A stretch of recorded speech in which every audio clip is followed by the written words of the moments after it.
Fundur settur í borgarstjórn Reykjavíkur þriðjudaginn 7. febrúar. Við göngum til dagskrár. Forseti vill upplýsa það að hér í dagskrá eru 2 tillögur sem eru að sama meiði og forseti leggur því til að þær tillögur verði teknar saman. Þetta eru tillaga borgarfulltrúa Sjálfstæðisflokksins foreldrastyrk og tillaga borgarfulltrúa Flokks fólksins heimagreiðslu til foreldra í ljósi manneklu á leikskólum. Og þegar svona mál að ræða og við höfum sameinað umræðu, þá hefð fyrir því að stærri flokkurinn hefji umræðu sem frummælandi og annar frummælandi þá frummælandi minni flokksins, og í lok umræðu þá hafa borgarfulltrúar gjarnan óskað eftir að fá að vera síðastir á dagskrá og þá það einnig í sömu röð. Þannig að stærri flokkurinn fær þá fyrri síðustu ræðuna og minni flokkurinn fær þá síðustu ræðuna. Þannig að þetta eru þá mál 2 og 5 sem verða þá í rauninni mál númer 2 á dagskrá fundarins í dag. Að öðru leyti okkur ekkert að vanbúnaði en að hefja fund, og fyrsta mál á dagskrá umræða samkeppnishæfni borga að beiðni borgarfulltrúa Samfylkingar, Framsóknar, Píratar og Viðreisnar, og frummælandi borgarstjóri Dagur B. Eggertsson. Gjörðu svo vel. Forseti, ágæta borgarstjórn, ég þakka fyrir og vildi innleiða aðeins umræðu samkeppnishæfni höfuðborgarsvæðisins, Reykjavíkur eins og við köllum höfuðborgarsvæðið í öllu alþjóðlegu samhengi, og samkeppnishæfni einmitt ein af þeim umræðum sem rammar inn annars vegar hlutverk Reykjavíkur gagnvart landinu og mikilvægi borgarinnar í alþjóðlegu og innlendu samhengi. Umræðan samkeppnishæfni borga á sig kannski ekki mjög langa sögu, einhverja áratugi þó, en hefur komist meira og meira í deigluna undanfarna áratugi vegna þess að borgir draga vagninn í velmegun og hagvexti og því að skila velferð og verðmætum til allra íbúa. Í samhengi borga styttra ferðalag á hugmyndanna á milli fólks. Þar myndast klasar og tengsl og allskyns hagkvæmni sem skila sér í betri lífsgæðum, og ég nefni það stundum þegar maður að tala Ísland í alþjóðlegu samhengi að ég held að sé engin tilviljun að Ísland fór á sama tíma úr því að vera eitt fátækasta, ef ekki fátækasta ríki Evrópu fyrir rúmlega 100 árum, í að vera í hópi þeirra sem eru hvað best og mest megandi, hvað varðar þjóðartekjur og velferð. Og sama tíma var Ísland það ríki Evrópu þar sem að þéttbýlisþróun var hröðust. Að 1915 eru 15% Íslendingar sem búa í þéttbýli, 100 árum síðan eru 15% sem ekki búa í þéttbýli. Og þarna auðvitað höfuðborgarsvæðið og Reykjavík í algjöru lykilhlutverki, og þetta höfum við töluvert rætt og greint á undanförnum árum. En það þó orðið nokkuð síðan. Það var tekin mjög mikil skorpa að vinna í þessu þegar verið var að vinna svæðisskipulag fyrir höfuðborgarsvæðið. Þetta var eftir hrun og við vildum taka stöðuna á því hvar við stæðum í samanburði við aðrar þjóðir og sáum að Reykjavík og höfuðborgarsvæðið átti töluvert mikið inni þegar við bárum okkur saman við höfuðborgarsvæði Norðurlanda. Og þá ég að tala bara hagvaxtastig, og það ekkert óeðlilegt þarna árin eftir hrun, en það hefur örugglega og væntanlega breyst. En ein af þeim spurningum sem hangir loftinu í þessari umræðu hvort að borgarstjórn vilji fjalla meira þessu mál, hvort við eigum að láta draga saman upplýsingar, sammælast hvaða mælikvarða við eigum helst að horfa til og uppfæra þær greiningar sem gerðar voru fyrir núna hartnær 10 árum á samkeppnishæfni höfuðborgarsvæðisins. Því að það má segja að þessar greiningar sem eru til á skýrsluformi og fólk getur kynnt sér meðal annars inn á heimasíðu Sambands sveitarfélaga á höfuðborgarsvæðinu voru mjög gagnlegar til að skerpa fókusinn og setja á dagskrá verkefni sem hafa skilað mjög miklu á árunum sem á eftir hafa fylgt. Fyrir utan það hafði gildi sjálfu sér að höfuðborgarsvæðið sem heild væri að hugsa samkeppnishæfni sína fyrir allt svæðið, þó að það hafi í raun í sömu vinnu verið ákveðið að markaðsetta svæðið einu orði sem Reykjavík og sem hafði kannski verið dálítið viðkvæmt áður. En eitt af því sem að skiptir mjög miklu máli að það sem hefur verið kallað alþjóðahluti atvinnulífsins og hagkerfisins skiptir mjög miklu máli upp á laun og velsæld og til þess að fá laða þannig starfsemi til borga að þá ekki bara og jafnvel alls ekki það sem var svona klassískt að tala sem var í raun svona einhvers konar undirboð þegar koma að réttindum starfsfólks eða sköttum sem skiptir máli heldur miklu frekar það að bjóða upp á velferðarsamfélag sem einkennist af öryggi, góðri þjónustu, góðri menntun á öllum skólastigum, fjölbreytt úrval þjónustu, öfluga innviði, meðal annars samgönguinnviði, stoðfyrirtæki og mannauð á öllum sviðum, gott úrval af menningu og afþreyingarmöguleikum og góðar samgöngur við umheiminn. Það skiptir mjög miklu máli. Við höfum haft svona annað augað eða fylgst með ýmsum alþjóðlegum samanburði þar sem að Reykjavík með eða ekki, Ísland með eða ekki og í sumum tilvikum við að raðast að hluta til vegna þess að það vantar statistík sem að til dæmis öll Evrópusambandslönd hafa yfir að ráða í gegnum Evrópusamstarfið á því sviði en vantar að sömu leyti fyrir Ísland. Economist með einn af þessu samanburðum, þar horft á meðal annars gæði stofnana og þar búum við að því að vera með evrópskt regluverk og þar áður lagaumhverfi sem tók mjög mikið mið af dönsku lagaumhverfi sem var þekkt. En þar líka horft á gæði innviða og hafna, svo dæmis tekið. Það eru líka sérstakir samanburðir á lífsgæðum og þá getur matið orðið nokkuð huglægt, en í samanburði á samkeppnishæfni Reykjavíkur sem borgar að þá líka keppt í stærð. Það til dæmis kom mér töluvert á óvart þegar að PricewaterhouseCoopers á Norðurlöndum tók samanburð á höfuðborgum Norðurlanda fyrir nokkrum árum og mér var svo skrítið að við kemum illa út í hótelherbyggjum eða svona innviðum í ferðaþjónustu. Því að mér fannst svo mikið á hótelum í Reykjavík og það alveg rétt miðað við höfðatölu. En þegar verið að meta samkeppnishæfni út frá ráðstefnuhaldi og fundum og öðru slíku, þá ekki verið að tala neina höfðatölu. Heldur bara hvað þú sett með innviðu til að halda jafnvel mjög stóra fundi og viðburði.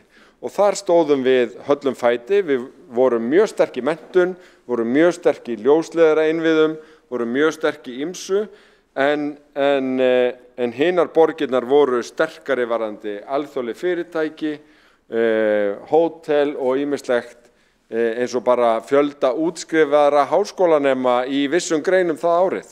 Það var ekkert með við höfðatölu, það var bara til þess að meta tækifæri fyrirtækja til vaxtar.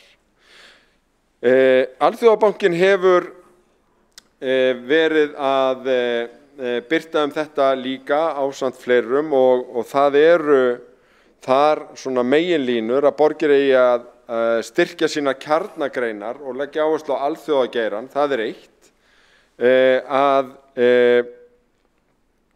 það eigi að vera með atvinnustefnu sem styðji við þetta og auðvitað að hafa langtímastefnu fyrir viðkomandi svæði og allt þetta hluti af svæðisskipulaginu, aðalskipulagi Reykjavíkur og atvinnustefnu borgarinnar sem hefur verið í gildi undanfarin ár og það má kannski best sjá á því að við höfum verið að vinna með háskólanum í að styrkja þekkingarhagkerfið í kringum þá og verkefni sem voru bara á teikniborðinu þegar við vorum að ræða þetta eins og tilkoma Alvogen og Alvotech, eins og höfuðstöðvar CCP í Grósku og frumkvöðlaumhverfi í tengslum við það.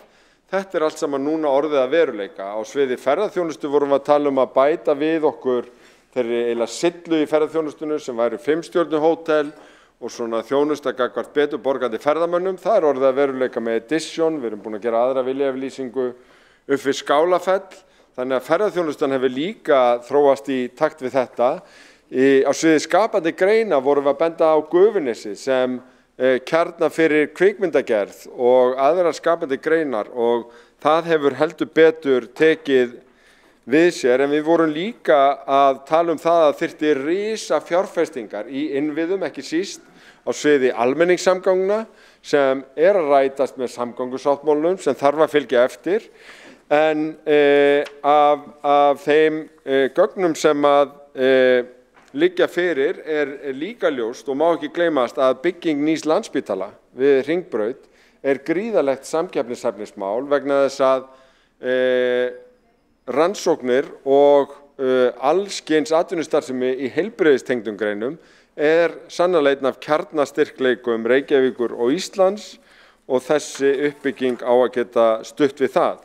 Síðast en ekki síst að þá ástæða til að ræða ýmsar lífsgæðatengdar fjárfestingar í hverfum borgarinn og borginni sjálfri, húsnæðisuppbygginguna sem við vorum að semja til 10 ára, en líka alþjóðaflugið, tilkoma nýs varaflugvallar og hugsanleg sóknarfæri sem geta leitt af því að fá nýjan flugvöll í Hvassahrauni og sterkari tengingu almenningssamgangna við alþjóðaflugið í Keflavík. Ég læt þetta nægja sem inngang að þessari spennandi umræðu sem vonandi sem flest taka þátt í. Borgarstjóri hefur lokið máli sínu, einn hefur óskað eftir að taka til andsvars. Það Kolbrún Baldursdóttir, gjörðu svo vel. Já, forseti ágæta borgarstjórn. Þetta sannlega skemmtileg umræða, en fyrir okkur í Flokki fólksins þá svo margt sérkennilegt sem bara hefur komið fram hjá borgarstjóra vegna þess að áður en farið að tala að gera einhverja flottar úttektir og halda Reykjavík komið vel út, kemur kannski vel út hvað varðar sumt, að þá held ég að Reykjavík geti aldrei orðið samkeppnishæf á meðan við erum ekki að sinna börnum borgarinnar betur en raun ber vitni. Og bara hreinlega að laga þar sem þarf að laga í lögbundinni þjónustu, og ég myndi nú bara reyna að halda lágum prófíl. Svona þar til að búið að gera betur hvað varðar okkar viðkvæmustu hópa. Það auðvitað alveg hægt að búa til flottar byggingar og gera glæsilega innviði, en eins og við vitum að þá ekki mikið fjármagn til í borginni núna. Þannig að við þurfum aðeins að skoða í hvað krónan fer. Þannig að þetta akkurat svona mál sem að ég held að við getum svolítið látið bíða, og ég tala nú ekki að fara gera fjárfrekar úttektir og kannanir og greiningar, allt kostar, og kannski bara byrja á að skoða hvar skóinn kreppir og hefja leikinn þar. Borgarfulltrúinn er lokið við að veita andsvarsvara, þá andsvari borgarstjóri, gjörðu svo vel. Forseti, ágæta borgarstjórn, ég vil þakka fyrir þetta innlegg eða svona vangaveltur og eitt af því sem einmitt dálítið spennandi í umræðum samkeppnishæfni sterk staða Norðurlanda. Af hverju það spennandi út frá þessum áhyggjum sem birtast hjá borgarfulltrúnum? Jú, vegna þess að alþjóðlegur samanburður hefur einmitt dregið það fram að áhersla á velferð, ókeypis menntun fyrir alla, undirstaða í langtíma samkeppnishæfni samfélaga. Þannig að það alls engin mótsögn í því að tala samkeppnishæfni og huga að menntun eða aðbúnaði barna. Þvert á móti þá aðbúnaði barna og meðal annars í nútímanum hvernig við tökum á móti börnum sem koma erlendis frá, hvort heldur með foreldrum sínum sem að koma hingað til að vinna eða búa, eða flóttafólki, lykilatriði í samkeppnishæfni Reykjavíkur og Íslands til framtíðar. Algjört lykilatriði. Og það athyglisvert sjónarhorn að telja að Reykjavík hafi aldrei haft minni fjármuni milli handana, því að líklega hið öfuga það sem satt. Að þó svo að við séum mjög upptekin af því að við erum að forgangsraða vel, við erum að gæta hagkvæmni í rekstri, að þá hefur samfélag okkar aldrei verið jafn auðugt, við höfum aldrei komið jafn vel til móts við börn, við höfum ekki varið jafn miklu til ýmissa málaflokka þó við viljum gjarnan gera betur. Og hvernig gerum við betur? Það er meðal annars með því að huga að samkeppnishæfni borgarinnar, atvinnulífsins og samfélagsins í heild, forgangsraða í þágu menntunar og velferðar, barna og þeirra sem þurfa á stuðningi að halda, tímabundnum eða ekki.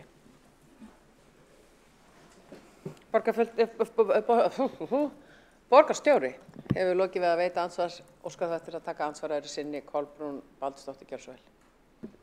Forseti, ágæta borgarstjórn. Já, ég get tekið undir margt það sem borgarstjóri segir.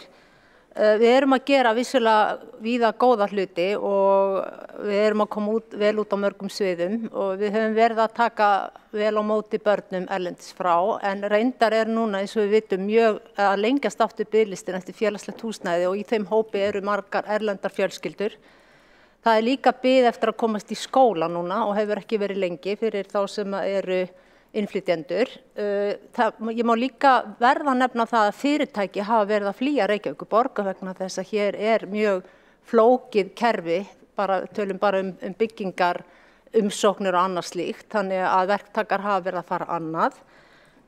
Síðan ég veit ég má ekki spyrja spurninga núna en ég ætla bara samt að fá að segja það. Ég man ekki eftir, ég viðurkenni að hafa ekki fylgst með tölum Reykjavíkurborgar alla mína ævi, en ég held að fjárhagsstaða Reykjavíkurborgar hafi aldrei verið eins slæm og hún núna. Borgarfulltrúinn hefur lokið við að veita ansvar, svara það ansvar sinni borgarstjóri, gjörðu svo vel. Forseti, ágæta borgarstjórn, hér drepið og ýmislegt, meðal annars það sem að fólk étur sumt hvert eftir öðru á þess að tefla fram neinum gögnum að fyrirtæki sé að flýja borgina. Það kannast ég bara alls ekkert við, þvert á móti hefur bæði samþykkt atvinnuhúsnæði og nýtt atvinnuhúsnæði að vera að aukast. Tölur stofnun fyrirtækja benda líka til þess að þau séu bara mjög mörg. En þetta væri með eitt af því sem væri áhugavert að taka saman, þannig að við séum að fara í þessa umræðu út frá staðreyndum en ekki bara slá einhverju svona fram. Til dæmis út frá því að það sé önnur byggingareglugerð í Reykjavík heldur en annars staðar. Það eru þetta ekki. Það er nákvæmlega sama umhverfi til uppbyggingar í Reykjavík og annars staðar. Ástæðuna fyrir því að það er byggt miklu meira í Reykjavík heldur en annars staðar er ekki vegna þess að byggingareglugerðin sé öðruvísi, heldur vegna þess að við höfum verið að tefla fram löndum og lóðum og spennandi uppbyggingarsvæðum fyrir bæði íbúðaruppbyggingu og atvinnustarfsemi heldur en önnur sveitarfélög. Það er ástæðan fyrir því að uppbyggingin er svona mikil hér og kannski minni annar staðar. En til þess er eiginlega þessi umræði mitt sett á dagskrá til þess að vita hvort það sé áhugi og breiður áhugi innan borgarstjórnar til þess að setja kastljós aftur á þessi mál eins og við gerðum fyrir tæpum 10 árum og þá hvar fólk vilji drepa niður og það að kortleggja hvert fyrirtæki er að flytja og hvar þau eru að byggjast upp er ég búin að skrifa hjá mér sem eitt punkt því að ég held að það sé engum til gagns að taka þá umræðu óháð staðreyndum.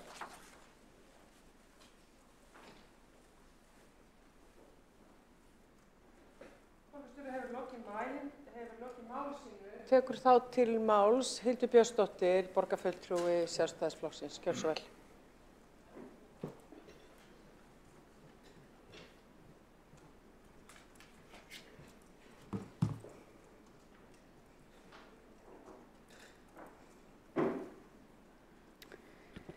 Forseti, ágæta borgarstjórn, ég vil byrja á að fagna því að við séum hér samankomin í dag að ræða samkeppnishæfni Reykjavíkurborgar. Því það eru margar góðar ástæður fyrir því að við ættum einmitt að gera það og við ættum að gera það reglulega.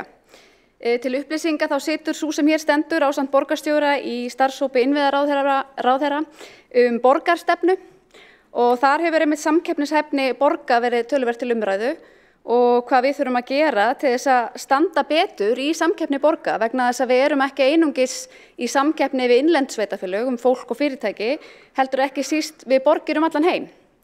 Að því eins og staðan í dag þá heimurinn gríðarlega opinn fyrir ungt fólk og fyrir hæfileika fólk og fyrir fyrirtæki að geta flust hingað og þangað og við þurfum auðvitað að bjóða samkeppnishæft umhverfi að við viljum fá fólk hingað og halda fólki hér sömuleiðis.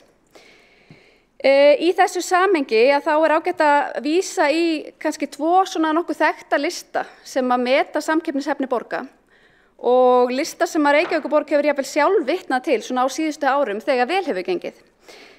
Fyrri listin listi sem að borgarstjóri gat í ræðu sinni en það listi Economist og því miður þá gerðist það á síðasta ári, árið 2022, að Reykjavíkurborg hrapaði niður listan mest allra borga í Evrópu. Hún hrapaði niður 25 sæti og vermir núna 40. og 8. sætið á listanum. Og svo annar listi í ESE, Háskóla í Barcelona, Cities in Motion heitir hann með leyfi forseta, en þar náði Reykjavíkurborg mjög góðum árangri á árunum 2015 til 2019. Þá var Reykjavíkurborg í efstu 5 sætunum og hampaði sér mjög af því og sendi út fréttatilkynningar til að greina frá því, en á síðustu árum þá hefur borgin hrapað niður í 33. sæti listans. Og borgarstjóri opnar svolítið á þeirri spurningu í dag hvort við viljum fara í frekari greiningavinnu á því hvernig við byggjum upp samkeppnishæfni borgarinnar og ég held að það væri bara gott. Við þurfum þá auðvitað að notast við viðurkennda mælikvarða en ekki einhverja heimatilbúna mælikvarða og það sjálfsagt að kanna hvort að þessi listar sem ég nefni hér tilgreini kannski einhverja ósanngjarna eða ómálefnalega mælikvarða fyrir litla borg eins og Reykjavík, það sjálfsagt að kanna. En þegar maður greinir gögnin sem að minnsta kosti aðgengileg, sum þeirra ekki aðgengileg nema gegn mjög ríflegri greiðslu, að þá kemur í ljós að það sem að við mælumst vel á ákveðnum þáttum og sumir þeirra eru kannski eitthvað sem við fáum bara í vöggugjöf frá ríkinu. Það svona öruggt samfélag sem við búum við og jafnrétti kynjanna, við mælumst fremst allra þjóða þegar kemur að jafnrétti kynjanna. Það kemur sér vel fyrir okkur í þessum samanburði en við mælumst ekki nægilega vel til að mynda þegar kemur að samgöngum og þar virðist eitt og annað koma til. Eitt að við erum ekki með nægilega greiðar samgöngur á stofnæðum en við erum ekki heldur með nógu öflugar almenningssamgöngur, ekki nógu góða innviði fyrir hjólreiðar. Þannig að þetta allt eitthvað sem mætti skoða. Við erum ekki með nægilega öflugan húsnæðismarkað og við sjáum líka svona fjölbreyttir kostir í skólamálum. Þeir mælast ekki nægilega vel hjá okkur. Og þar virðist mér vera sem borgir ná í rauninni betri árangri ef það eru fleiri valkostir og fleiri sjálfstætt starfandi skólar í borgunum sem ræðir. En þetta eitthvað sem sjálfsagt að skoða og það væri jafnvel gott ef að borgin hefði betri aðgang að greiningunum sem liggja að baki þessum listum þannig að við getum kannað hvað liggur að baki, hvar getum við gert betur, kannski í einhverjum tilfellum mælikvarðarnir ósanngjarnir, það getur vel verið, en þetta þarf allt saman að skoða. Við erum staðan auðvitað þannig í dag eins og ég nefndi áðan að við erum í lifandi samkeppni við erlendar borgir fólk og fyrirtæki og ungt fólk og atgervi og það hefur komið fram mikið í umræðinu undanförnum mánuðum og árum að við þurfum hingað til lands þúsundir erlendra sérfræðinga á næstu árum til að geta staðið undir verðmætasköpun í samfélaginu. Og það kom jafnvel fram á dögunum í máli nýsköpunarráðherra að við þyrftum bara á þessari stundu á 400 erlendra sérfræðinga til starfa hér á Íslandi.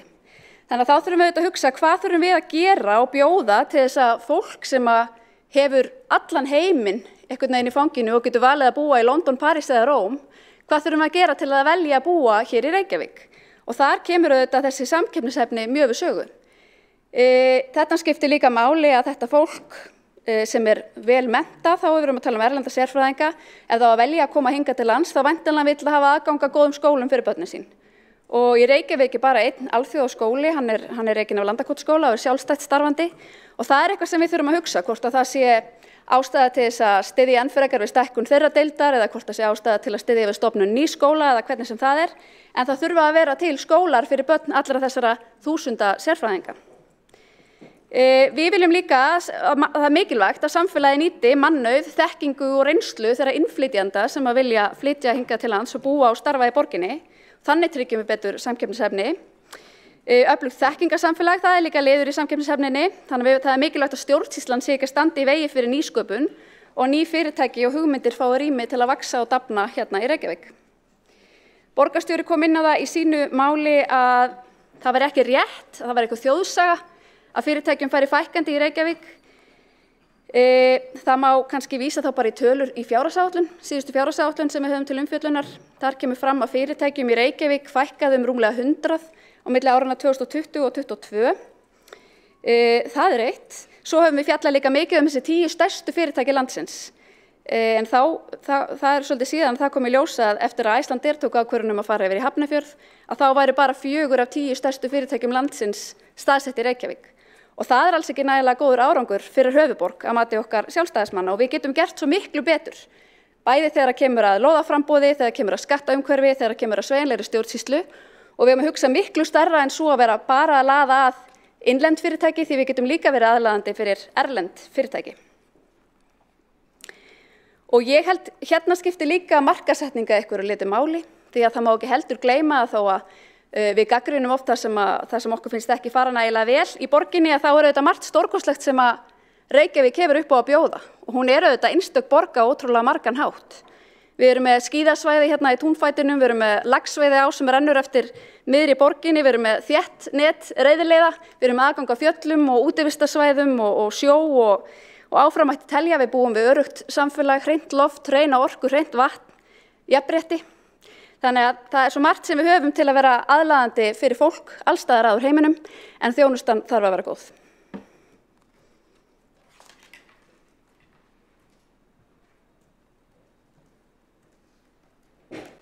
Borgarfulltrúinn hefur lokið máli sínu og enginn hefur óskað eftir að koma í andsvar. Næstur á mælendaskrá Hjálmar Sveinsson, borgarfulltrúi, gjörðu svo vel.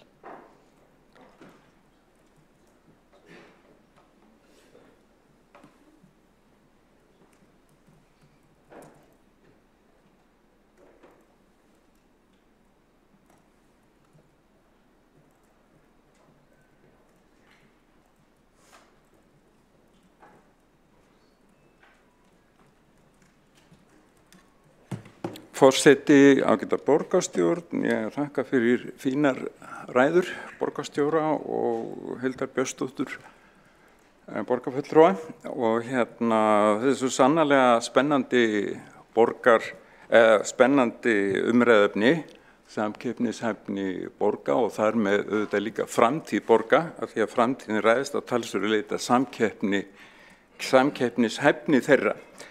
Og sjálfur fór ég í borgarpólitíkina bara af því að ég er svolítið heillaður þessu fyrirbæri, borgir, þessu svona flókna, marglaga samfélagi borgarna og það sem er endalaust hægt að pæla í hvernig fyrirkomulega húsa og gatna, garða og torga er sem best háttað.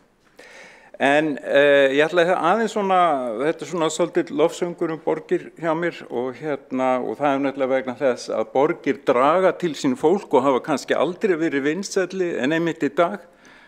Það er auðvitað vegna þess að það bjóða upp á fleiri og betri afdynumöguleika en dreifbýlið. Fjölbreyttari menntun, fleiri hugmyndir, meira frjálsræði, meira stuð.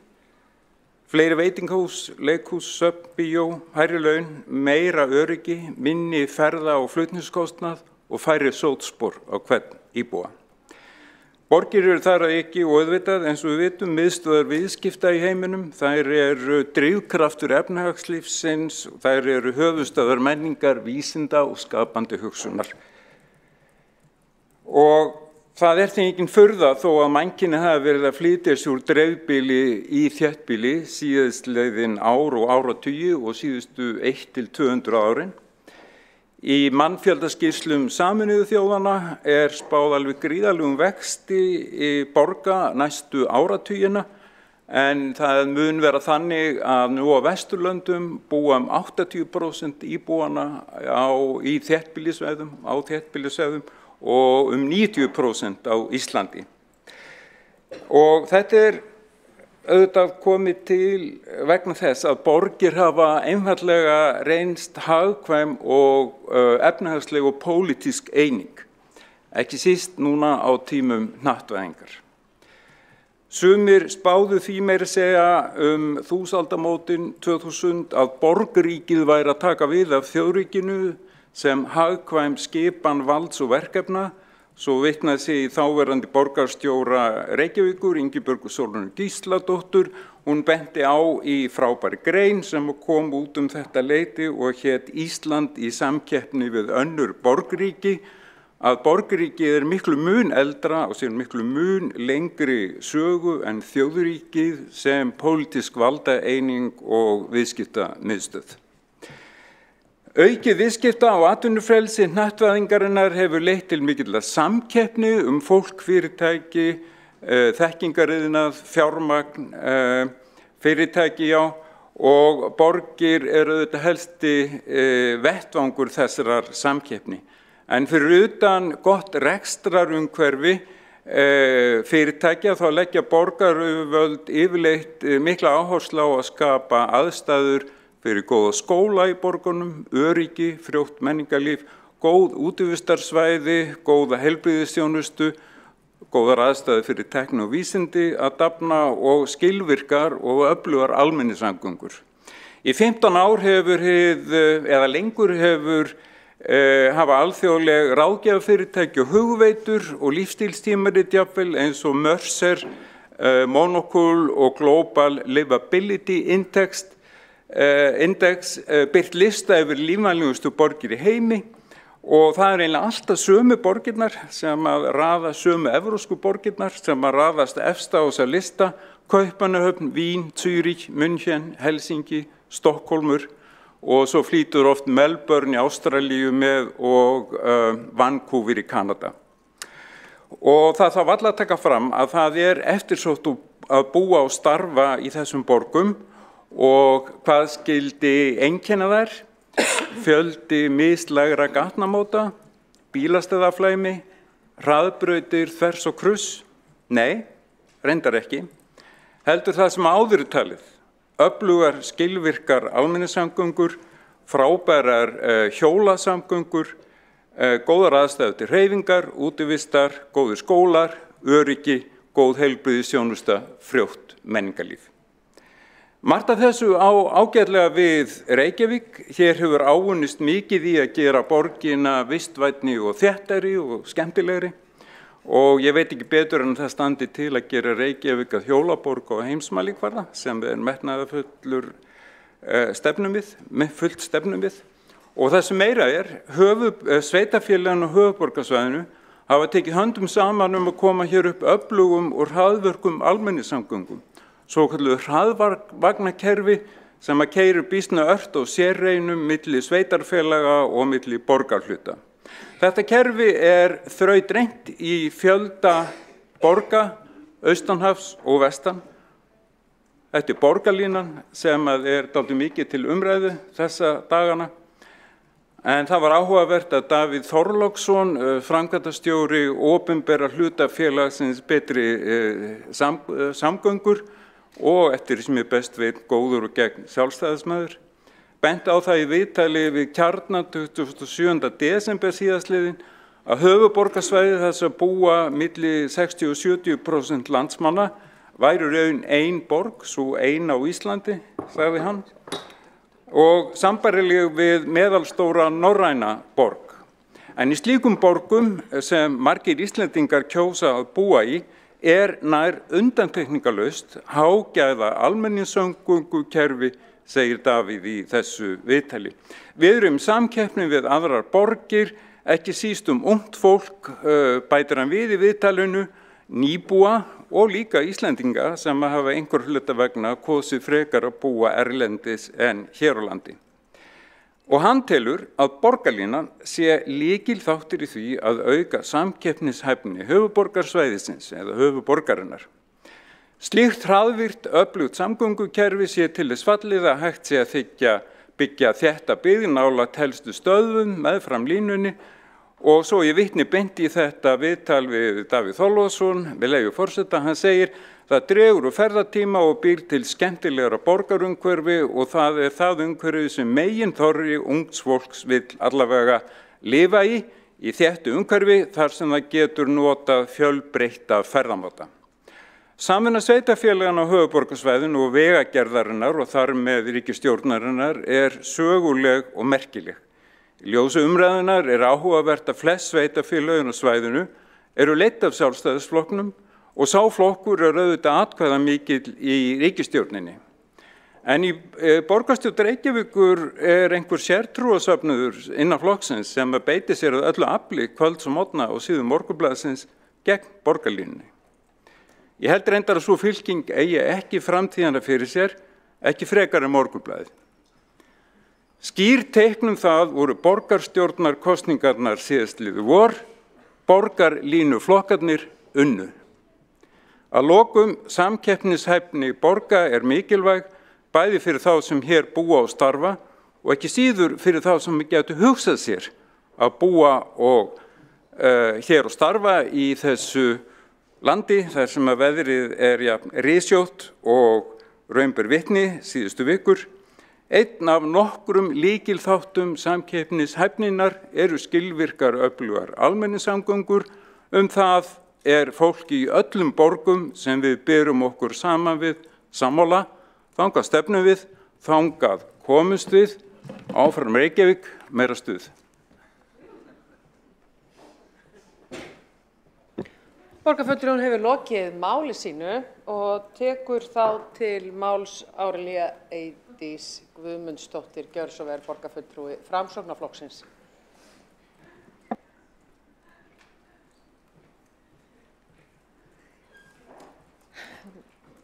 Virðulegu forseti, ágætu borgarfulltrúar, ég vil byrja að þakka fyrir þessar góðu ræður sem hér hafa komið fram.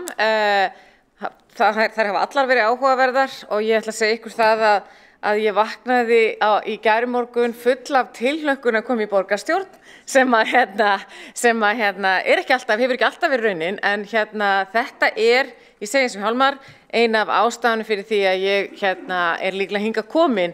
Það er áhugi minn á framtíðinni og leið og maður hefur áhuga á framtíðinni og framtíðarþróun samfélaga, þá hefur maður áhuga á framtíðarþróun borga.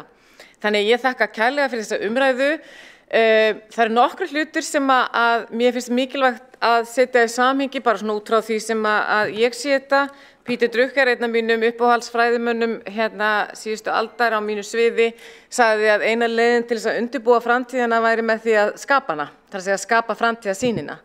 Og eitt árið það var það þannig að ég var að ferðast til Dakar í Bangladesh sem er borg sem núna er með tæplega 24 milljónir íbúa og fór þaðan til Dubai sem er borg sem er 3 milljónir íbúa og það var eins og að ferðast frá tunglinu yfir til jarðar aftur og svo framvegis vegna þess að þá gerir maður sig grein fyrir hvað gerist þegar það er engin infrastruktúr, þegar að það eru engar reglur, þegar það ríkir einungis kaos og svo að fara yfir í Dubai sem er borg sem var búin til fyrir tiltölulega skömmum tíma þar sem að fólk einfaldlega ákvað með töluverði framtíðarsýn hvað ætlum við að gera, hvernig viljum við hafa þessa borg og þá komum við aftur til Reykjavíkur.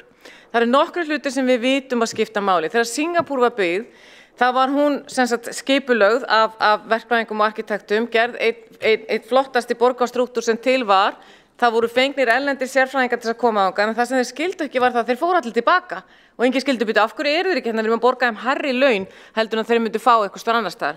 Og það var fljótt þegar var búið að vera að fara yfir það vantaði alla menningartengda starfsemi. Það var engin ballett, það vantaði leikhúsi, það vantaði óperu og svo framvegis. Þannig leið og var farið að setja þessa þætti inn, þá fór fólk að vera. Þannig númer 1 er náttúrulega svo menning og svo saga sem býr í hverju landi fyrir sig og við sköpum hann ekkert, við getum ekki bara stokkið inn í og búið til nákvæmlega það sem við viljum verið svolítið að byggja á því sem við höfum fyrir. En í öðru lagi þá er það þannig að það sem við vitum borgir er því að eftir því sem að þær eru fjölmennari, þar að segja fleiri búa á einum ferkilometra, ég kann ekki alveg orðið yfir þetta, að þá er meiri framleiðni og ég ætla að endurtaka þetta aftur vegna þess að mér fannst þetta svo merkileg staðreynd þegar ég las hann í fyrsta skipti. Það er meiri framleiðni á Manhattan heldur en annars staðar í Bandaríkjunum. Það er meiri framleiðni í þeim borgum sem eru fjölmennastar heldur en í öðrum hlutum þess lands. Og þetta fannst mér það er bara einfaldlega þannig að fólk labbar hraðar, vinnur hraðar og hugsa hraðar. Og þá komum við á þætti númer 2 sem er greiðilega mikilvæg sem er sköpun. Hvernig verður sköpun til? Og við erum svo heppin að búa í samfélagi þar sem við erum stöðugt að verða fjölbreyttari. Við erum með núna 20% af okkar einsleita fyrrum þjóðfélagi orðið með fólki sem kemur annar staðar úr heiminum og þar af eru 70% sem kjósa að búa í Reykjavík og það engin tilviljun.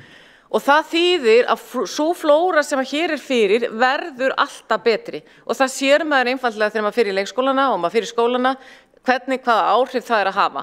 Eitt af því sem við vitum varðandi menntun og þá ætlum ég að koma að því það að til dæmis það að setja háskóla niður á eitthvað svæði dregur úr glæpatíðni. Hugsið þetta aðeins aftur. Það að setja háskólasvæði, skipuleggja háskólasvæði á okkur ákveðnum svæðum dregur úr glæpatíðni. Og þetta vegna þess að það kampus yfir ákveðnar afleiðingar. Þannig að það mikil fyrirhyggja hér og ég þakka þeim sem að hafa hugsað fyrir því að búa til það svæði sem að núna við erum svo heppin að hafa í Vatnsmýrinni. En það annað sem skiptir máli, þið horfið á hvar kemur nýsköpun saman og býr til hátæknifyrirtæki, þá getum við farið til Silicon Valley í Bandaríkjunum, við getum farið til svæðisins sem á milli Kaupmannahafnar og Malmö og svo framvegis. Það þarf að huga að því hvernig við byggjum slíkt upp og það eitt af því sem við ættum að fóstra og reyna að taka í fangi því þau svæði alltaf að breytast, það ekki neitt eitt. Og þá komum við að því sem á hverju ári koma sérfræðingar saman í Davos í janúar og fjalla það hvað það sem að skiptir mestu máli varðandi þau málefni sem snerta jarðarbúa til skamstíma og til lengri tíma. Og í ár var það náttúrulega það sem við vitum að skiptir öllu máli varðandi samkeppni hefur komið hér fram í máli allra sem hér hafa talað, það menntun.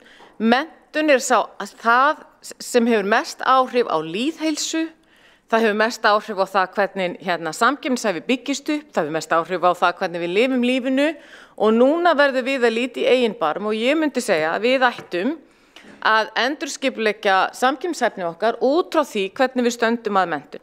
Og þá komum við að því, erum við með góða menntastefnu? Ég segi já, við erum með frábæra menntastefnu, við erum með bestu menntastefnuna í landinu, við getum tekið hana og sett hana yfir á þá þætti sem að taldir eru skipta mestu máli. Vegna þess að menntun náttúrulega einfaldlega að breytast eins og allt annað undir sólinni og við þurfum að standa í fararbroddi og skapa framtíðina með því að setja hann Og ég ætla að taka nokkra þætti sem að bara alveg núna nýtt sem að World Economic Forum segir, svo ég vitni í það, segja að skipti mestu máli varðandi framtíðina. Fyrsta að vera heimsborgari, eða það sem á ensku með leyfi heitir Global Citizenship Skills.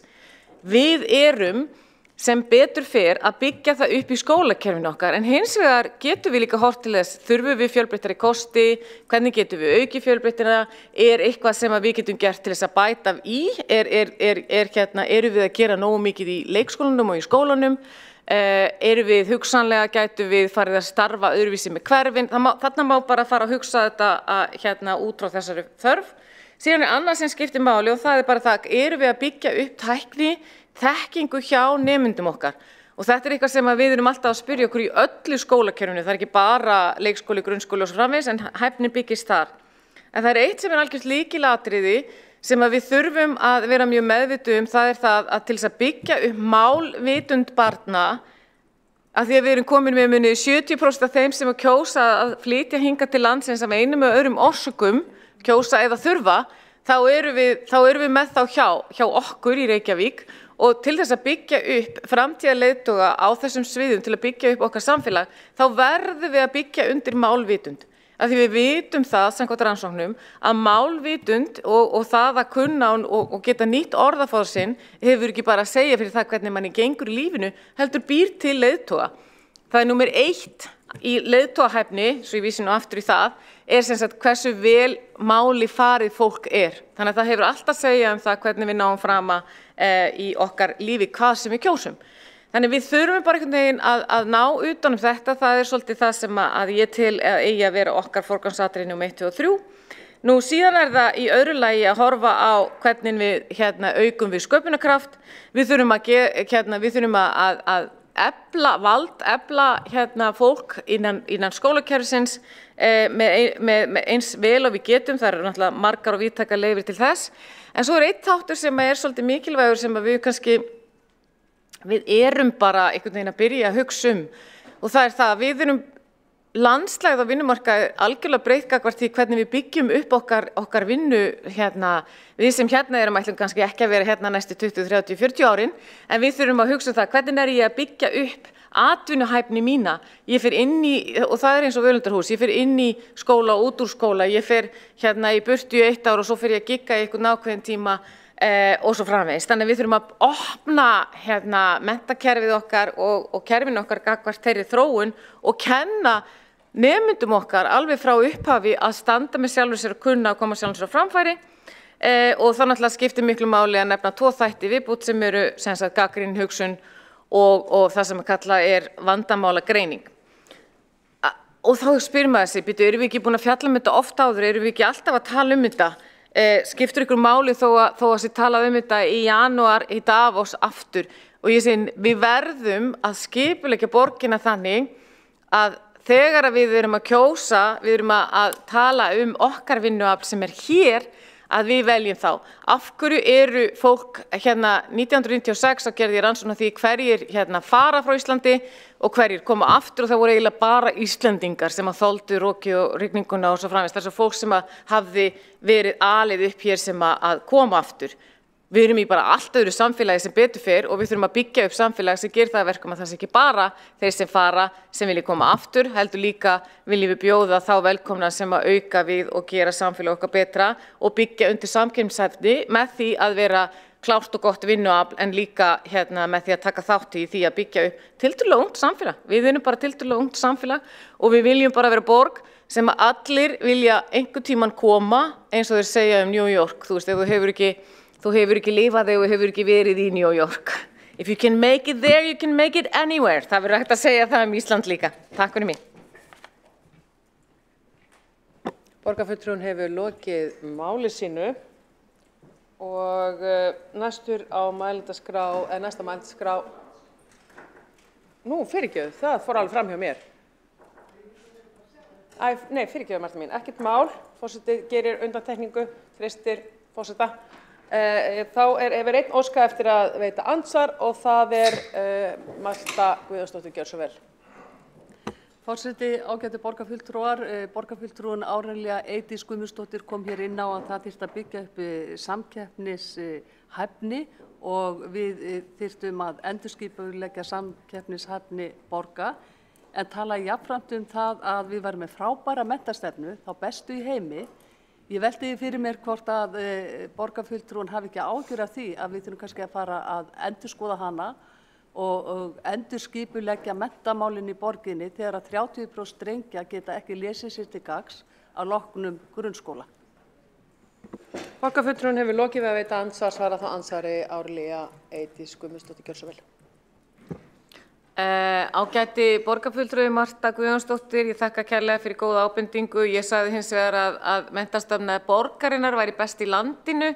Ég veit ekki hvort við getum sagt að við séum best í heimi, en hins vegar það alveg rétt að við þurfum, og ég í hamsinum að þá kannski gleymdi ég að taka það fram, að við þurfum vissulega að taka það upp hvort að brottfall í menntakerfinu bara á heildina litið sé eitthvað sem við eigum að setja inn í þegar við förum að huga að því hvernig við viljum byggja upp samkeppnishæfni, bara alveg sammála því. Borgarfulltrúi hefur lokið við að veita andsvar. Forseti misfórst að segja í upphafi þessara umræðu með vísan til 2. málsgreinar 25. greinar samnefndarinnar stjórn Reykjavíkurborg og fundarstjórn borgarstjórnar að þá leggur forseti til að þessi umræða þennan dagskrárlið taki einungis 2 tíma. Þetta eins og við höfum rætt. Forseti gleymdi því að segja þetta í upphafi en segir þetta núna sérstaklega þar sem að umræðan áhugaverð og margir komnir á mælendaskrá að þá hyggst forseti loka mælendaskrá eftir næstu ræðu. Takk fyrir. Þú kemst, já, en næstur á mælendaskrá Skúli Þór Helgason. Nei, Alessandra, ég var alltaf, Alessandra Brím, gjörðu svo vel.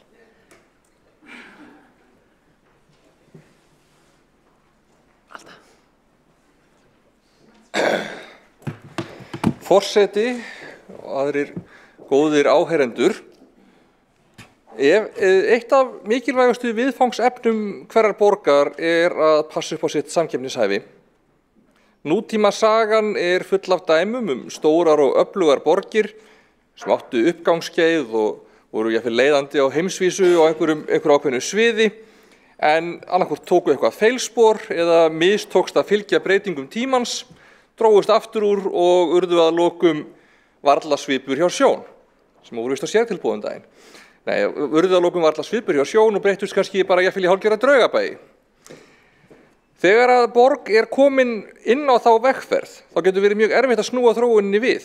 Þá eru fasteignagjöld og tekjur hættar að standa undan viðhaldsþörf og ekkert afgangs til þess að fara í eitthvað átak eða gefa afslætti eða fara í hluti sem borgir gætu gert til þess að bjarga sér.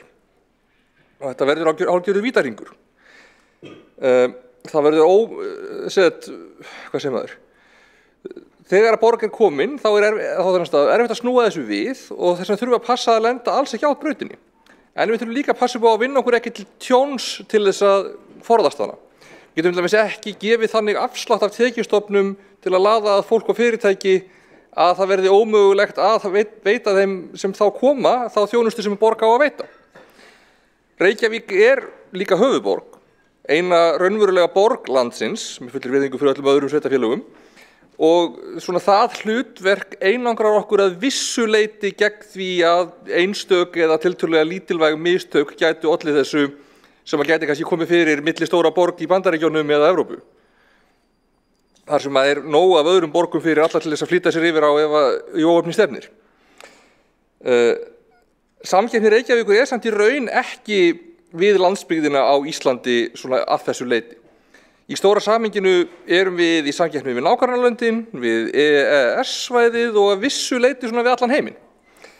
Og þegar við erum að skoða samkeppnishæfi Reykjavíkurborgar í þessu samhengi, þá erum við í rauninni að skoða samkeppnishæfi í ekki bara höfuðborgarsvæðisins, heldur líka landsins, bara alls.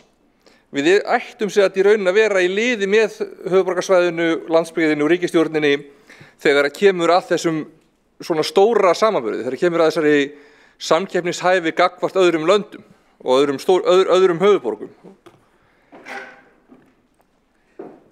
En við getum lent í því að missa þessa samkeppnisstöðu á heimsvísu. Við getum lent í því að ungt fólk sem fer að utan til að mennta sig snýr ekki aftur, að útlendingar hafi ekki áhuga að koma hingað og taka þátt í okkar samfélagi og efla það. Við getum lent í því að fyrirtæki hafi ekki áhuga að halda út í starfsstöðum eða höfuðstöðum hér, hvort sem það væri þá í Reykjavík eða bara á Íslandi almennt. Og hvað þurfum við að tryggja að samkeppnisstaðan sé sterk? Þetta eru auðvitað hlutir sem við höfum kannski áhrif á en stýrum kannski ekki alfarið, allavega ekki sem borgarstjórn.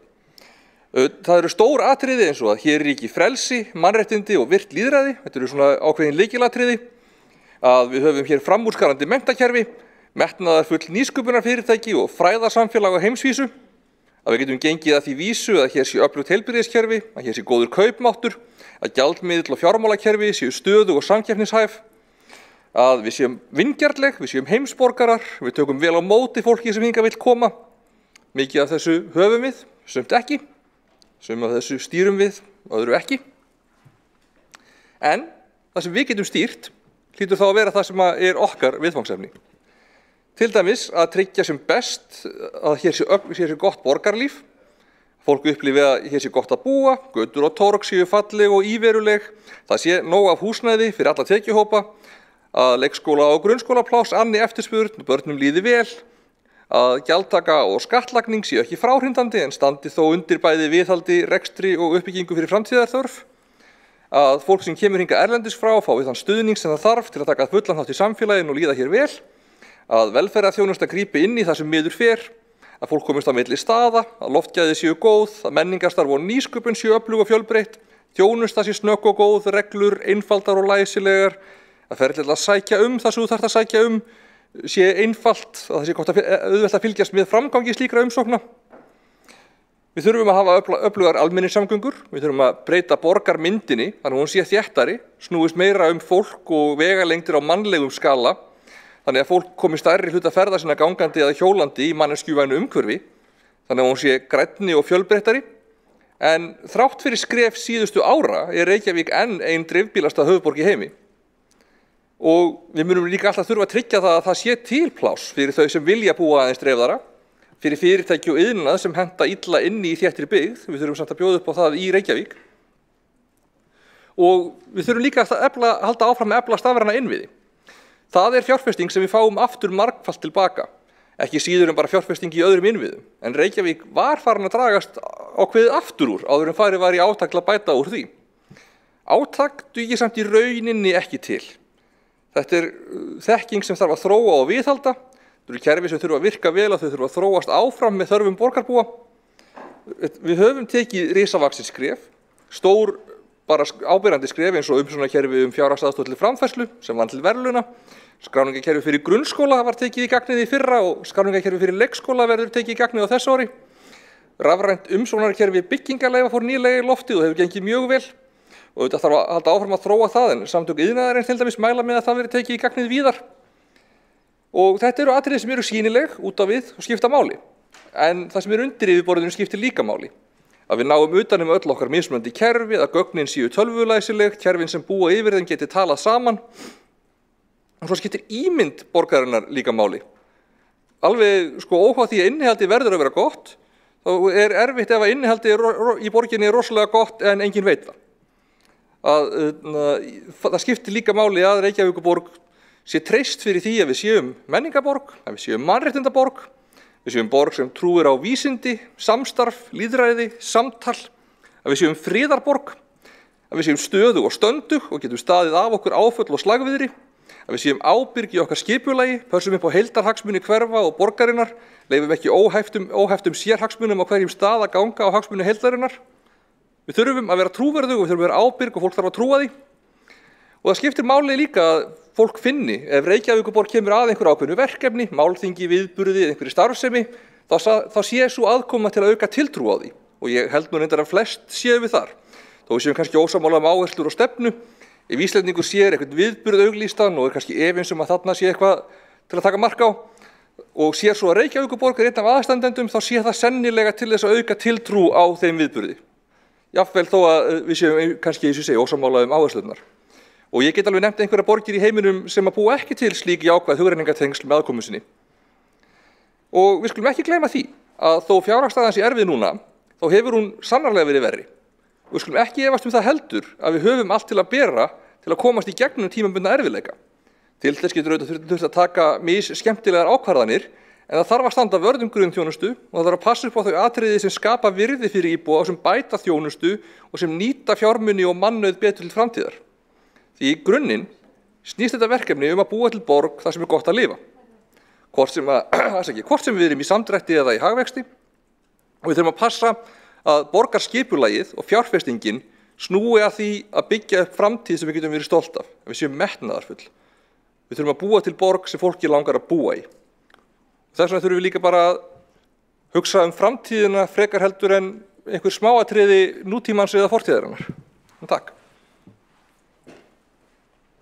Borgarfulltrúinn hefur lokið máli sínu og enginn hefur óskað eftir að koma til andsvars. Tekur þá til máls Skúli Helgason, gjör svo vel. Borgarfulltrúi Samfylkingarinnar.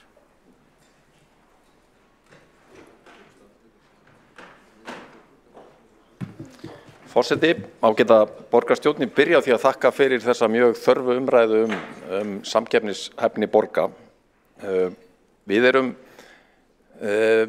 reglulega að taka snúning á þessum málum og eins og borgarstjóri kom inn á þá var unnin hér fyrir 8 árum, 7 til 8 árum góð skýrsla á vegum Samtaka sveitarfélaga á höfuðborgarsvæðinu samkeppnishæfni reyndar höfuðborgarsvæðisins og ég held einmitt að það sé fullt tilefni til þess að taka aðeins nýjan snúning á því máli til dæmis á þeim vettvangi og undir forystu borgarinnar.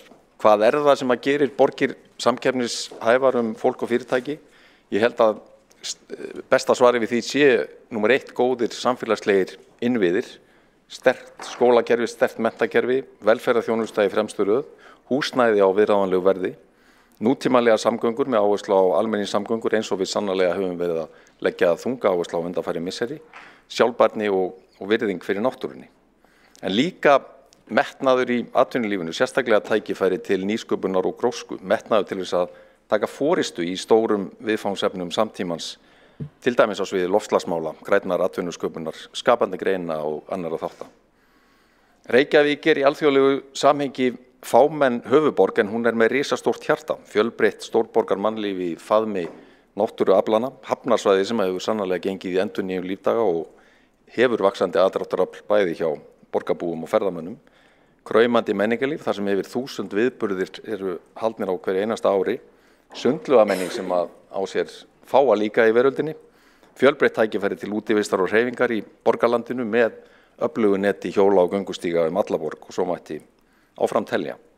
Það áhugavert að skoða tölfræði ferðaþjónustuna sem okkar stærsta atvinnugrein, að það eru yfir 90% þeirra ferðamanna sem koma til Íslands sem koma við hér í borginni og á höfuðborgarsvæðinu og nýta þá fjölmörgu kosti sem Reykjavík hefur upp á að bjóða.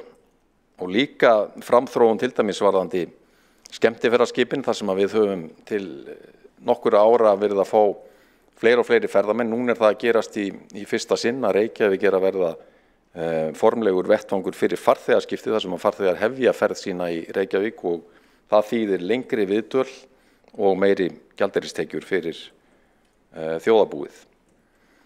Við sem höfum verið hér í borgarstjórn undanfarin ár vitum að borgin hefur fjárfest myndarlega í grunnþjónustunni, í menntun og velferðarþjónustu. Við höfum fjárfest í grunnskólunum, sett 1,5 milljarð í viðbót í fjárhagsramma grunnskólana, lagt sérstaka áherslu á þróunarmálin með 800 milljónum á undanförnum 4 árum í þróunarsjóð menntamála, sett mikla orku í að bæta vinnuumhverfi í leikskólum, grunnskólum og frístund.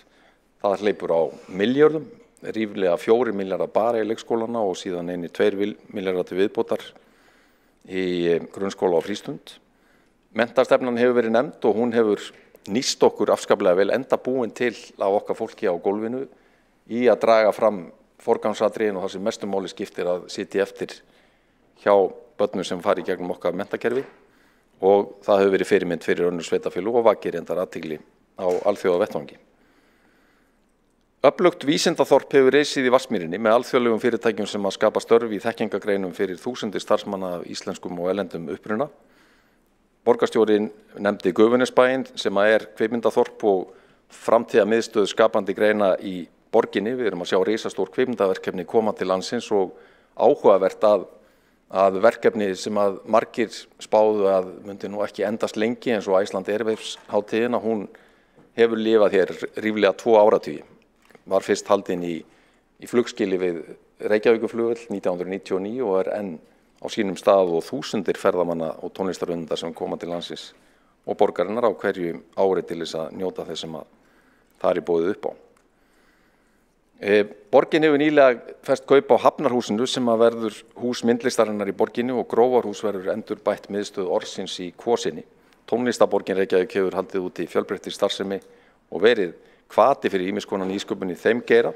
Það degla í gangi varðandi uppbyggingu sjálfstæðra sviðslista og svo mætti áfram telja. Jafnréttismálin voru hér aðeins til umræðu fyrr í þessari umræðu og þar hefur borgin ekki bara tekið við góðum hlutum frá ríkinu, hún hefur sannarlega verið frumkvöðull og brimbrjótur, ekki síst í því að jafna launamun kynjanna. Ekki síst á undanförnum tæplega 20 árum, 1995 vorum við að horfa á það að launamunu kynjana var ríflega 20% en var komin í innan við 1% árið 2021. Og þetta hefur ekki gerst af sjálfu sér, það hefur verið mikil vinna af hálfu borgarinnar alveg frá því að Reykjavíkurlistinn tók við völdum 1994 í þessu efni og við búum að því áfram. En hvað vantar? Hér hefur verið nefnt og formaður skóla- og frístundaráðs Árelía Eydís Guðmundsdóttir fór vel yfir stöðuna í skólamálunum almennt. Við erum með Landakotsskóla sem hefur haldið úti metnaðarfullu skólastarfi með alþjóðlegri námskrá og þar vilji til stækkunar. Og við þurfum fleiri skóla sem að vinna út frá alþjóðlegri námskrá. En við ættum líka að skoða fýsileika þess að opna alþjóðlega leikskóla. Við erum á þeim stað að það í samfélaginu okkar vaxandi hópur fólks sem að hefur kennaramenntun, hefur það sem til þarf að miðla til barna góðum hlutum sem að munu nýtast þeim á ævinni allri. En okkur vantar sannarlega meira varðandi það að vera með íslensku nám fyrir slíka aðila, starfsfólk með annan móðurmál en íslensku til þess að geta nýtt þá krafta meðal annars í okkar menntakerfi. Og eitt af því sem við ættum að velta fyrir okkur til dæmis nefni ég hér að við erum að fara að opna leikskóla við Vörðuskóla í hverfi þar sem er mjög hátt hlutfall barna af erlendum uppruna. Þar gæti verið tækifæri fyrir alþjóðlegan leikskóla sem að gæti einmitt nýtt starfsfólk af erlendum uppruna sem með kennaramenntun eða með uppeldisfræðimenntun í ýmsum greinum sem myndu nýtast vel í leikskólastarfinu. Að lokum við höfum markað skýra fjárfestingastefnu í borginni með græna planinu sem regnhlífin yfir fjárfestingaborgarinnar og í því samhengi er rétt og gaman að nefna eitt skýrt dæmi sem sýnir hvað litla Ísland getur velt þungu hlassi. Carbfix eitt af dótturfélögum Orkuveitu Reykjavíkur og hefur haslað sér völl sem frumkvöðull á sviði kolefnisbindingar sem að getur haft verulega áhrif ekki bara hér á landi heldur alþjóðlega í baráttunni við loftslagsbreytingar. Þetta félag sem að sérhæfir sig í því að kolefnis binda CO2 og breyta í stein og það athyglisvert sem dæmi það sem við erum að tala samkeppnishæfni borgarinnar að verkefni Carbfix hlaut á síðasta ári stærsta styrk sem nokkuð tíman hefur fengist úr Evrópusjóðum inn í íslenskt atvinnulíf, 16 milljarðar króna á nýsköpunarsjóði Evrópusambandsins til þess að byggja upp móttöku og förgunarmiðstöð í tengslum við álversstarfsemina í Straumsvík. Þetta verður fyrsta miðstöð sinnar tegundar í heiminum og það áætlað að starfsemin hefist þar mitt ár 2026, náði fullum afköstum 5 árum síðar og þá stefnir í að 3 milljónum tonna af CO2 verði fargað á hverju ári og það hvorki meira né minna en 65% af heildarlosun Íslands árið 2019. Lítið dæmi en getur haft gríðarleg áhrif á alþjóðavísu sem sýnir það að ef við hlúum vel að nýsköpun og grænum lausnum í okkar atvinnulífinu þá getur það haft heilmikil áhrif í alþjóðlegu samhengi. Ég þakka fyrir umræðan og tek undir með borgarstjóra að gott næsta skref væri einmitt að kortleggja og virkja mælikvara sem að gera okkur kleift að vera með virt mælaborð á hverjum tíma samkeppnishæfni borgarinnar.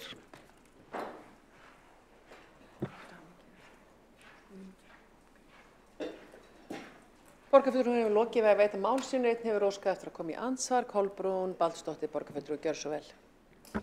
Forseti, ágæta borgarstjórn, ég reikna með að þessi umræða henni sé að ljúka. Mér hefur þótt svona að vera að 90% af þessum ræðum frá ykkur í meirihlutanum vera svona lofræður og vantar svona smá einhvern raunveruleika tengsl. Þetta minnir mig svolítið á þegar maður að fara kannski til sumra borga sem að allt svo flott sem ferðamönnum sýnt en svo handan við hornið fátækrahverfin.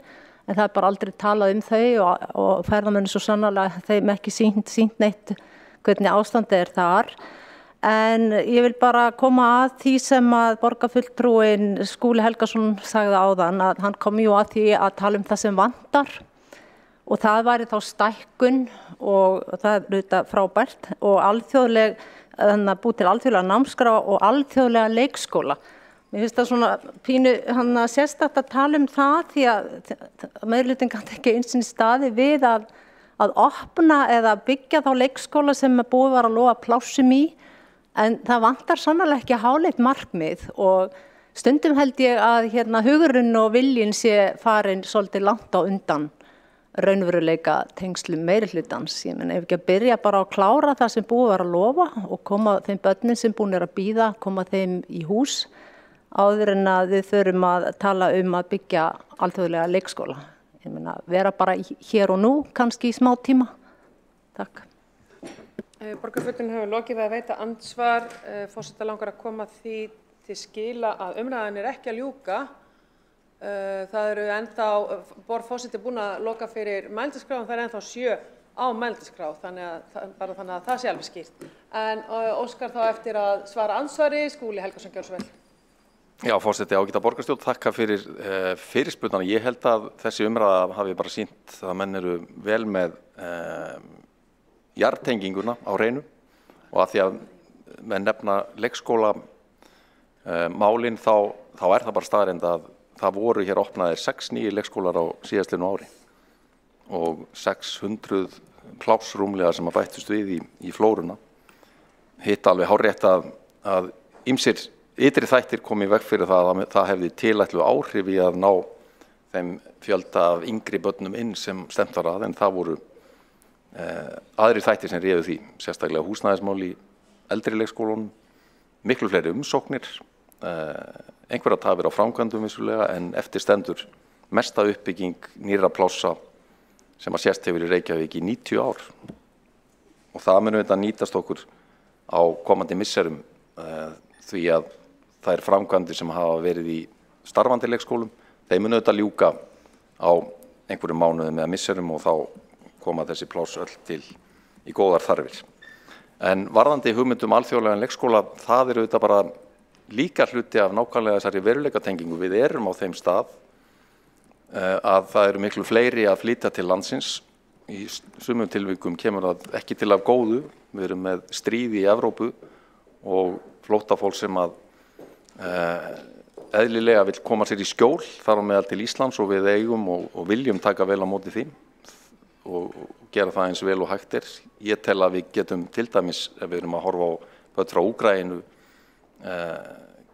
gert betur við þann hóp með því að vera með alþjóðlega námskrá. Þetta hópur barna sem væntanlega mun fara til síns heima að loknu þessu stríði sem vonandi klárast nú fyrr en seinna. Þannig að þetta sannarlega hluti af því að horfa til lausnar á þeirri stöðu sem við erum stödd í. Borgarfulltrúinn hefur lokið máli sínu og svarað andsvari og óska þá eftir að veita andsvaraður sinni. Kolbrún Baldursdóttir, gjörðu svo vel. Forseti, ágæta borgarstjórn, ég held að til þess að öll þessi háleitu metnaðarfullu markmið sem að okkur langar öllum að geta uppfyllt, þá þurfum við auðvitað að byrja að taka á við það vandamál sem er mest knýjandi núna, og það er manneklan. En við vitum það alveg að börn ekki geta verið alla daga vikunar, virkudaga vikunar í leikskólanum vegna manneklu.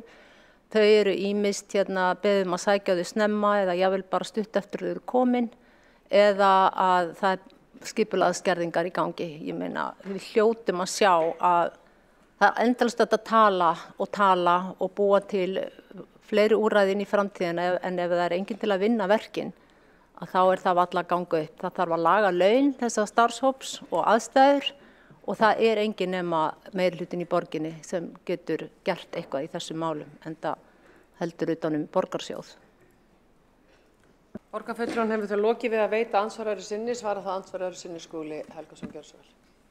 Já, forseti, ágæta borgarstjórn. Manneklan búið að vera verkefni okkar alveg síðan 2016, svo ég bara tali eftir mínu minni, og auðvitað eru við með dæmi í fortíðinni sömulegis tímabil þar sem var mikil mannekla og sérstaklega þar sem var mikil uppgangur í atvinnulífinu. Atvinnuleysi með minnsta móti núna og það ráðandi skýringaþáttur. En það auðvitað misskilningur hjá borgarfulltrúanum að það sé eitthvað sérstakt verkefni borgarinnar og eingöngu verkefni borgarinnar að takast á við manneklu í leikskólum.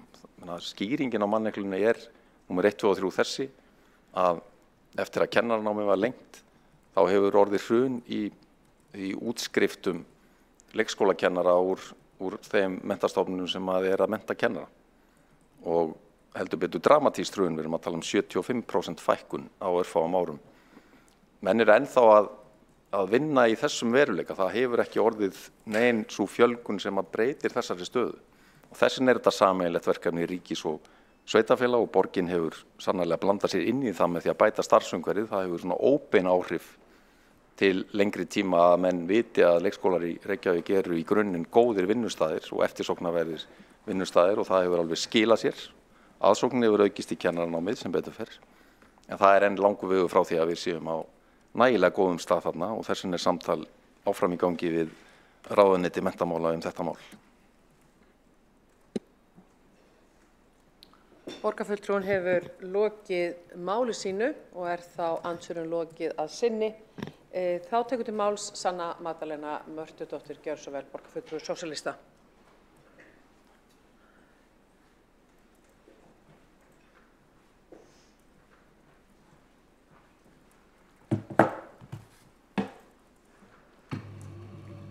forseti og öll sem eru að fylgjast með. Í nútíma samfélagi þá eru mælikvarðar settir á nánast allt í kringum okkur. Við mælum okkur sjálf og leitumst við að aðlaga okkur að skilaboðum hversdagsins mikilvægi þess að vera besta útgáfan af sjálfum okkur, eins og það er sett fram. Og þar sem það er búið að stimpla því inn í hausin okkar að það sé alltaf hægt að vera duglegri og toppa sig. Og þar sem einstaklingshyggjan tröllríður okkar samfélagi þá erum við flestöll farin að líta á okkur sem lítil vinnutæki, litlar vinnuvélar sem reynum að hámarka afkasta getu okkar og skilvirkni, hvort sem það er í starfi, rækt eða með fjölda gleðilegra minninga á samfélagsmiðlum þar sem litið er á fleiri með leyfi forsetum ensku slettu sem góðan kost og jákvæða mæleiningu. Samkeppnishæfni snýst að mæla og bera saman, en hvað er verið að mæla og til hvað þátta er verið að líta til. Það er oftar en ekki á efnahagslegum forsendum og ekki út frá þeim sem hafa það verst, heldur út frá stöðu fjármagnsins og hvernig megi hámarka virði þess. Áherslan í orðræðinni snýst hvernig megi hámarka auðinn og auka svo kallega verðmæta sköpun. En aldrei fer umræðan fram hvernig að skipta auðnum sem af þessu hlýst. Áherslan er aldrei sett á þau sem skapa auðinn og vinnuaðstæður þeirra. Starfsfólk er smætta niður í litla mæli einingu í formúlunni verðmæta sköpun.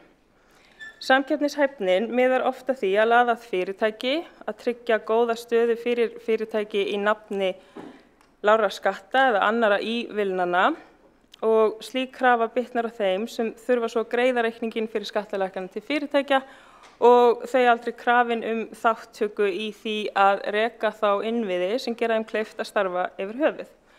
Þau þurfa vegi og veitur og sjálfsagði starfsfólk, fólk sem þarf helst að búa í námynda við fyrirtæki til að sækja þar vinnu og þau reiða sig á að starfsfólki sé fært að mæta í vinnu, jafnvel þótt fjölskyldumeðlimir þess þurfi umönnun af einhverju tagi. Þau reiða sig á starfsfólki að það hafi getað menntað sig og þau reiða sig síðast en ekki síst á viðskiptavini. Það gefur auga leið að það er þeim til góða að samfélagið sé sterkt og að fólk hafi nóg á milli handana til að kaupa þær vörur og þjónustu sem þessi fyrirtæki bjóða. Sagt er að samkeppnishæfnin snúist að búa til góðar mæleiningar þar sem markmiðið er að við verðum besti kosturinn. Reykjavík vill væntanlega vera besti kosturinn en besti kosturinn fyrir hvern. Það er aldrei gengið út frá þeim sem hafa það verst þegar verið er að meta gæði borga. Borgin er ekki samkeppnishæf hvað varðar aðgengi að ódýru húsnæði þar sem 895 manneskjur bíða eftir félagslegu húsnæði og listinn lengist þegar litið til allra þeirra sem bíða eftir húsnæði hjá borginni. Og fjöldi barna sem býr við ótryggar aðstæður hefur fjölgað gríðarlega á milli ára. Borgin er ekki einu sinni samkeppnishæf varðandi almennt húsnæði fyrir þau sem hafa það þó ágætt að mestu leyti.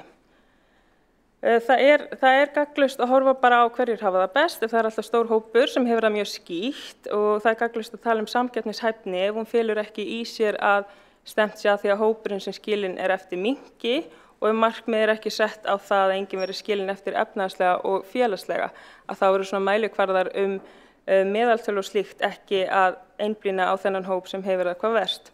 Og þegar við skoðum afleiðingar þess að samkeppnishæfni sé skilgreind á svona þröngan hátt í alþjóðlegu samhengi síðustu áratugi, þá er samkeppnishæfnin að ganga frá okkur með áherslu á að bæta rekstrarskilyrði fyrirtækja eins og það hefur verið nefnt. Þá hafa skattar verið lækkaðir fyrirtæki, lífskjör verkafólks víða heim hafa verið keyrð niður og gerviverktaka orðið sýnilegri. Allt í nafni þess að vera með ódýrt vinnuafl. Og til þess að vera samkeppnishæf í samgöngumálum, þá er útvistun kynnt sem lausnin, þar sem hið opinbera segist ekki að fjármagn til að fjárfesta í góðum strætóvögnum og í þessu samhengi þá myndi borgin hygla útvistun hjá strætó í nafni samkeppnishæfni. Og yrði það þá rammað inn með því að segja við erum ekki samkeppnishæf nema vera með góða vagna og hið opinbera hefur ekki efni á því. Og þar með yrði útvistun hampað og launakjör með því keyrð niður því við vitum að kjör og réttindi eru ólík eftir því hvernig vagnstjórar eru ráðnir inn til strætó. Og nýlegt dæmi hvernig starfsfólk sem heldur borgandi gangandi er smættað niður í tölu í mæli einingu þegar að fjallað launakostnað sveitarfélaga en ekki gengið út frá stöðu starfsfólk sem margt hvert verka- og láglaunafólk sem nær ekki að reiða fram lífið á þeim lágu launum sem það fær. Og bara svona dæmi þetta fjármálaráðstefnu Samtaka íslenskra sveitarfélaga, þá var vörpuð upp svona mynd á skjá sem hét Ógn við sjálfbærni fjármála og þar stóð feitletrað kjarasamningar og sem þá birt sem ein helsta ógnin eins og starfsfólk borgarinnar sé ógn við hana og endurspeglar slíkt með skýrum hætti hvaða viðhorf að ræða í þeirri framsetningu. En hvað hafa stéttarfélögin bent á sem eina aðal ástæðu þess að hækka þurfi laun? Jú, það húsnæðiskostnaður og hvert fara þessi ógnarlaun þá? Beint í algjörlega óregluvæddan leigumarkað þar sem ekkert siðferði ræður ríkjum heldur aðeins fjármagn og eltingaleikurinn við það. Og alltaf þegar ég heyri þetta orðið samkeppnishæfni, þá dettur mér til hugar orð og aðgerðir sem að leggja til áherslu á mikilvægi þess að laða þurfa fólk og fyrirtæki til borgarinnar. Og samkeppnishæfni í mínum huga hefur oftast verið notuð sem leið til að lýsa því að lækka þurfi rekstrargjöld eins og það kallað og útgjöld sett fram sem kostnaðarliður í stað þess að ræða hvað á bak við það. Og fyrir mér þá þetta orð fyrirboði að nú komi kröfur fram að þau þurfa að lækka skatt á fyrirtæki, keyra niður launakjör og eru ávallt notuð aðeins á forsendum fjármagnseigenda og svona talsmáti úr vísindageiranum, viðskiptageiranum. Þar talað ósamkeppnishæft skattkerfi, þar sem gengið út frá brauðmálakenningunni. Það þurfa að degra við auðvaldi til að sannfæra þau að fjármagna ýmis verkefni sem við vitum að virkar aldrei. Að því að auðmannadegrið í formi skattalækkana alltaf tekið út einhvers staðar annars staðar. En á samfélag eins og okkar að vera sífellt í betlara hlutverki gagnvart þeim auðugu, reiða þau sig ekki á samfélagið, grípi þau rétt eins og það á að grípa okkur hin. Jú, þeim ber vitaskuld jafn ekki skylda til að byrja það uppi eins og alls láglaunafólksins sem starfar í fyrirtækjum þeirra, ef ekki meiri, ef þeim lánast ekki eins og greiða laun sem duga starfsfólki til framfærslu, svo þau þurfi auknum mæla að reiða svo samfélagslega aðstoð. Og samkeppni, eins og ég sé þetta, byggir á þeirri ofurtrú að með því að skoða og efla framleiðni og verðmæti muni árangur þess trítlar niður til allra og þessi svona umræðum svo kallar gott rekstrarumhverfi að það muni skapa grunninn að velferð og að það þurfa að skapa meira í stað þess að skipta betur því sem við eigum.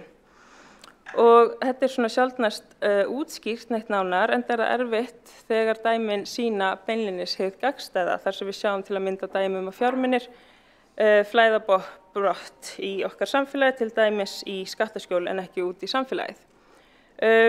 Ójöfnuður, hann ekki ávarpaður í ráðandi orðræðu verðmætasköpun og framleiðni og þessi svona mantra að meiri framleiðni skapi ávallt meiri verðmæti og þar af leiðandi aukinn hagvöxt og ekkert með hægja á þeim hagvexti. En hagvöxtur gerir ekkert ef að valda dýnamíkin á bakvið skiptingu þess vaxtar ekki tekin fyrir og þar fyrir utan þá þessi ofur áhersla á sífelldan vöxt að ganga frá jörðin okkar og augljóslega þar með nokkru framtíð þessara borgar. Og hvaða samkeppnishæfni höfum við þá?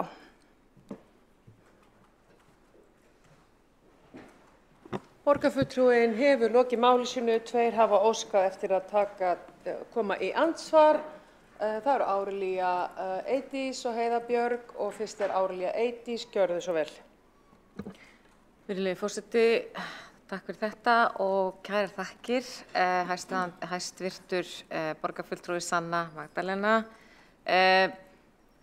Margt sem áhugavert sem þú lagði fram, en það nokkur hlutir sem að vekja athygli mína. Það það að þegar við skilgreinum samkeppnishæfni að þá jöfnuður og jafnrétti lykilhugtök í því. Þannig að þess vegna eru borgir Norðurlandanna að skora svona hátt vegna þess að það í rauninni vegna þess að jöfnuður svo mikill í okkar samfélögum ef við teljum okkur þar á meðal.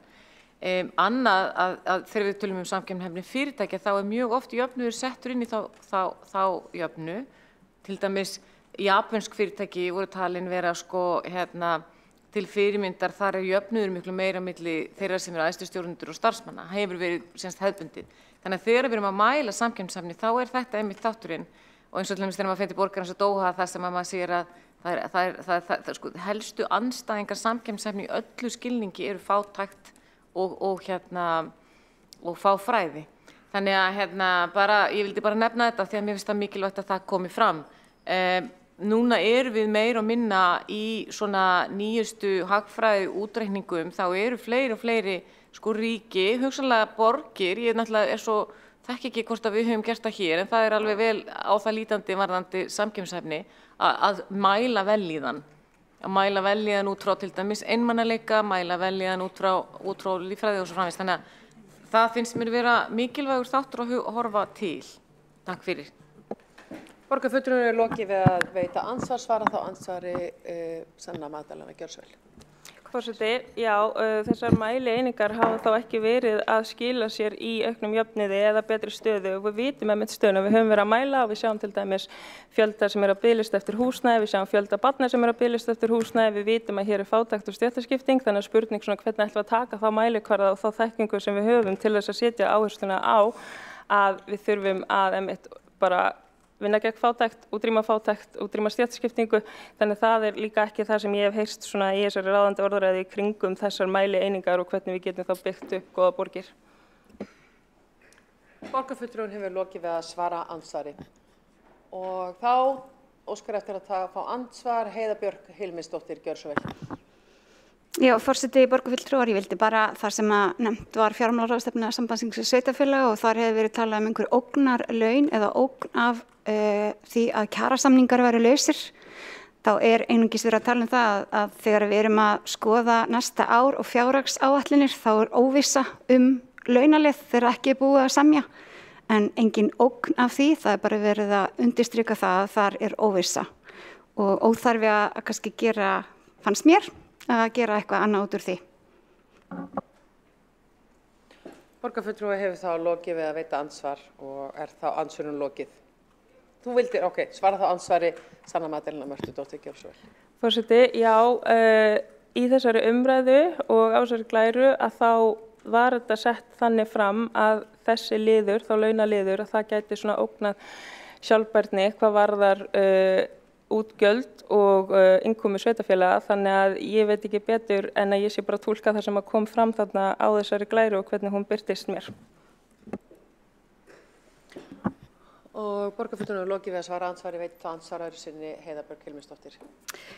Ég veit náttúrulega ekki hvað glæru borgarfulltrúinn er, kæri forseti og borgarfulltrúar, akkurat glæru viðkomandi borgarfulltrúi er að ræða, en já, ef að laun hækka mjög mikið, þá ógnar það auðvitað sjálfbærni sveitarfélaga og það er alveg eðlilegt að það sé bent á fjármálaráðstefnu, þá þurfa sveitarfélaga að grípa til aðgerða til þess að auka sína tekjur til að geta borgað þessi laun, en það er engin mér vitanlega sem hefur talað um það að það sé einhver ógnarlaun eða það sé einhver ógn af því að kjör starfsmanna batni og flestir gera ráð fyrir því og þess vegna er þetta gert grein fyrir þessu og þess vegna er þetta nefnt iðulega og eðlilega. Og borgarfulltrúinn hefur þá lokið við að veita andsvar og er þá andsvörun lokið. Og þá tekur til máls borgarfulltrúi Heiða Björk Hilmisdóttir Gjörsvel.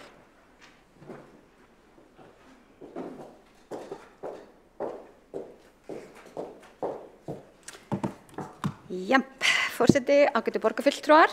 Ég stenst ekki máti að taka þátt í þessari skemmtilegu umræðu sem er nú svona með því skemmtilegur sem við höfum átt hér allan á þessu kjörtímabili. Mér finnst að við sem erum í stjórn Reykjavíkur verðum að taka þetta hlutverk okkar mjög alvarlega að styrkja samkeppnishæfni Reykjavíkur og leita lausna og ræða saman og horfa á þetta út frá mismunandi sjónarmiðum og sjónarhornum og til þess erum við kosin að mörgu leyti er þetta okkar kannski helsta hlutverk og þannig ég svari spurningu borgarstjóra strax, þá finnst mér bara mikilvægt að við setjum aftur svolítið kastljósið á þetta og skoðum aftur og ég held að satt að segja að borgarstjórn sé þannig samsett núna að við gætum alveg náð dálítið góðum árangri. Og við höfum séð og margir hafa nefnt hér að borgir hafa almennt jákvæð áhrif á þróun landa, auðvitað það sem oft er sagt, báðir afar mínir hötuðu Reykjavík, sáu henni allt í foráttu og hér yrði allir vondir sem að myndu alast upp á mölinni og vildu bara sjá alla í sveit.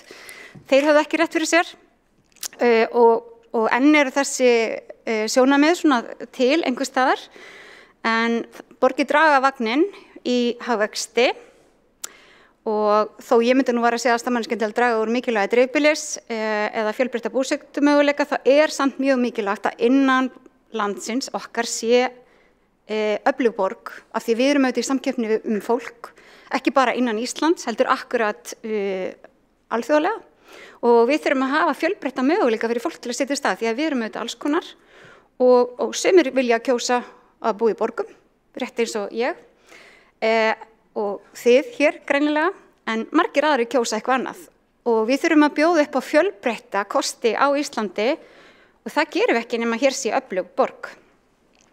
Og þetta ekkert nýtt, ég meina það talað að fyrstu minjar borgir séu 9.000 ára gamlar, það gerir svo margt þegar fólk kemur saman, það gerir svo margt þegar einstaklingar fara að vinna saman, fólk með alls konar reynslu og þekkingu og áhuga kemur saman og það einmitt það sem að gerir borgir svo frábærar, að það er þessi samskipti, þessi tengsli myndast, það sem að hugmyndir verða til og tækifæri og samkennd skapast, kannski meiri og ég held að það sé hluta því að fólk sækir í borgir, það sækir í þetta nálega við annað fólk og það sem að ég hef lesið mig til og séð, þá eiginlega svona það sem stendur alltaf upp úr að það borgir sem að ná árangri og það sameiginlegt að þær eru alltaf í stöðugri þróun, þær eru alltaf að breytast, þær eru alltaf opnað fyrir nýjum hugmyndir og það staðna ekki. Þannig að nútíma borgir eru í samstarfi við aðra borgir að deila þekkingu, deila hugmyndum og þar Reykjavík og þar eigum við auðvitað að vera og kannski mættum við vera ennþá meira. Og það auðvitað bara hlutverk borga að vera svona hreyfiafl breytinga og ég hef séð Reykjavík þannig fyrir mér og mér finnst mikilvægt að við skoðum alltaf hvernig við erum að upplifa það.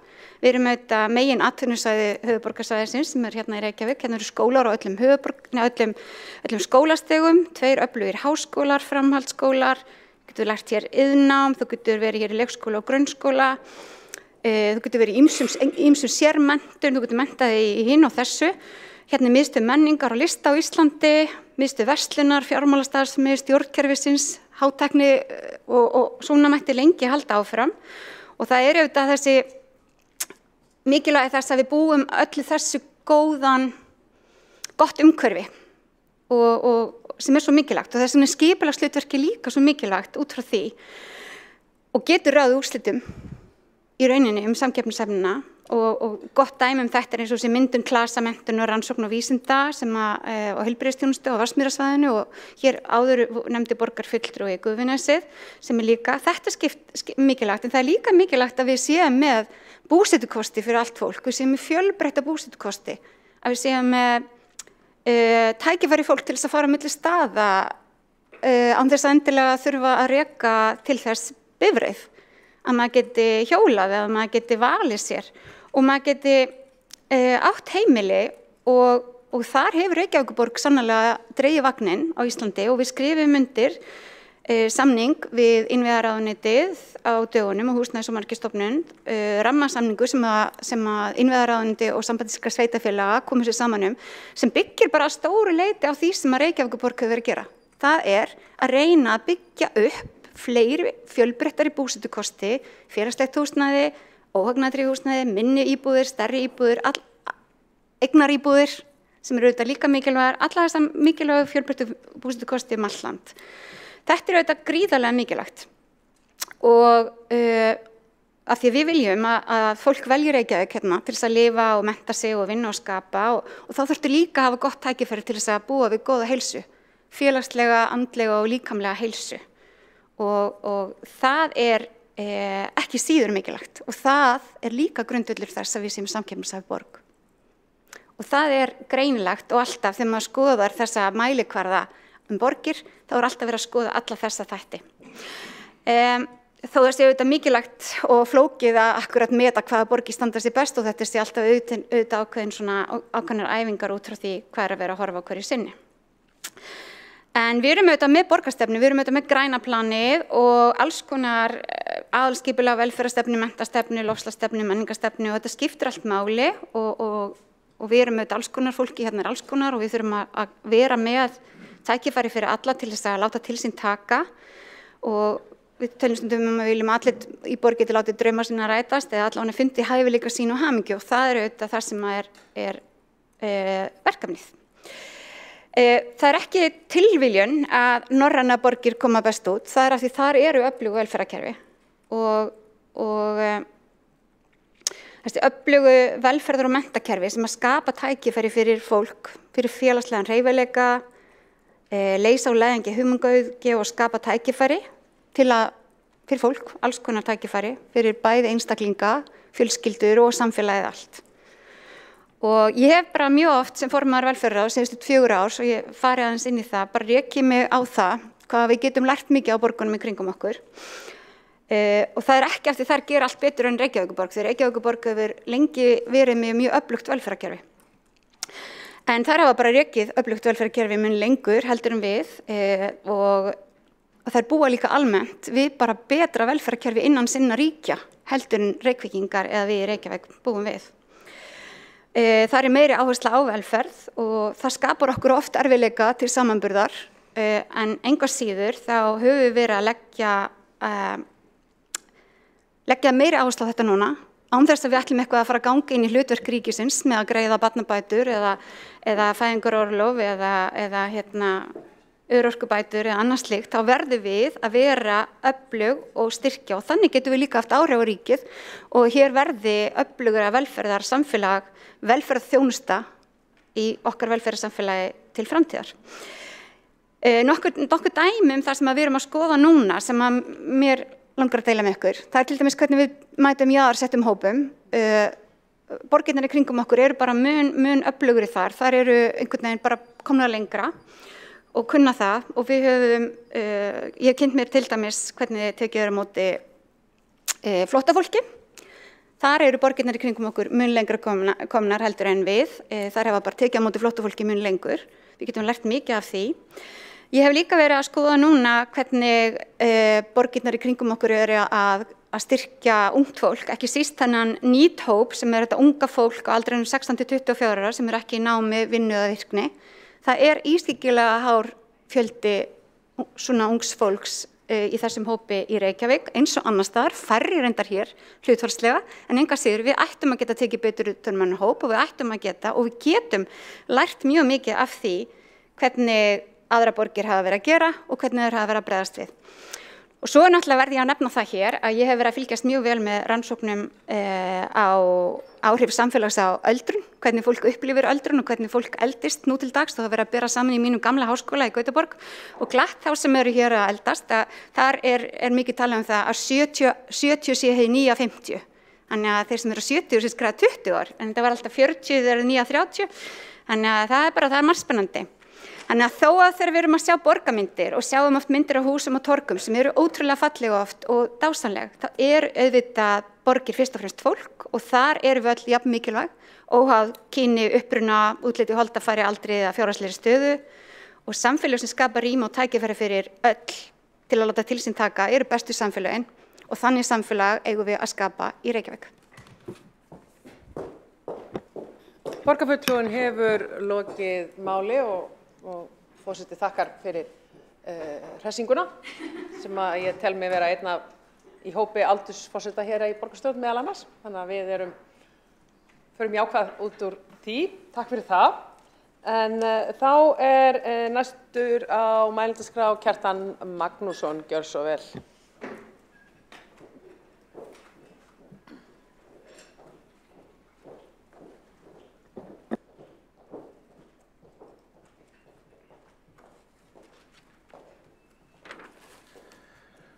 Forseti, góðir borgarfulltrúar, ég vil byrja á því að fagna því að það skuli hafa verið efnt til þessarar umræðu að beiðni flokkana sem standa meirihlutanum hér í borgarstjórn.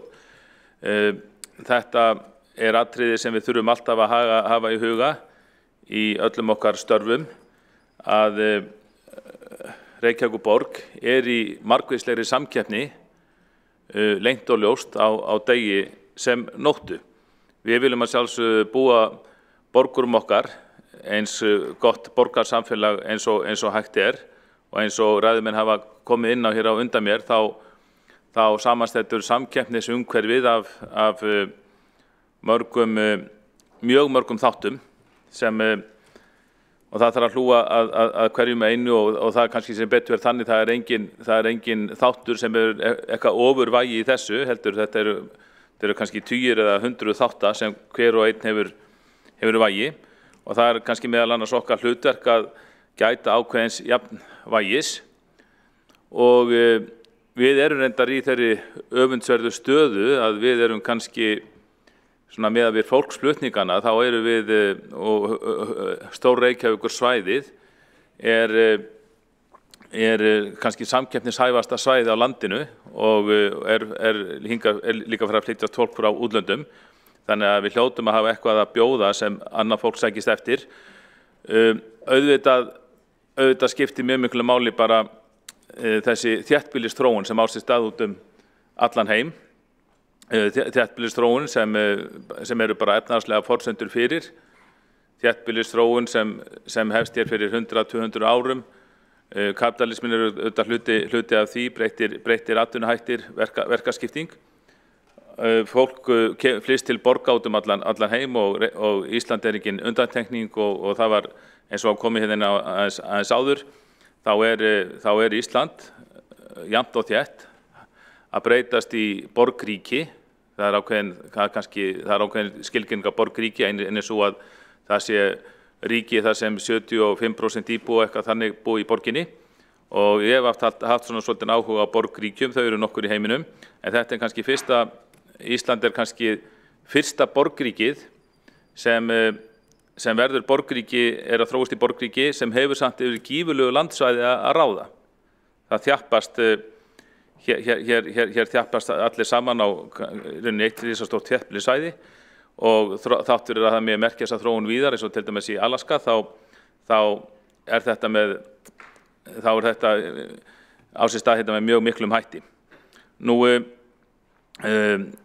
og það voru nefnt hérna ýmis ágætis atriði sem hafa stuðlað því að Reykjavík er að vera betri borg og en líka annað sem ég held að menn þurfa að átta sig á og það er eins og til dæmis umferðarstefnan hér í borgin sem hafa komið inn á það var komið inn á borgarlínuna og strætó og almenningssamgöngur að sjálfsögðu mjög mikilvægur þáttur í borginni en það ætti líka að vera keppikefli að lágmarka umferðartafir í borginni það skiptir miklu máli upp á samkeppnishæfni borga að fólk komist greiðlega til og frá innan borgarinnar, hvort sem það er að fara í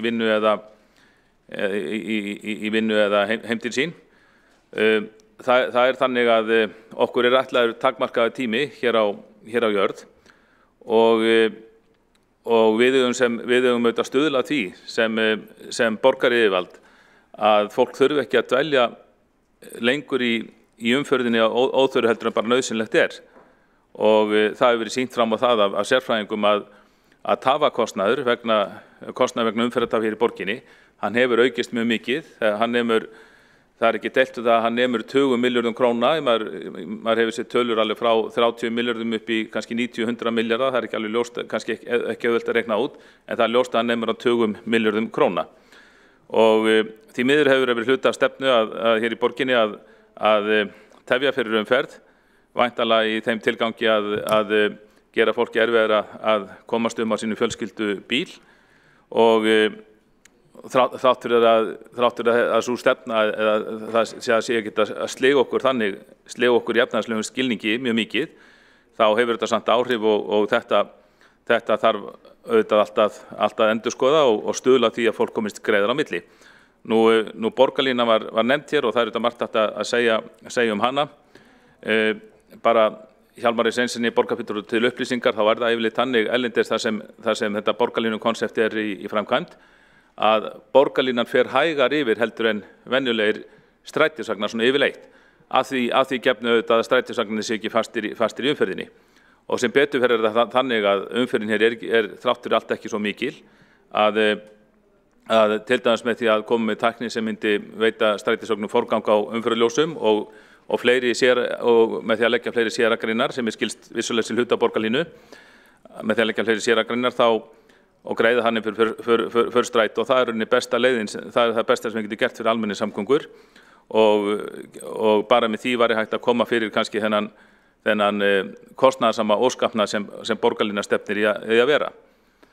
En hins vegar vil ég segja það að þegar borgarlínu hugmyndirnar komið fyrst fram þá var verið að tala hér sporvagna eða léttlestir og það var talað og þá voru menn mjög harðir á því að þetta þyrfti að vera séreignar lestarteinar eða hvað sem út alla borg og venjulegir strætisvagnar myndi ekki fá aðgang að því séragreinum en svo var ég reyndar að heyra daginn og held ég bara í fyrsta sinn að nú er gert ráð fyrir því að borgarlínan á að vera á hjólum og séragreinar fyrir þá að venjulegir strætisvagnar það sé ætlunin að þeir fái líka aðgang að þessum séragreinum og það finnst mér nú strax skárra og þá auðvitað kemur bara því þurfum við þá ekki að reyna að samræma þetta tentan að efla bara núverandi strætó þannig að hann geti þjóna hlutverki borgarlínunar sem hann gerir auðvitað núna. Stundum dettur manni í hug hvort það sé viljandi verið að svona ekki bæta strætó til þess að skapa eftirspurn eftir borgarlínunni. Ég vona nú að það sé ekki raunin. Við eigum auðvitað ekki að láta deigan síga við að bæta strætó þó að borgarlínan koma ekkert í vann. Nú mér fannst leiðilegt að heyra það í ræðu Hjálmars Sveinssonar, borgarfulltrúa, að það var hálfpartinn eins og hann hlakkaði yfir því að fjölmennu vinnustæður hér í borginni ætti sér ekki framtíð. Eina dagblaði sem kemur út í borginni sem dreift í hús. Ég verð að segja, auðvitað liðin svo tíð og kemur ekki aftur þessi gefin út 6 dagblaði í borginni, en við fráfall hvers dagblaðs þá mér hefur þótt að verra að missa hvert dagblað, að missa Þjóðviljan fannst mér verra. Og mér fannst verra áramótin þegar var hægt að dreifa fréttablaðinu í húsi í Reykjavík. Fréttablaðið stuðlaði auðvitað að fjölbreytilegri umræðu og gerir ennþá þó þessi ekki dreift í hús. Þannig það er eitt dagblað eftir sem dreift á pappír í húsi í borginni og það er Morgunblaðið og væntanlega góð upplýsingar með hluti af samkeppnishæfni borga og ég held að við séum öll sammála það að við viljum búa fyrirtækjum sem best skilyrði að vera hér í Reykjavík, það er hluti okkar samkeppnishæfni og þess vegna fannst mér, ég fannst svona eins og það væri hálfpartinn hlakkað yfir því að Morgunblaðið ætti sér ekki framtíð. Ég ætla ekki að spá það en við vitum að rekstur dagblöð standi ekki í sterkum fótum og við gerðu og ég vona svo sannarlega að ég hafi misskilið þessi orð borgarfulltrúans þegar hann sagði að Morgunblaðið ætti ekki framtíð fyrir sig frekar en einhver hópur innan Sjálfstæðisflokksins sem væntanlega ég er í. Nú, annars vil ég bara minna síðan á, ég er alveg sammála mikilvægi menntunar en ég held að verðum að hafa það í huga að milljarðar ekki mælikvarði það hvað menntun góð endilega, það menntun sjálf og hana þurfum að bæta. Það hefur verið komið inn á það bara í ljósi alls konar prófa og kannana sem okkar nemendur hafa farið í, þá stenda þeir ekki nægilega vel í erlendu samanburði og sterkast hef ég reyndar tekið til orða það meðal háskólakennara sem ég hef heyrt í, þannig að ég held að nú er þetta formaður skóla- og frístundaráðs í mjög góðri stöðu til að einhvern veginn kannski meta það heildstætt hvað við þurfum helst að efla í okkar skólakerfi. Menntastefnan er þannig, hún er í lopinn í báða enda, hún er svo hlaðborð, maður getur valið af henni hvað maður vill bæta, það er hægt að gera henni hvað sem með hana. En svo síðast en ekki síst vil ég minna á fjármálin borgarinnar. Það er ekki hægt að fjalla samkeppnisstöðu borgarinnar án þess að það sé vikið nokkrum orðum af fjármálunum. Þau eru mjög slæm, það held ég að hafi nú allir flokkar viðurkennt og við getum ekki haldið því áfram ef við erum alltaf að tala samkeppnishæfni, laða að sterka skattgreiðendur til borgarinnar, laða að ungt fólk til borgarinnar, laða að erlenda sérfræðinga og erlent fólk til borgarinnar, þá getum við ekki haldið áfram að safna hér skuldum upp á 20 milljarðar króna á hverju ári og bættum við skuldastabban. Það verður að eiga sér stað sem hluti þessar umræðu, mjög svona ákveðin og upplýst umræða það hvernig við ætlum að snúa þeirri óheillaþróun við, því annars mun bara borgin stefna lóðbeint á hausinn.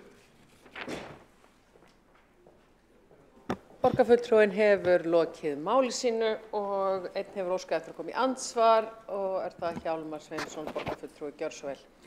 Já, mér langaði að bara minnast á það, eða tengt að í fyrsta lagi að koma kannski aðeins óvart að borgarfulltrúi Kjartan Magnússon skuli hafa bara daginn uppgötvað það að þetta ætti að vera svo kallað hraðvagnakerfi sem eru svona turbostrætóar sem eru alltaf á séragrunum og komast þessna hratt yfir. Það er alveg svona 2, 3 ár síðan það var opinbert að þetta ætti einmitt ekki að vera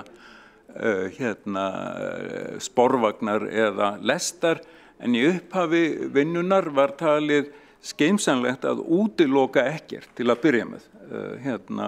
Heldur að hafa augun opin fyrir öllum möguleikum en smá sem að þróaðist undirbúningsvinnan þannig að þessi hraðvagnakerfi var talið heppilegast og það þrautreint erlendis. Og í samtíð Morgunblaðið að þá ég mikill blaðalesandi, ég sé eftir fréttablaðinu og ég hlakka ekkit yfir því að ef að Morgunblaðið hættir að vera til, en svona miðað við þróunina í fjölmiðlaheiminum að þá ég ekki vissum að líftíminn verði mjög langur úr þessu. Það ekkit fagnaðarefni, segi ég, jafnvel þótt að mér finnist ritstjórnar eða ritstjórnargreinar Morgunblaðsins frekar ömurlegar. En þá ég ekkit að hlakka yfir því að blaðið hætti að vera til einhvern tímann. Borgarfulltrúinn hefur lokið við að veita andsvar og svara þá andsvari Kjartan Magnússon, gjörðu svo vel. Forseti góður borgarfulltrúar, ég vil bara þakka Hjálmari Sveinssyni borgarfulltrúa fyrir gott andsvar. Ég man eftir bara varðandi borgarlínuna, þá man ég eftir þegar ég hætti borgarstjórn á sínum tíma, þá var það ekki alveg komið á hreint. Hvort að ég man að það voru einhverjir sem mæltu gegn því að vagnarnir að strætis, gamli gulli, góði strætó geti fengið að nota þessi sérregluna líka. En það ég held að allir séu sammála á núna, þannig að svo þróun alveg rétt að átt allavega og svo held ég getur bara verið sammála það. Það ánægilegt að sem fjölbreytilegust blaðaflóra geti blómstrað og þó að pappírinn hverfi þá vonar maður bara samt að öll sjónarmið eigi sín málgögn og málgögnum í borginni ég vona pólitísku málgögnum eftir að fjölga en ekki fækka þó það horfi ekki vel allavega ekki á blaðamarkanum. Borgarfulltrúinn hefur lokið við að veita andsvar og þó andsvörum lokið. Næstur á mælendaskrá Sabine Leskov, gjörðu svo vel.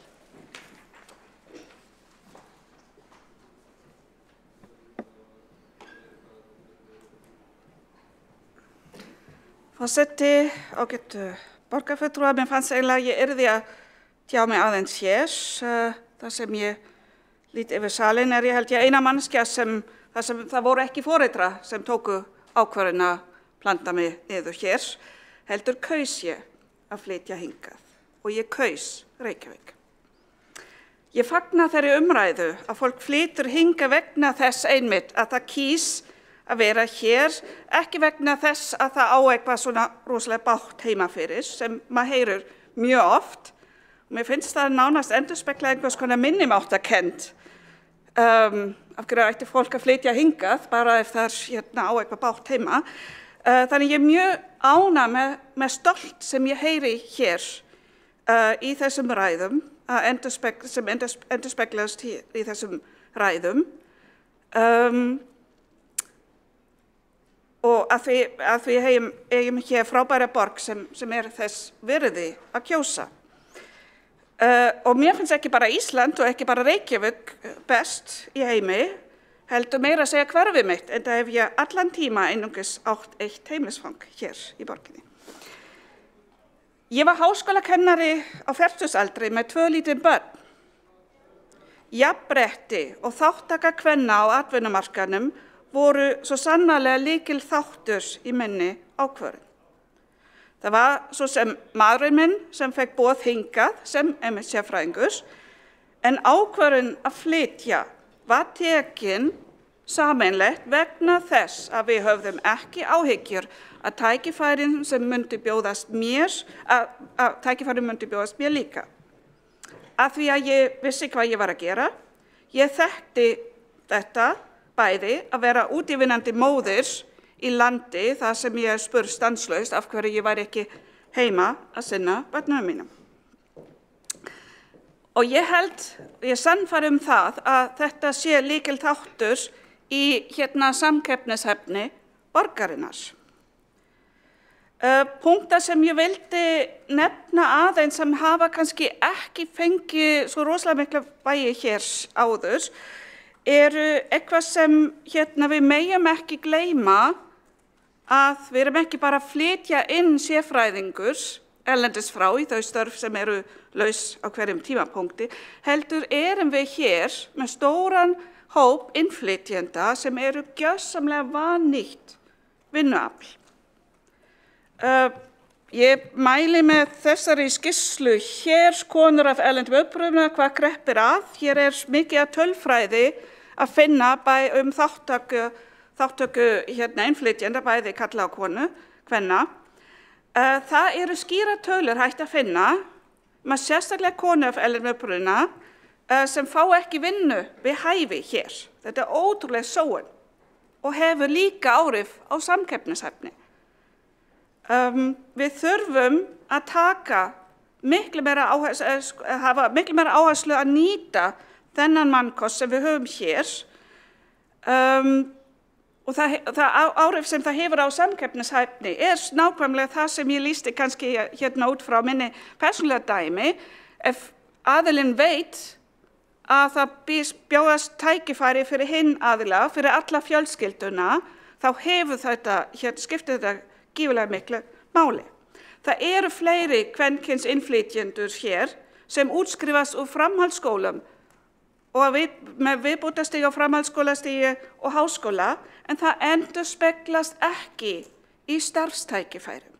Heldur eru konur af erlendum uppruna sá hópur sem líklegra en allir aðrir að vera ofmenntuð. Sem sagt, að fá ekki að vinna við störf við hæfi heldur á lægri færnistig.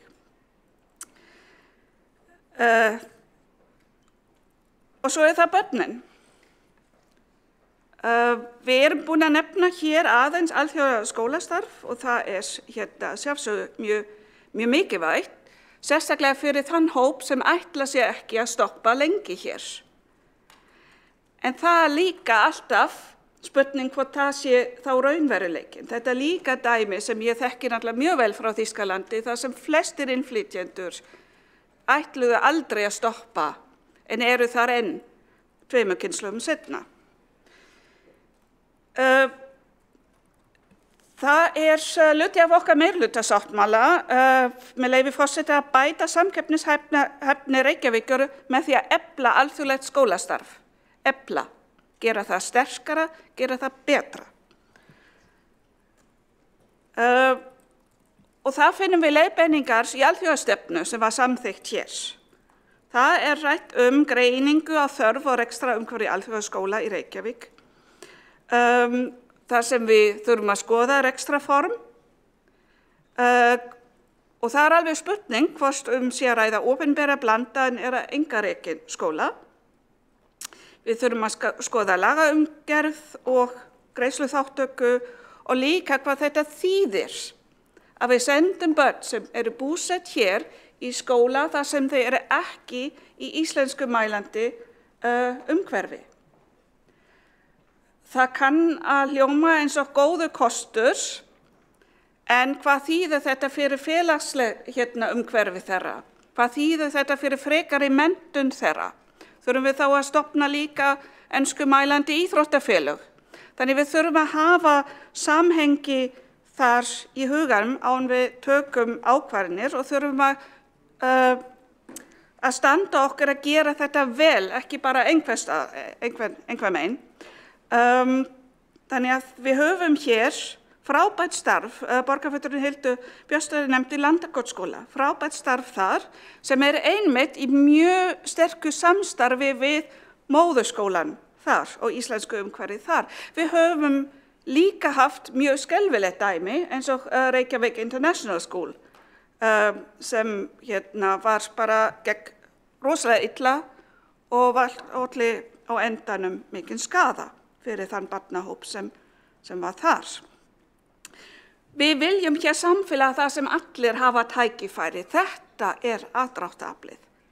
Ekki samfélag þar sem bara innfæddir hafa aðgang að miklum lífsgæðum og kannski einhver lítil hóp, svo kallað með leyfi forseta expats, hámenntra útlendinga sem boðið hingað, en svo hafa og svo þriðja hópurinn, nafnlausi þjónustuliðurinn af erlendum uppruna, sem við fréttum nú mikið af í samband við heimsmeistarakeppni í Katar. Þannig samfélag viljum við ekki hér. Og ég held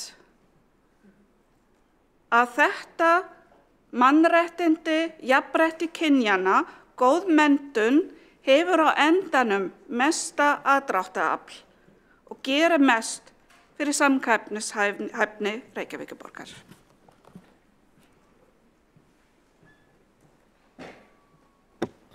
Borgarfulltrúinn hefur lokið máli sínu og tekur þá til máls Friðjón R. Friðjónsson. Gjörðu svo vel.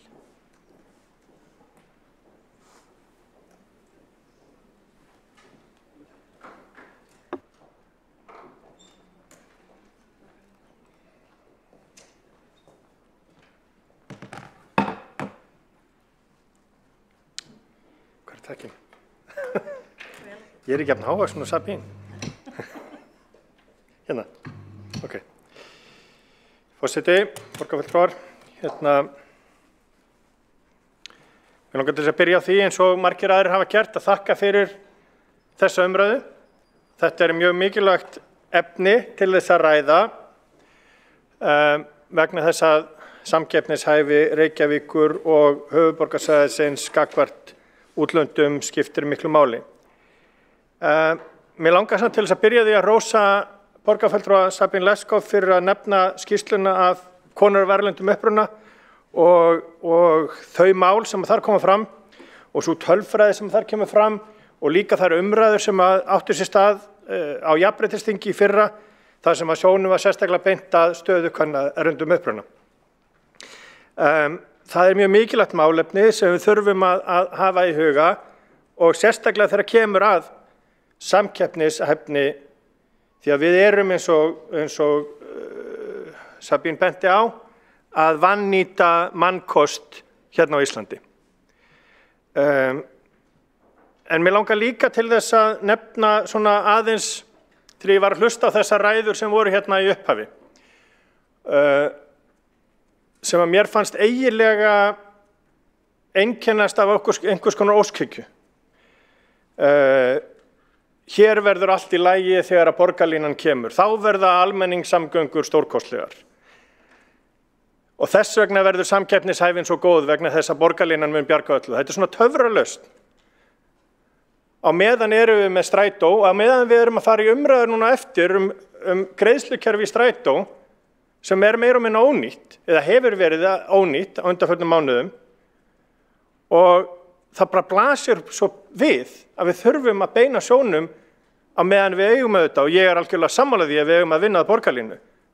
En við þurfum að skoða strætó líka og hvernig staða hans er. Ég skal líka viðkenna að mér brá pínlítið áðan þegar að Hjálmar Sveinsson borgarfulltrúi vitnaði í fyrrverandi formanns hús. Það er líklega í fyrsta skipti sem hann hefur gert það og hrósað leið og ég kann honum þakkir fyrir.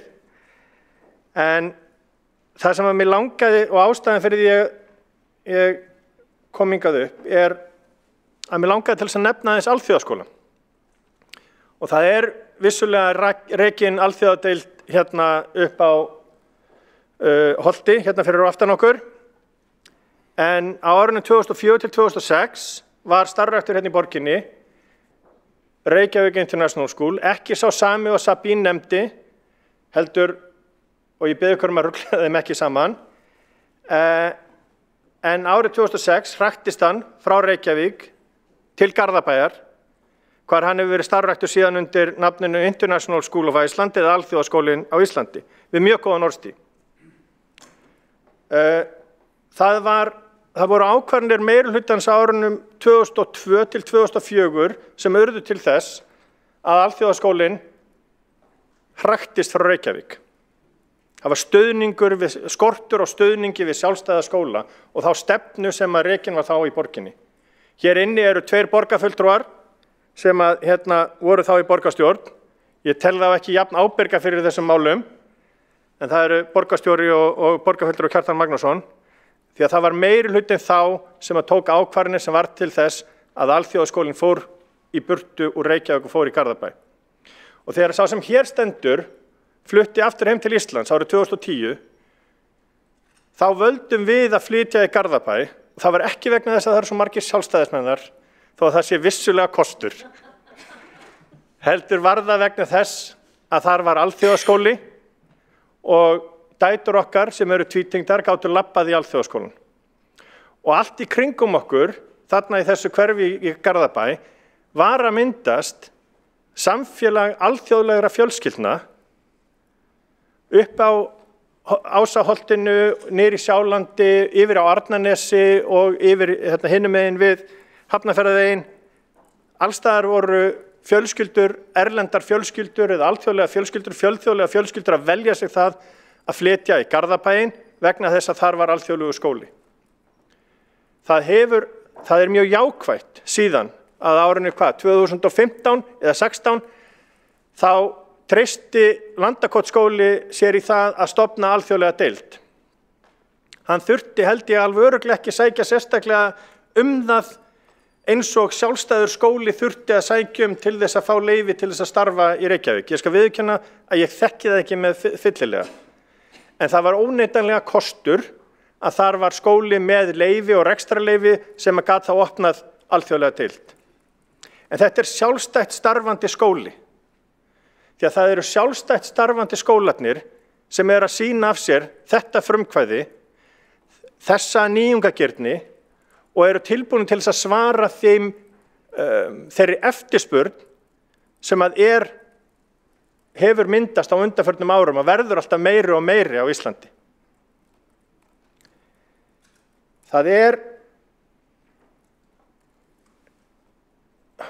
Þess vegna finnst mér alveg frábært að heyra að það sé hugmyndir að stofna alþjóðlega leikskóla.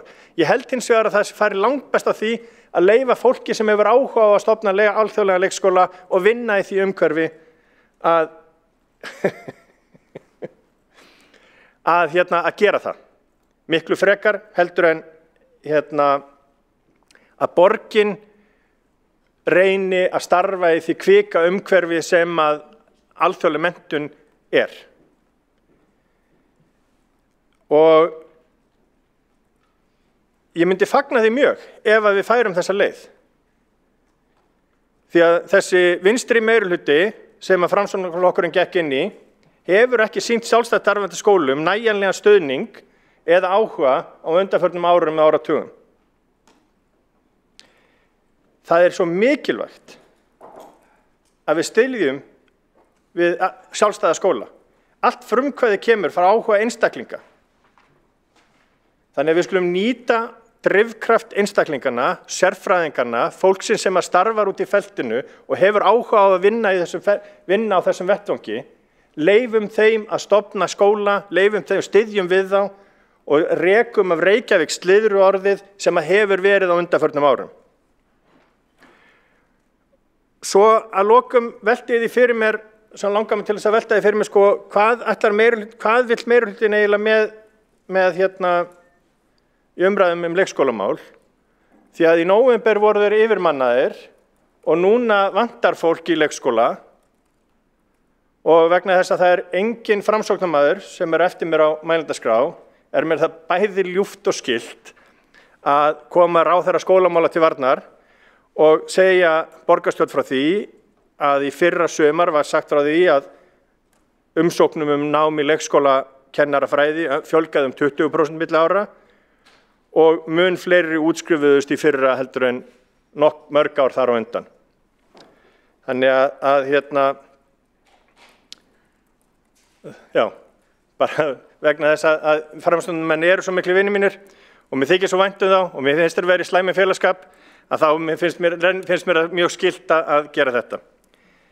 En lykil orðið í samkeppnishæfni Reykjavíkur er að við tryggjum fjölbreytni. Fjölbreytni í skólamálum, fjölbreytni í samgöngum, fjölbreytni í mannlífi.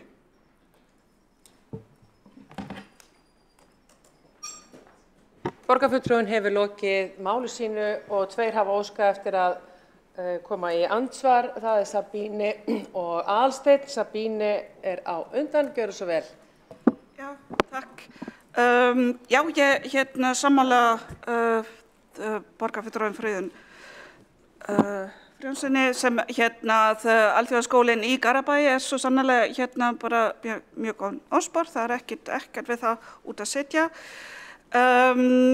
En ég ætla samt að nefna einmitt Reykjavík International School sem var stofnað seinna þegar man ég ekki árið en við vorum í skólafrístundaráði á þeim tíma held ég og það var einmitt þannig að við höfum stött þetta alveg þannig að það ekki rétt að við værum hér bara að reka slíka skóla út úr borginni, við studdum þetta. Ég hins vegar ekki alveg sammála einungis einkaskóla getur verið kvik, Landakotsskóli og Garabæ starfa samkvæmt alþjóðlegum stöðlum, það nákvæmlega ekki, þetta mjög stöðugt, það ekkert sem kvik. Það eina sem var kvik í samband við Reykjavík International School var að reksturinn var það slæmum stöð og enga möguleika til að grípa inn. Þannig foreldrum í þessum einkaskólum var tilkynnt á föstudegi að skólinn væri að loka helgina og borgin þurfti að taka við þessum börnum á mánudagi. Þannig að kvik kannski ekki alltaf mesta gæðastimpil í skólastarfi. Borgarfulltrúinn lokið við að veita andsvar, svara þá andsvari borgarfulltrúi Friðjón R. Friðjónsson. Þegar ég var að vísa, takk fyrir ábendingun og við erum alveg sammála það að það tókst ekki vel með þann skóla en þegar ég var að vísa til þess að einkaskólar eða sjálfstætt starfandi skólar væru kvikir þá eru þeir kvikari til þess að bregðast við eins og til dæmis því að sjá þá eftirspurn sem í borginni eftir alþjóðlegri menntun því að ekki var grunnskólakerfið að gera nokkuð skapaðan hlut í því.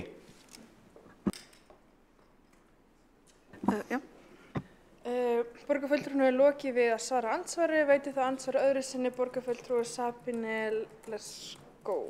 Já, þá erum við bara aftur svo mikið sammála hér að grunnskólakerfið var ekki tilbúin að grípa þennan hóp, en það náttúrulega útiloka ekki að það getur verið það í framtíðinni.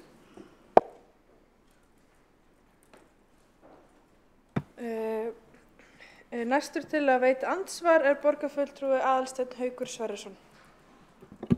Forseti, ég vil nú bara þakka Friðjóni Friðjónsinni fyrir afar hlý orð í garð okkar Framsóknarfólks og bara lýsa yfir hvað við erum glöð að eiga svona góða vini að. Takk fyrir.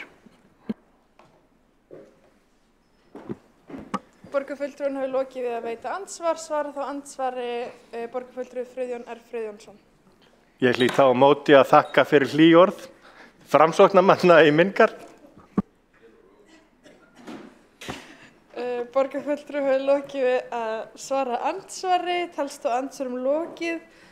Næsta mælendaskrá Ragnhildur Alda Vilhjálmsdóttir, borgarfulltrúi.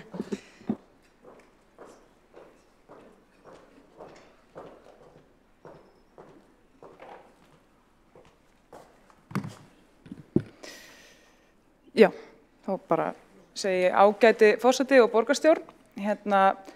Það hafa komið fram hér ýmsar góðar ræður og aðrar margar mjög gáfulegar og aðrar frekar svona skrautlegar. Heilt yfir kom það mér á óvart að meirihlutin hefði sjálfur ákveðið að setja þetta mál á dagskrá, en þetta svona hrapi niður listan náttúrulega ákveðin áfyllisdómur The Economist yfir þeirra störf. En ég bara hugsaði með mér að þetta væri nú kannski bara merki aðeins ábyrgðarfyllri pólitík en áður hefur hér við gengist og við ætlum bara að hafa kannski meira svona málefnalega umræðu og hvað hefur kannski verið úrskeiðis og hvert við ætlum að stefna og hvernig við ætlum að komast þangað. En svo kom bara þetta uppistand frá borgarfulltrúanum Hjálmari Sveinsyni. Og ég gat bara ekki látið það óátalið enda ljóst að það löngu tímabært að stappa í borgarfulltrúan stálinu. Því borgarfulltrúinn tilheyrir þeim flokki sem hefur verið við stjórn höfuðborg Íslands í nánast 2 áratugi með örlitlum hléum og hefur því haft hvað mest að ráða höfuðborgarsvæðið en eins og sést á eignarhlutfalli Strætó og Sorpu og bara í lögunum og reglunum. Og samkvæmt öllum opinberum skjölum ætti borgin að vera langt valdmeiri en önnur sveitarfélög. En samt verið sem svo af ræðu hans að dæma að flokkurinn hans sé svo illa haldinn að við valdlausu fulltrúar minnihlutans honum einfaldlega óyfirstíganleg hindrun. Og þar sem aðrir sjálfstæðismenn sitja í litlu bæjarfélögunum í kringum okkur, þá bara valta þeir yfir hennar meirihluta í Reykjavík. Og maður getur bara ekki annað en kennt í brjósti menn sem upplifa sig svona máttlausa. Og nú veit ég ekki alveg hvað svakalega minnumáttarkennt að baki því að þrátt fyrir áratuga langa valdatíð sem menn hérna enn að reyna að klína sökina á Sjálfstæðisflokkinn. Augljóslega hefur þetta bara reynst meirihlutum Samfylkingarinnar megn að tryggja góða innviði hér í borginni og árangursleysi sést vissulega vel á samgöngunum og mögulega má rekja þennan ómöguleika við að horfast í augu við eigin getuleysi í almenningssamgöngum til þess að það hendar bara vöruverkinu mjög illa. En það þýðir ekki alltaf að kenna öllum öðrum og hér kemur bara eitt ókeypis hollráð að ef borgarfulltrúinn vill efna kosningaloforð Samfylkingarinnar bara ágætis byrjun að trúa því sjálfur að hann geti það. Að því að ræðu hans að dæma virðist sem meirihlutanum skorti bara allt sjálfstraust í verkið, verandi svona illa haldinn með Sjálfstæðisflokkinn fyrir utan sig. En það kannski útskýrir þetta sífellda endaleysi. En það gott að hér sé viðurkennt að Reykvíkingar hafi þurft að þola hér lággæða almenningssamgöngur síðustu áratugi undir þessi vinstri meirihluta. Enda væri öðruvísi ekki þörf á að titla strætó og sérakrein sérstaklega sem hágæða samgöngur í samanburði. En auðvitað þetta tal tröllin í Sjálfstæðisflokknum bara mjög algengt þrástef hjá borgarstjóravorum. En það líka bara í sjálfu sér ákveðið skjall. Því það greinilegt að umræddir menn trúa því að það sé bara ekki hægt að ganga yfir brúna án þess að Sjálfstæðisflokkurinn hleypi þeim yfir. En það segir kjósendum að ef þeir vilja raunverulegar aðgerðir í þágu innviða, betri almenningssamgangna og bara betri þjónustu almennt, að þá þeirra atkvæði best geymt hjá Sjálfstæðisflokknum því að við komum hlutunum í verk.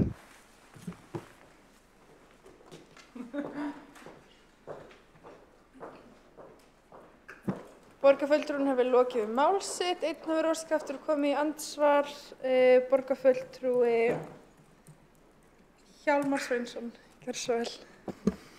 Já, þetta var skemmtileg ræða og reyndar held ég að borgarfulltrúinn hefur kannski ekki hlustað mikilli athygli á mína ræðu af því að Sjálfstæðisflokkurinn fekk ekki sérstaklega mikið rými þar, það er rétt undir lokin að ég reyndar hrósaði sjálfstæðismönnum sem að stjórna sveitarfélögum hér í kringum okkur og í ríkisstjórn fyrir að leggjast á árar með okkur að koma hér upp öflugum skilvirkum samgöngum og ég var bara getið mig til að eftir að hafa til að mynda heyrt umræðu hér, séð á samfélagsmiðlum og kíkt í Morgunblaðið að hér væri einhver svona kannski svona sérsöfnuður sjálfstæðismanna sem var móti borgarlínu hér í borgarstjórn. En allmargir sem ég þekki, sjálfstæðismenn, eru mjög hlynntir og þetta náttúrulega alls ekki þannig að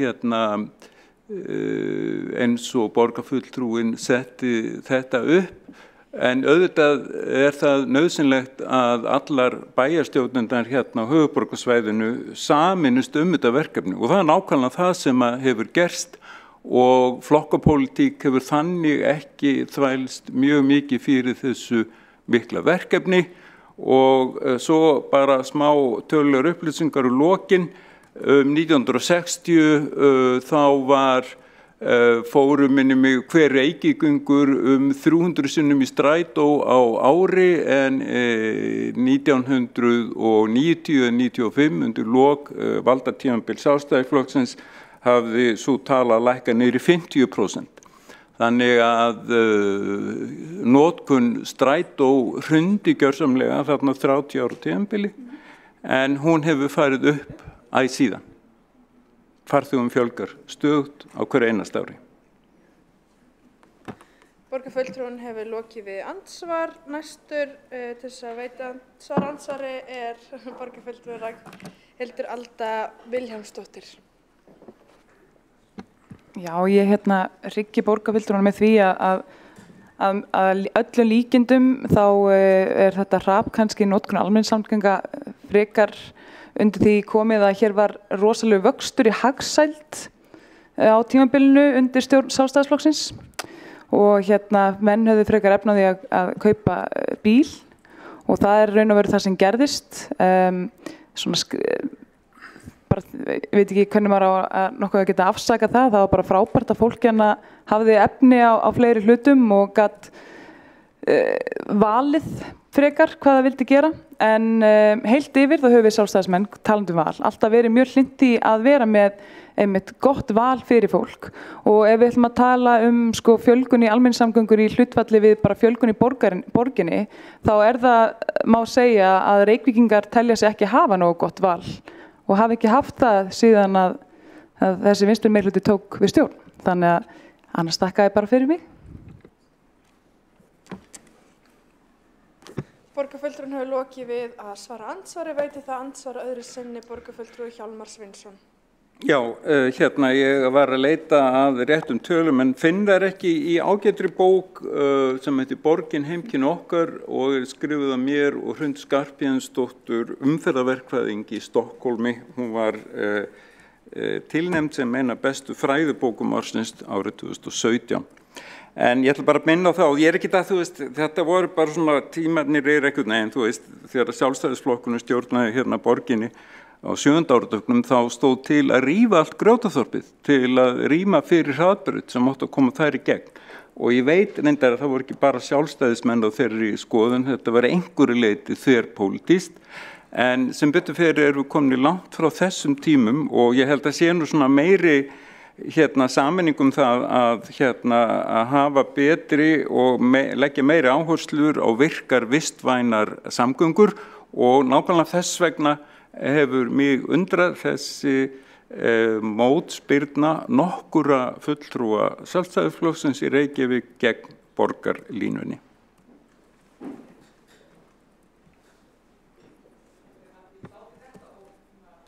Borgarfulltrúi hefur lokið við að veita andsvar, eða svara andsvari, veita andsvar öðru sinni og talst að andsvarum lokið. Næsta mælendaskrá er borgarfulltrúi Þórdís Lóa Þórhallsdóttir.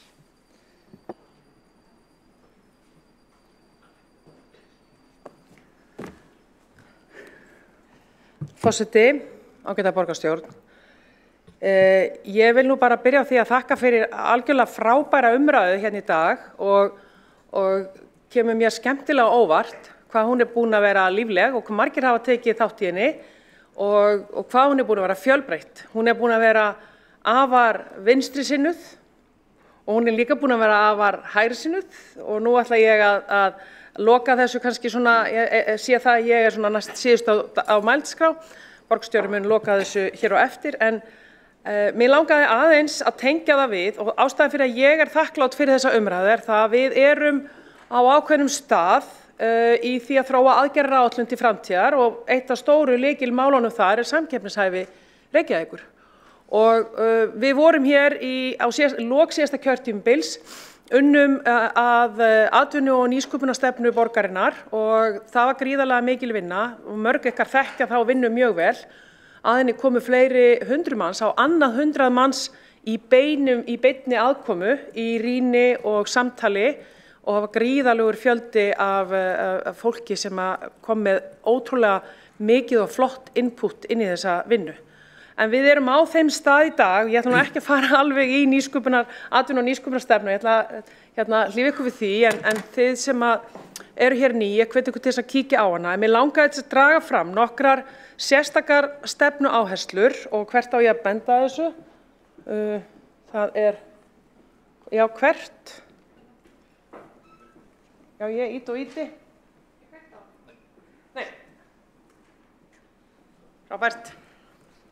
Mér langar sérstaklega til þess að draga fram nokkrar, hérna þessar kjarnaáherslur og grunnstefið í þessari stefnumótun og þeim ramma sem var það að við ákváðum að í staðinn fyrir að taka svona hefðbundna stefnumótun þá fórum við í það að skoða hvar liggja áskoranirnar og það margir gert sér pólitískt mat úr því en við erum bara nokkuð stolt af því að við fórum strax í hvar liggja helstu áskoranirnar fyrir okkur í atvinnu- og nýsköpunarmálum og eitt af því var til dæmis sameiginlegur skilningur milli atvinnulífs og borgarinnar.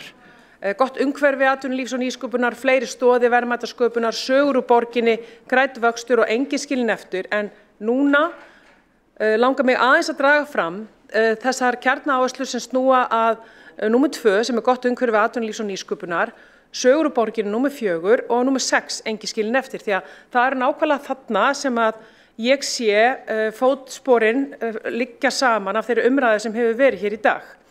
Og ég ætla að fara hérna í gott umhverfi atvinnulífs og nýsköpunar og hérna erum við með sérstaka áherslu á að efla nýsköpunar menningu bæði innan borgarinnar en líka sem taka þátt í henni fyrir hönd svona inn í atvinnulífinu, betri þjónusta, það eru mörg búin að koma gríðarlega mikið inn á þetta og síðan traustir innviðir og skilvirkir og þarna eru allir þessi snertifletir sem við höfum verið að tala hér í dag, bæði sem snýr af nýsköpuninni, hvernig að stofna fyrirtæki, að það sé næg atvinna í borginni, það sé næg menntun í borginni, það sé aðgengi gott og svo fleira og fleira og fleira.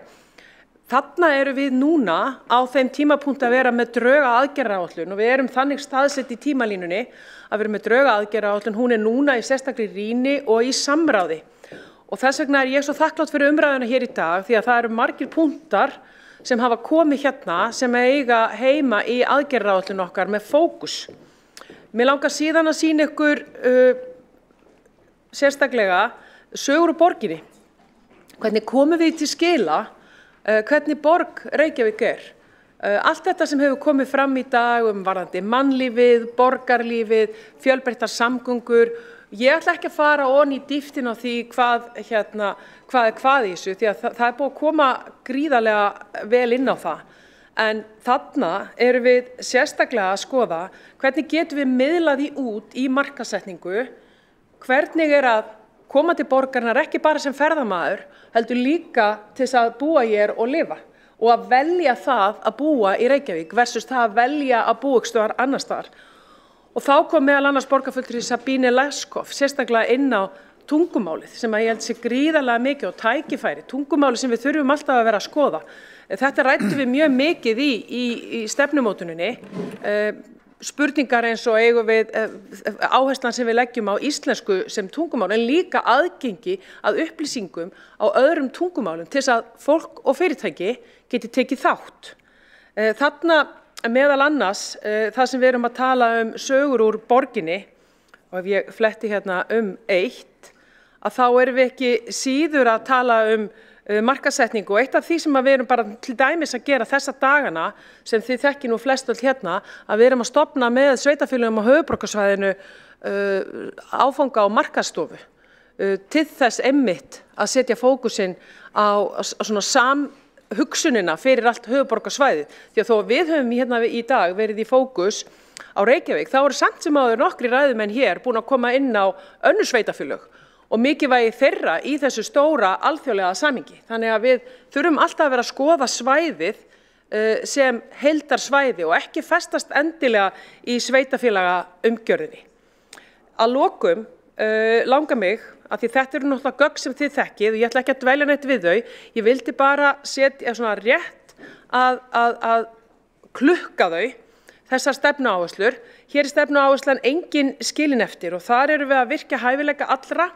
Við erum að fögna fjölbreytileikanum og tryggja mannréttindi allra á vinnumarkaði. Og þetta skiptir bara gríðarlegu máli varðandi þá framtíðarborg sem við viljum að hér sé. Og því betur sem við stöndum okkur í þessum málum eins og kom mjög vel fram hér áðan, bæði hjá borgarfulltrúa Árelíu Eydísu Guðmundsdóttur og Heiðu Björgu Hilmarsdóttir varðandi velferðarmálin og samkeppni og jöfnuð, þá skiptir það svo miklu máli þarna að við séum með alveg skýran fókus. Kæru félagar,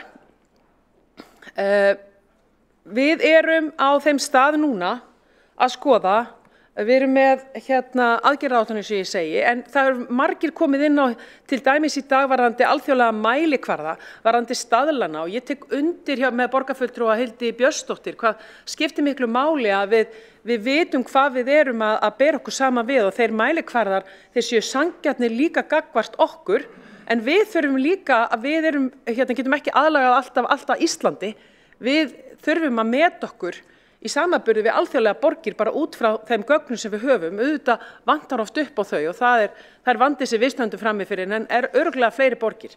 Hér hefur verið talað Cities in Motion, Global Living Index, World Economic Forum, nú Númbeo eitt. Þar Reykjavík til dæmis í 10. sæti í ár og hefur aldrei verið hærri en athyglisvert þegar maður skoða Númbeo staðalinn að þar höfum við lækkað verulega þegar kemur á upplifun fólks hvað varðar gæði heilbrigðisþjónustu. Við förum úr 30. sæti í 128. sæti út frá upplifun fólks heilbrigðisþjónustu. Þarna eru sannarlega áskoranir sem við verðum að taka alvarlega og ef við horfum aftur á Númbeo þá til dæmis borgin þar, Quality of Life Index þar fyrsta sæti Haag í Hollandi og það Eindhoven í öðru sæti og Vienna í þriðja sæti og Canberra í Ástralíu í fjórða sæti. Þið sjáu það ekkert að þessu eru Norðurlöndin. Þannig að þarna eru mælikvarðar sem að við erum hérna Helsingi í 9. sæti og Reykjavík í 10. sæti og aðrar borgir á Norðurlöndunum þar fyrir neðan okkur. Og þið sjáu það af því sem hefur komið fram í dag hvað Reykjavík á mismunandi stöðum í þessum indexum.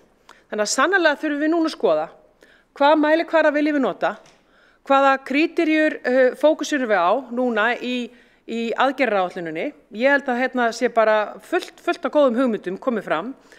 Við þurfum að hugsa atvinnumöguleikana, mannlífið og borgarlífið, fjölbreytt húsnæði, góðar og fjölbreyttar samgöngur. Við skulum ræða borgarlínu og stofnbrautir hvort það Við þurfum að hafa allt þetta á hreinu, jafnrétti, mannréttindi, góða menntun búið að koma hérna sérstaklega fram í leikskólum og í skólum, velferðarþjónustunni, aðgang að heilbrigðisþjónustu. Þó það sé ekki endilega á borði Reykjavíkurborgar þá skiptir það gríðarlegu máli fyrir alla þá sem koma hér að. Svo ég tala ekki menning og listir og þið heyrið það. Ég gæti talað fullt af fleiri punktum, ég ætla ekki að gera það. Við erum núna með aðgerðaáætlunina í rýni og samráðsferli. Ég ætla bara að fá að þakka fyrir frábæra umræðu. Við tökum gríðarlega margt með okkur úr þessari umræðu inn í næstu skref og næstu misseri og ég fagna því að allir taki þátt. Takk fyrir. Borgarfulltrúinn hefur lokið mál sitt. Einn hefur óskað eftir að koma í andsvar. Borgarfulltrúi Marta Guðjónsdóttir. Forseti, ágætu borgarfulltrúar, mig langar að spyrja borgarfulltrúan Þórdísi Lóu Þórhallsdóttur að því hvort að henni finnist ekki nærtækara að við metum okkur og berum okkur saman við önnur sveitarfélög og þá sérstaklega hér á landi og á höfuðborgarsvæðinu með tilliti til þjónustu, með tilliti til húsnæðismála, menntamála og fleira, leikskólamála, svo eitthvað sé nefnt. Við erum að bera okkur saman við stórborgir, þar sem að býr miklu fleira fólk en við, upp á margar milljónir jafnvel, þegar við erum nokkur 100.000 hér, en náum ekki 400.000, þannig að ég velti því fyrir mér hvort að þetta væri ekki nærtækari samaburður heldur en samaburðurinn við stórborgir út í heimi. Auðvitað gott að bera sig saman við þær, en ég held að við ættum að taka samaburðin við önnur sveitarfélög á höfuðborgarsvæðinu alvarlega og fara að svona líta í eigin barm hvað við getum gert betur og hvað við getum lært af þeim sveitarfélögum vegna þess að þau standa okkur miklu framar hvað varðar þjónustu og húsnæðismál, svo eitthvað sé nefnt. Borgarfulltrúinn hefur lokið með að veita andsvar. Svara þá andsvari borgarfulltrúi Þórdís Lóa Þórhallsdóttir. Takk forseti. Ég held að við séum alla daga að bera okkur saman við önnur sveitarfélög og við höfum alls kyns tæki og tól til þess, ekki síst bara ýmislegt sem snýr að heimasíðu Sambands íslenskra sveitarfélaga. Ég er algjörlega ósammála því að öll önnur sveitarfélög bjóði upp á miklu betri þjónustu og hvað var að húsnæðismála það sé nú langur vegur frá og ýmis gögn til það. En ég skil alveg hvað borgarfulltrúinn að fara. Auðvitað þurfum við alltaf að vera að líta í eigin barm, en umræðan í dag var samkeppnishæfni Reykjavíkur og þá ekki síst með tilliti til annarra borga á sömu stærð, höfuðborga oft eða stærri borga innan landa og ég vil nú aftur að kemur nefnilega svolítið á óvart þegar maður horfir á Living Index í Númbeo listanum að þar eru borgirnar sem þar eru á undan okkur. Þær eru í rauninni allar frekar litlar borgir í sínum löndum og ekkert endilega höfuðborgir. Þannig að það er til dæmis eitt af því sem er mjög áhugavert og við viljum gjarnan skoða. Alla daga eru við að þræta hér samkeppnismál innan Íslands, hvar best að búa, Reykjavík, Kópasker, Kópavogur, en núna erum við sérstaklega að fókusera á alþjóðlegt. Borgarfulltrúinu lokið við að svara andsvari, veiti þá andsvar öðru sinni borgarfulltrúi Marta Guðjónsdóttir. Forseti, góði borgarfulltrúar, tölurnar tala sínu máli og flótti fólks úr Reykjavík á undanförnum árum sýnir það best hversu aftarlega við stöndum, hvað varðar húsnæðismál og þjónustu, sérstaklega þjónustu við barnafólk. Þannig að þetta allt atriði sem við ættum að taka alvarlega og þess vegna ítrekaði það að við ættum alla daga að vera að bera okkur saman við önnur sveitarfélög hér á suðvesturhorninu og á höfuðborgarsvæðinu sem að gera miklu betur en stærsta sveitarfélagið Reykjavík.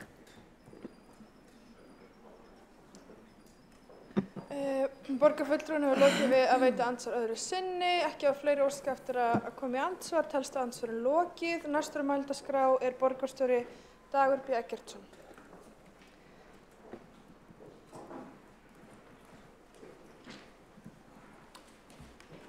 Forseti, ágæta borgarstjórn, ég vildi nú fyrst og fremst fá að koma hér upp og þakka fyrir þessa umræðu. Ég vil líka bara vekja athygli á þeim áhuga sem hefur verið á þátttöku, sem segir mér að þetta sé eitthvað sem við eigum að hafa áfram á dagskrá og taka föstum tökum. Ég vil þakka Hildi Björnsdóttur, oddvita Sjálfstæðisflokksins, sérstaklega fyrir að nefna verkefnið þar sem við erum bæði og hefur verið falið að marka borgarstefnu hvernig hægt að efla samkeppnishæfni Reykjavíkur og höfuðborgarsvæðisins í heild, og þá erum við ekki að tala Reykjavík í eiginlegum skilningi og í raun ekki heldur höfuðborgarsvæði í hefðbundnum skilningi, heldur erum við í raun að horfa á Reykjavík eins og það skilgreint af OECD, þar að segja funksionell borgarsvæði, þegar það skortir kannski góða þýðingu á því, þar að segja atvinnu- og búsetusvæði Reykjavík, og það nær alveg allan Reykjanesskagann og upp í Borgarnes og austur í Árborg það bil, og í raun alveg ótrúlega tölur sem að hafa verið í þróun undanförnum árum, en það 30% skagamanna sem koma inn á höfuðborgarsvæðið til vinnu í hverju viku og nánast á hverjum degi, og 20% auki sem fara inn á Grundartanga. Þannig að 50% af þeim sem búa á Akranesi að fara töluverðan veg til vinnu. Þannig að dæmis tekið, þannig að þetta sannarlega hluti af höfuðborgarsvæðinu. Hér var verið að velta upp og velta fyrir sér tölum fyrirtæki og fyrirtækjaflótta, og það var nefnt að fyrirtækjum hefði fækkað í fyrra, það alveg rétt. Þeim fækkaði í fyrra og hlutfallslega í Reykjavík, og það vegna þeirra þrota sem urðu í kjölfar COVID, einkum í ferðaþjónustu, og hlutfall ferðaþjónustu fyrirtæki óvenju hátt í Reykjavík. Það breytir hins vegar ekki því að hlutfall fyrirtækja með höfðatölu hæst í Reykjavík og höfuðborgarsvæðinu, hefur verið það mjög lengi. Það Garðabær og Kópavogur sem eru komin á svipaða slóðir, en maður getur alveg velt fyrir sér þegar maður sér tölurnar fyrir Garðabæ og sérstaklega Seltjarnarnes, hvað mikið af þessu einkahlutafélag utanum í raun rekstur af einhverju öðru tagi en þar sem við sjáum fyrir okkur þegar við nefnum fyrirtæki, og það þyrfti bara aðeins að bora sér betur ofan í þetta vegna þess að 70% af skilgreindu atvinnuhúsnæði á höfuðborgarsvæðinu í Reykjavík. Og Hafnarfjörður þarna næst, en önnur sveitarfélög eru miklu lægri og hafa í raun hlutfallslega, þá hefur atvinnufermendur verið að fækka með fólksfjölda í ýmsum sveitarfélögum. Það segir okkur kannski það að tekjumódel sveitarfélaga þannig að þau eru svolítið að skipuleggja frá sér atvinnulífið, nema Reykjavík og að einhverju leyti Hafnarfjörður. Við erum að bjóða upp á langflestar lóðir fyrir fyrirtæki í þessum samanburði. En Þetta var bara svona aðeins innleggið þetta en ég ítreka að við getum farið dýpra ofan í allt þetta ef við viljum skoða þessa hluti þannig að við séum ekki og þurfum ekki að vera þrátt staðreyndir, það eiga bara að liggja fyrir. Ég vil síðan taka undir með borgarfulltrúa Kjartani Magnússoni varðandi það að tafakostnaður og tafakostnaður í umferð er mikilvægt málefni til þess að fjalla og hann vísaði til sérfræðinga í því að tafakostnaður væri dýr og það er rétt. En mig grunar að sömu sérfræðingar, allavega helstu sérfræðingar landsins í samgöngumálum, hafa verið að benda á það að öflugri almenningssamgöngur eru lykilatriði til að stemma stigu við auknum tafakostnaði, auknum töfum og ef að við förum ekki borgarlínu þá munu tafirnar á höfuðborgarsvæðinu stóraukast vegna þess að stofnbrautaleiðin ein og sér, hún leiðir af sér tröllauknar tafir í umferðinni. Það hefur lengi legið fyrir að sérakreinar borgarlínu muni líka nýtast fyrir strætó en kannski eiga þessar svona nýju uppgötvanar í umræðinum borgarlínu að verða okkur tilefni til þess að taka bara ítarlega umræði eins og við erum að gera hér samkeppnishæfni samgöngusáttmálann og þessi plön og hvað þetta þýðir og þýðir ekki þannig að við þurfum ekki að velkjast í vafa það. En sem sé, takk fyrir mjög góða umræðu, við skulum finna henni farveg bæði með frekari greiningum en líka haldina áfram. Takk. Borgarstjóri hefur lokið máli sínu og er þá umræða fyrsta lið á dagskrá lokið. Nú verður gert tæplega 10 mínútna kaffihlé og við komum hér aftur klukkan 15. Klukkan 15.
Fundi framhaldið í borgarstjórn þriðjudaginn 7. febrúar. Nú komið að sameiginlegri umræðu tvær tillögur. Það eru tillaga borgarfulltrúa Sjálfstæðisflokks foreldrastyrk og tillaga borgarfulltrúa Flokks fólksins heimgreiðslu til foreldra í ljósi manneklu á leikskólum. Við munum taka sameiginlega umræðuna, að lokum munum við taka síðan afstöðu og afgreiða tillögurnar eðlilega í sikuru lagi.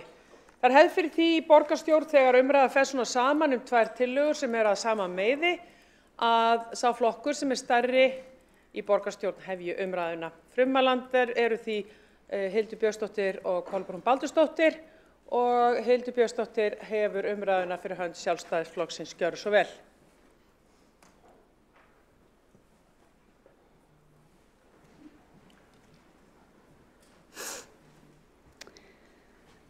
Forseti, ágæta borgarstjórn, ég mæli fyrir tillögu okkar sjálfstæðismanna foreldrastyrk með börnum þeirra foreldra, til foreldra þeirra barna sem ekki hafa fengið leikskólapláss við 12 mánaða aldur og við erum að hugsa þetta sem fjárhæð að 200.000 krónur á mánuði.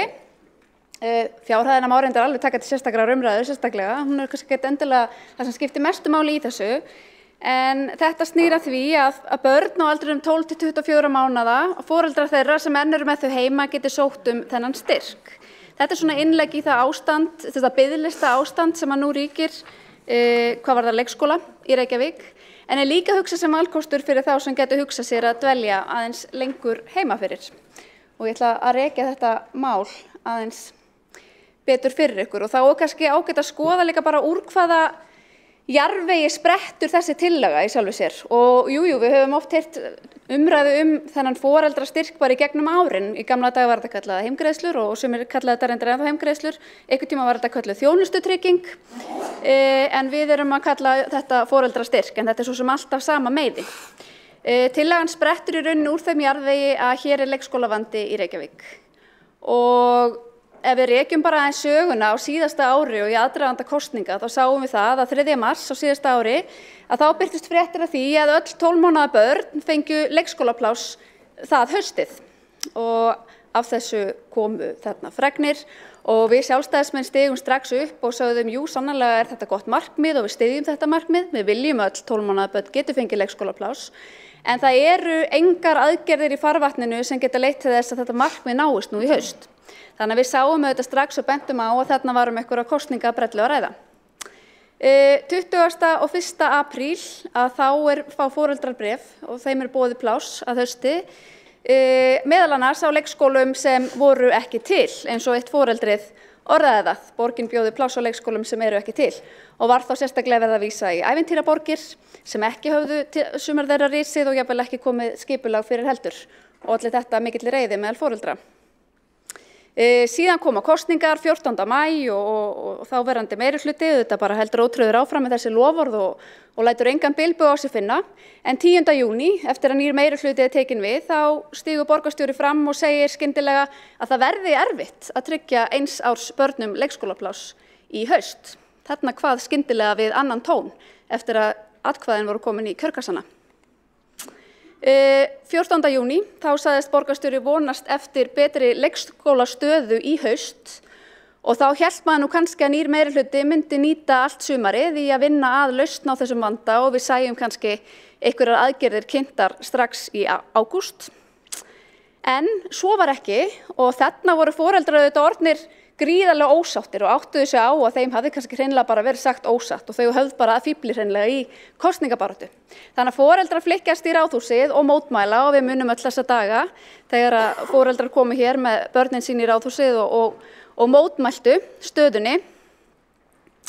18. ágúst að þá birtist grein í Viðskiptablaðinu þar sem að var í rauninni því slegið upp hvort að hreinlega hafi verið bara logið að kjósendum í Reykjavík. Þó ég orðið það svo kannski aðeins sakleysislegra að vísvitandi hafi fólki verið sagt ósatt, en fyrirsögnin var logið að foreldrum.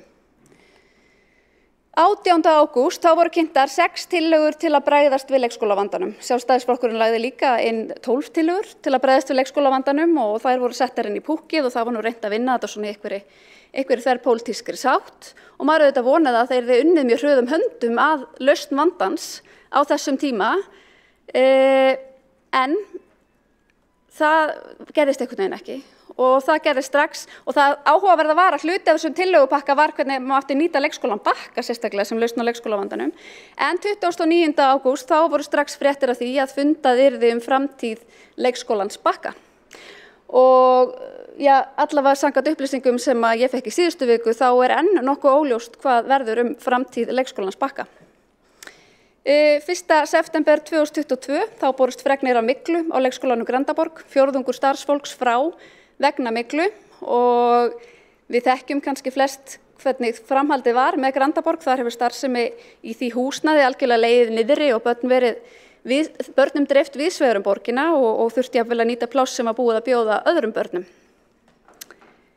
13. janúar, núna, síðastliðinn, þá kemur fréttatilkynning frá borginni sem með fyrirsögninni áskoranir í leikskólamálum í Reykjavík og þar birtist þessi tafla aldursdreifingu barna við inntöku á leikskóla. Þetta var svar við fyrirspurn Sjálfstæðisflokksins og þar kemur fram að börn séu að meðaltali 19,5 mánaða, rétt tæplega 20 mánaða, við innskráningu á leikskóla. Ég veit ekki hvort hér sé verið að rugla saman innskráningu og inngöngu. Við höfum lagt áherslu á að það munur á því hvenær barn innritað og hvenær það hefur inngöngu, þarna geta liðið stundum einhverjir mánuðir á milli. En mér skilst að sé nú verið að tala inngöngu og ég bið að vera leiðrétt ef svo ekki. En ég vek athygli á því að mér finnst rétt að við tölum bara borgarreiknu leikskólana vegna þess að við getum ekki notað sjálfstætt starfandi leikskólana sérstaklega til að fegra myndina hjá okkur en þeir eru með lægri meðalaldur. Þannig að þetta er svolítið staðan sem við erum í dag. Raunin sú að fyrir ári síðan, rétt tæpu ári síðan, þá lofa meirihlutaflokkarnir þáverandi og margir en þá núverandi því að 12 mánaða börn fá leikskólapláss í haust og nýverið birtist okkur fréttatilkynning þess efnis að ekki hefði tekist að lækka meðalaldur barna við inngöngu og leikskóla. Þannig að það hefur engin árangur náðst og það hafa alls konar áskoranir mætt í rauninni leikskólakerfinu í Reykjavík. Það hefur verið mannekla og það hefur verið húsnæðisvandi. Eitthvað því borginni algjörlega sjálfur að kenna, ekki síst viðhald skorturinn. En við erum að reyna að tala inn í jarðveginn sem blasir við okkur og við tölum alltaf fyrir fjölbreyttum lausnum. Vegna þess að við vitum að börn og fjölskyldur þeirra eru ólíkar og þeim verður ekki öllum tróðið í eitt box og þeim þarf að bjóða fjölbreyttar lausnir. Þannig að það hluti af okkar áherslu að foreldrar eigi fjölbreytta valkosti fyrir sín börn strax í kjölfar fæðingarorlofs, sem sagt við 12 mánaða aldur. Og þá erum við að gera ráð fyrir því að fólk fullnýti sitt orlof.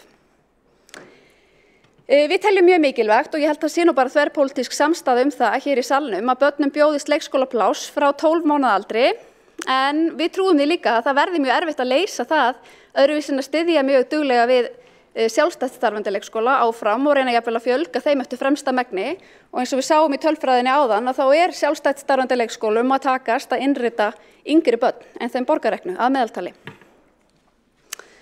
Við viljum líka efla dagforeldrastéttina og við höfum séð það á mælingum og tölum að því miður þá fækkar dagforeldrum ár frá ári í Reykjavík og það þarf að gera betur til að styðja við þessa stétt því þetta auðvitað einn valkostur líka og eitthvað sem hentar einhverjum betur en öðrum.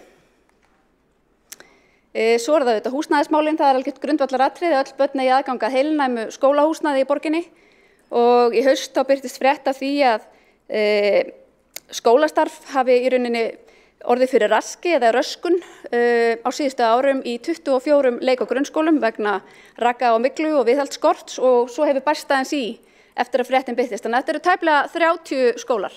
Þannig að hérna þarf auðvitað að gera vel og gera betur og þetta auðvitað bara birtingamynd og afleiðing af margra ára viðhaldsskorti í borginni. En þar sem tillagan hér í dag snýst hún snýr að því að tryggja foreldrastyrk að fjárhæð 200.000 krónur mánaðarlega til foreldra sem kjósa að vera heima með börn sín að fæðingarorlofi loknu til allt að 2 ára aldurs. Og svo var nú tíðin að ég tilheyrði þeim hópi sem var svolítið á móti svona lausn og þótt hún svona andfeminísk og jafnvel eitthvað kvennagildra. En nú erum við auðvitað bara að horfa á þann veruleika að foreldrar eru hreinlega fastir heima með börnin sín að fæðingarorlofi loknu, flestir. Það er algjör lukka ef þú færð pláss fyrr. Þannig að við erum að tala inn í ákveðin veruleika og sjáum þá þarna fyrir að fólk geti annarkvort valið þennan kost eða nýtt sér hann, fáið það ekki pláss og eða síða fast á biðlista. Og því verður þá í sjálfvald sett hvernig það nýtir þennan styrk, hvort það nýtir hann til þess að kaupa sér eitthvað á þjónustu eða aðstoð við að sinna börnum eða hvort það hreinlega setur hann bara í rekstur heimilisins vegna þess að það situr fast heima engu að síður. Þannig að við sjáum auðvitað fyrir okkur að fólk hafi frelsi og val það. En okkar áhersla er auðvitað fyrst og fremst sú á meira frelsi og fleiri valkosti fyrir fjölskyldur í Reykjavík. Takk. Þá hefur borgarfulltrúi lokið máli sínu og kynnt fyrri tillöguna sem fyrir liggur í þessari sameiginlegu umræðu. Til þess að kynna seinni tillögu og hefja umræðu það er Kolbrún Baldursdóttir. Andsvar, fyrirgefðu Kolla mín. Það er rétt, ég er með 2 í andsvari. Afsækiði. Tveir hafa óskað eftir að koma upp í andsvar og er það Alexandra Brím og Árelía Eydís og Alexandra, gjörðu svo vel. Forseti, nú bara þakka fyrst borgarfulltrúanum Hildi Björnsdóttur fyrir þessa ágætu ræðu. Ég vil kannski bara að gefnu tilefni taka það mjög skýrt fram að hvorki ég Píratar lofuðu í nokkur tíma að 12 mánaða börn fengju leikskólavist í september. Það er ekki einu sinni stefna Pírata leikskólavist eigi að hefjast við 12 mánaða aldur. Við viljum frekar vinna með fjölbreyttar lausnir. Það sem ég sagði hins vegar fyrir kosningar og ég get alveg skilið ef að fólk vill lesa það á þann hátt er að miða við okkar áætlanir, miða við fjárhagsáætlun sem við gerðum fyrir 2022 í lok árs 2021 væri að miða við þá uppbyggingu sem við værum búin að fjármagna og þau pláss sem að væri á áætlun, þá ættum við að geta boðið börnum sem að verða 12 mánaða í september pláss á haustinu. Það var hins vegar bara lýsing á því sem að var áætlunin sem var lögð fram í brúum bilið, þar sem að bæði meirihluti og minnihluti áttu fulltrúa og þar sem að ekkert okkar á þeim tíma efaðist að svo áætlun myndi ganga eftir miðað við þær forsendur sem við höfðum á þeim tíma. Svo komum við til ljós að það stóðst ekki endilega. En ég var alltaf í mínu tali mjög skýr á því að ég væri ekki að lofa neinu. Ég væri bara að lýsa þeirri fjárfestingaáætlun sem við værum búin að samþykkja og þeim forsendum sem við hefðum verið að vinna með og hvað við teldum að yrði mögulegt miðað við hana. Borgarfulltrúinn hefur lokið að veita andsvar, svara þá andsvari Hildi Björnsdóttir. Forseti ágæta borgarstjórn, ég þakka borgarfulltrúanum Alexandru Brím fyrir að árétta kosningaáherslur Pírata. Ég held að það hafi verið nokkuð skýrt að það var kannski fyrst og fremst Samfylking sem steig mjög fast fram með þessi loforð í aðdraganda kosninga. En mér finnst kannski rétt að árétta þó að ég minnist þess nú mjög að hafa verið í kappræðum í aðdraganda kosninga með borgarfulltrúanum þar sem að þetta var til umræðu og svo sem hér situr taldi þessi loforð ansi djörf og engar fyrirætlanir gefa til kynna að hægt væri að standa við þau en borgarfulltrúin Alexandra Brím einmitt rakti það sem hún rakti hér sjálf og sagði sem ég finnst vera fannst fremur loftkendar forsendur og ekki kannski mjög raunsæðar en hún lagði fullt traust á þær og gaf þá kannski fólki tilefni til að trúa og treysta að þetta myndi allt saman raungerast strax í haust. Borgarfulltrúi hefur lokið við að svara andsvari, veitir þá andsvar öðru sinni, Alexandra Brím. Já, forseti ég þakka nú bara fyrir þessa áréttingu, það er bara rétt og ég tek það bara á mig að ég hafði kannski fullt mikið traust á þeim forsendum sem okkur voru gefnar á þessum tíma og bara mun passa mig betur með það í framtíðinni. En eins og ég segi, ég vil bara að það sé afskaplega skýrt að ég myndi aldrei nokkuð tíman halda svona fram gegn betri vitund eða lofa einhverju sem ég vissi að það væri ekki satt. Það er bara, ég verði að hafa það alveg kýrskýrt.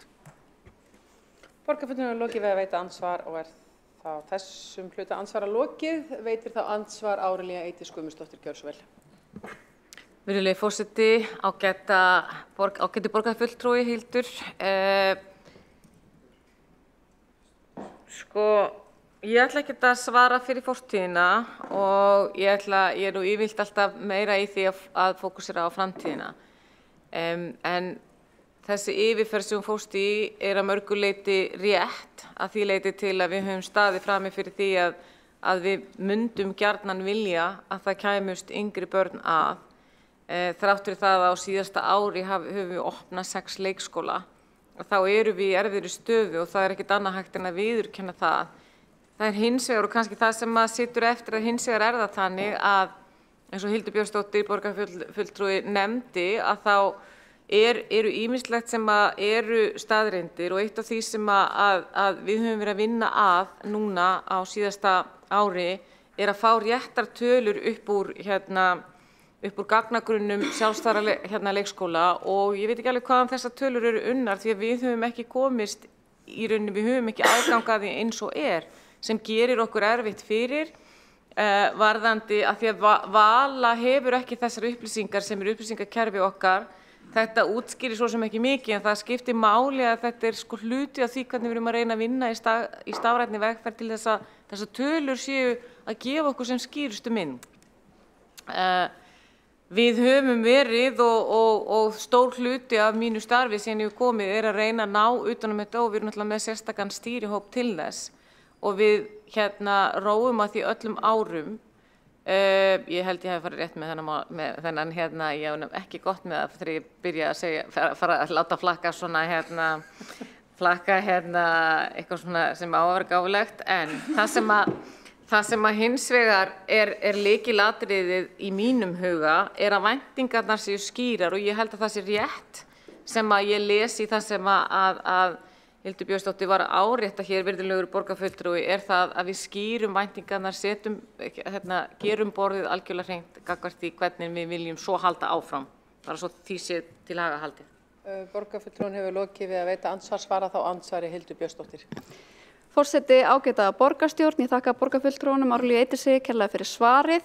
Það líka ágætt að árétta að það svo sem enginn að sakast við Framsóknarflokkinn það hverju var lofað fyrrum meirihluta. En við bindum vonir við nýjan formann skóla- og frístundaráðs að það fáist lausn á þessi mál. Það spurt hvaðan tölurnar koma sem ég birti, þetta bara tabla sem klift og límt, svo ég noti íslensku, úr fréttatilkynningu frá borginni sem barst 13. janúar.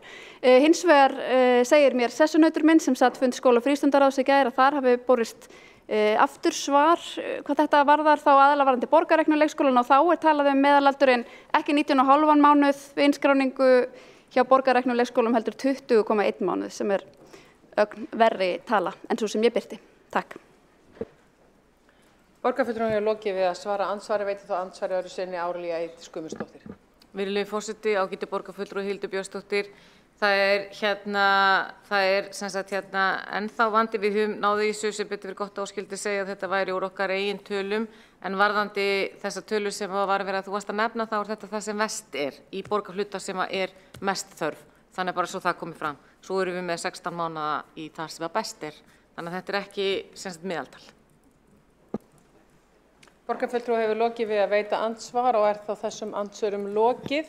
Og þá komið að frumalanda með tillögu Flokk fólksins sem í sömu umræðu og það Kolbrún Baldursdóttir, gjör svo vel. Tillaga heimgreiðslur til foreldra í ljósi manneklu á leikskólum.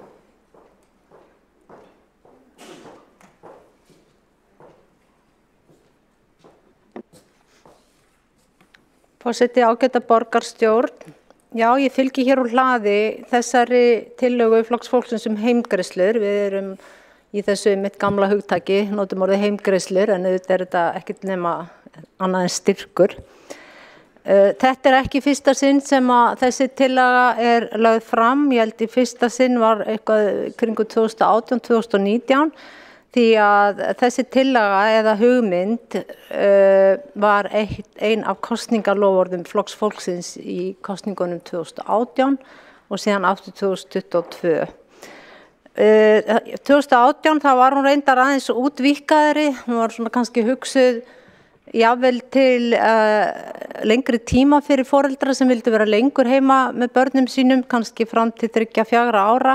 Ég var nú sjálf með efasemdir þessa tillögu á þessum tíma, sérstaklega að hugsa hana þannig að börni færi ekki á leikskóla, bara þegar að sá tími kæmi, því að ég hef mikla trú á leikskólastarfi og held bara öll börn hafi mjög gott að því að fara á leikskóla. En þessi hugmynd og tillaga náttúrulega núna í ljósi aðstæðna bara í rauninni bráðnauðsynleg að gera þetta að valkosti, en það þarf að vera alls konar val með við svona hvernig landi liggur. En hún hljóðar svona og eins og ég segi hefur ítrekað verið lagt fram. Lagt til að á meðan Reykjavíkurborg getur ekki veitt yngstu börnum í leikskólapláss sé foreldrum boðnar heimgreiðslur. Það mánaðarlegan styrk á meðan að beðið eftir leikskólaplássi. Þetta úrræði væri val fyrir foreldra fyrstu 2 ár barnsins og einhverjir foreldrar hafa tækifæri til að vera heima hjá barni sínu fyrstu misserin og geta vel hugsað sér að þiggja mánaðarlegar greiðslur frekar en að þiggja leikskólapláss. Heimgreiðslu úrræði myndi létta á biðlistum leikskólana sem í sögulegu hámarki vegna manneklu, myglu í leikskólahúsnæði og seinkun á verkefninu Brúum bilið. Nú það alveg rétt að það hefur verið mikil fjölgun í umsóknum og má kannski helst rekja vandann til húsnæðisskorts og manneklunar. Manneklan vandi við uppbyggingu leikskólakerfisins í Reykjavík og hefur loðað við leikskólaborgarana árum saman og það kom einmitt fram hjá borgarfulltrúanum Skúla Helgasyni að hann minnist þess að mannekluvandinn hafi verið komin til árið 2016. Þannig að hér einmitt svona eitthvað rótgróið mein borgarinnar að ræða sem hefur tekist að festa sig í sessi og virðist vera bara orðið stjórnlaust og sem meiri hlutin ræður ekki við að tækla. Nú foreldrar, starfsfólk, leikskóla og leikskólastjórar senda ítrekkuð áköll til borgarfulltrúa vegna ástandsins í leikskólum og hafa eins og borgarfulltrúi Hildur Björnsdóttir kom svo vel inn á áðan, einmitt ekki bara kallað heldur mætt hér og við þekkjum öll sögu síðasta hausts. Heyrst hefur að leikskólar og það ekki lengur heyrst hefur, fyrst var það einmitt þetta að heyrst hefur en nú það staðfest og það ítrekkað að leikskóla sendi börn heim vikulega eða jafnvel oftar vegna manneklu og þjónusta við foreldra barna í leikskóla hefur farið hreinlega versnandi og ég veit ekki hvort það má taka svo sterkt til orða að segja hríðversnandi undanfarin misseri.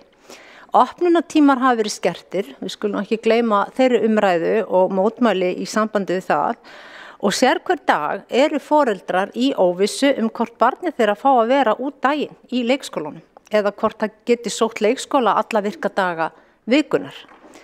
Ég held að bara fólk muni ekki eftir öðru eins ástandi eins og þessu þó að leita sér langt aftur í tíman. Nú mannekla einna helst vegna mikils álags, slæmra starfsaðstöðu og lágra launa. Þessi störf eru einfaldlega ekki eftirsóknarverð. Fólk hefur ekki áhuga á að vinna á leikskólum og það bara mjög sorglegt. Það auðvitað ábyrgð meirihlutans að leysa þennan vanda og ætti það að vera auðvitað auðsótt ef að þetta væri virkilega forgangsmál og vilji væri fyrir hendi. Þetta eins og hvað annað í þessu sambandi þetta mannanna verk, þetta heimagerður vandi en ekki eitthvað lögmál. Skýringin hefur helst verið nefnd svo að það gerðist hérna eitt árið að einn ráðherrann í ríkisstjórn ákvað að lengja kennaranámið og eftir það fór allt á hvolf. Það þýðir ekki að það sé hægt bara að halla sér aftur og gera ekki neitt í þessum vanda eða bíða eftir ríkinu. Og eftir hverju verið að bíða? Ríkið ákveði að stytta aftur kennaranámið. Hér auðvitað bara mál sem að Reykjavíkurborg verður að horfast í augu við og þarf að leysa með einhverjum hætti og það auðvitað launin og það starfsaðstæða og álag sem þarf að skoða. Það þarf að hugsa eitthvað út fyrir boxið í þessu, það alveg ljóst og finna einhverja leiðir til að laða fært fólk til starfa. Því að það gengur ekki að til lengdar að foreldrar ungra barna séu með stöðugan kvíðahnút í maganum og starfsfólk leikskólana sé að bugast vegna álags í starfi. Og síðan það biðlistinn og mörg hundru börn eru að bíða eftir leikskólaplássi þannig að þetta helst allt í hendur. Nú þessi óvissa sem til staðar hérna væri hægt að tækla aðeins með þessu úrræði með heimgreiðslurnar. Ef að einhver hópur foreldra ákveður að þiggja svona styrk sem að við erum hér að tala 2 flokkar, að þá myndi mögulega létta aðeins á álaginu. Það er einhverju foreldrar sem sjá fyrir sér að geta nýtt tækifæri sem þetta og verið aðeins lengur heima og þá léttir álaginu og það léttir á biðlistunum. Og þetta getur þess vegna, þessi tillaga, verið svona hluti af mótvægisaðgerðum á meðan ástandið svo slæmt í leikskólamálum borgarinnar sem raun ber vitni. Nú, ég minnist þess að Framsóknarflokkurinn sem hér situr og nú í borgarstjórn meiri hlutanum, að ég man ekki betur eftir að hann sagði í aðdraganda kosninga eða einhver úr honum að þeir vildu skoða þetta heimgreiðslu úrræði og tjáði sig það opinberlega. Þannig að nú kallað svolítið eftir þessu kosninga, ég vil ekki segja loforði, en það var svona sýndur allavega þessi áhugi á að skoða þetta og ég hef ekki heyrt mikið meira að tala það eftir að störf hófust hér á með nýjum meirihluta, nýjum endurbættum meirihluta.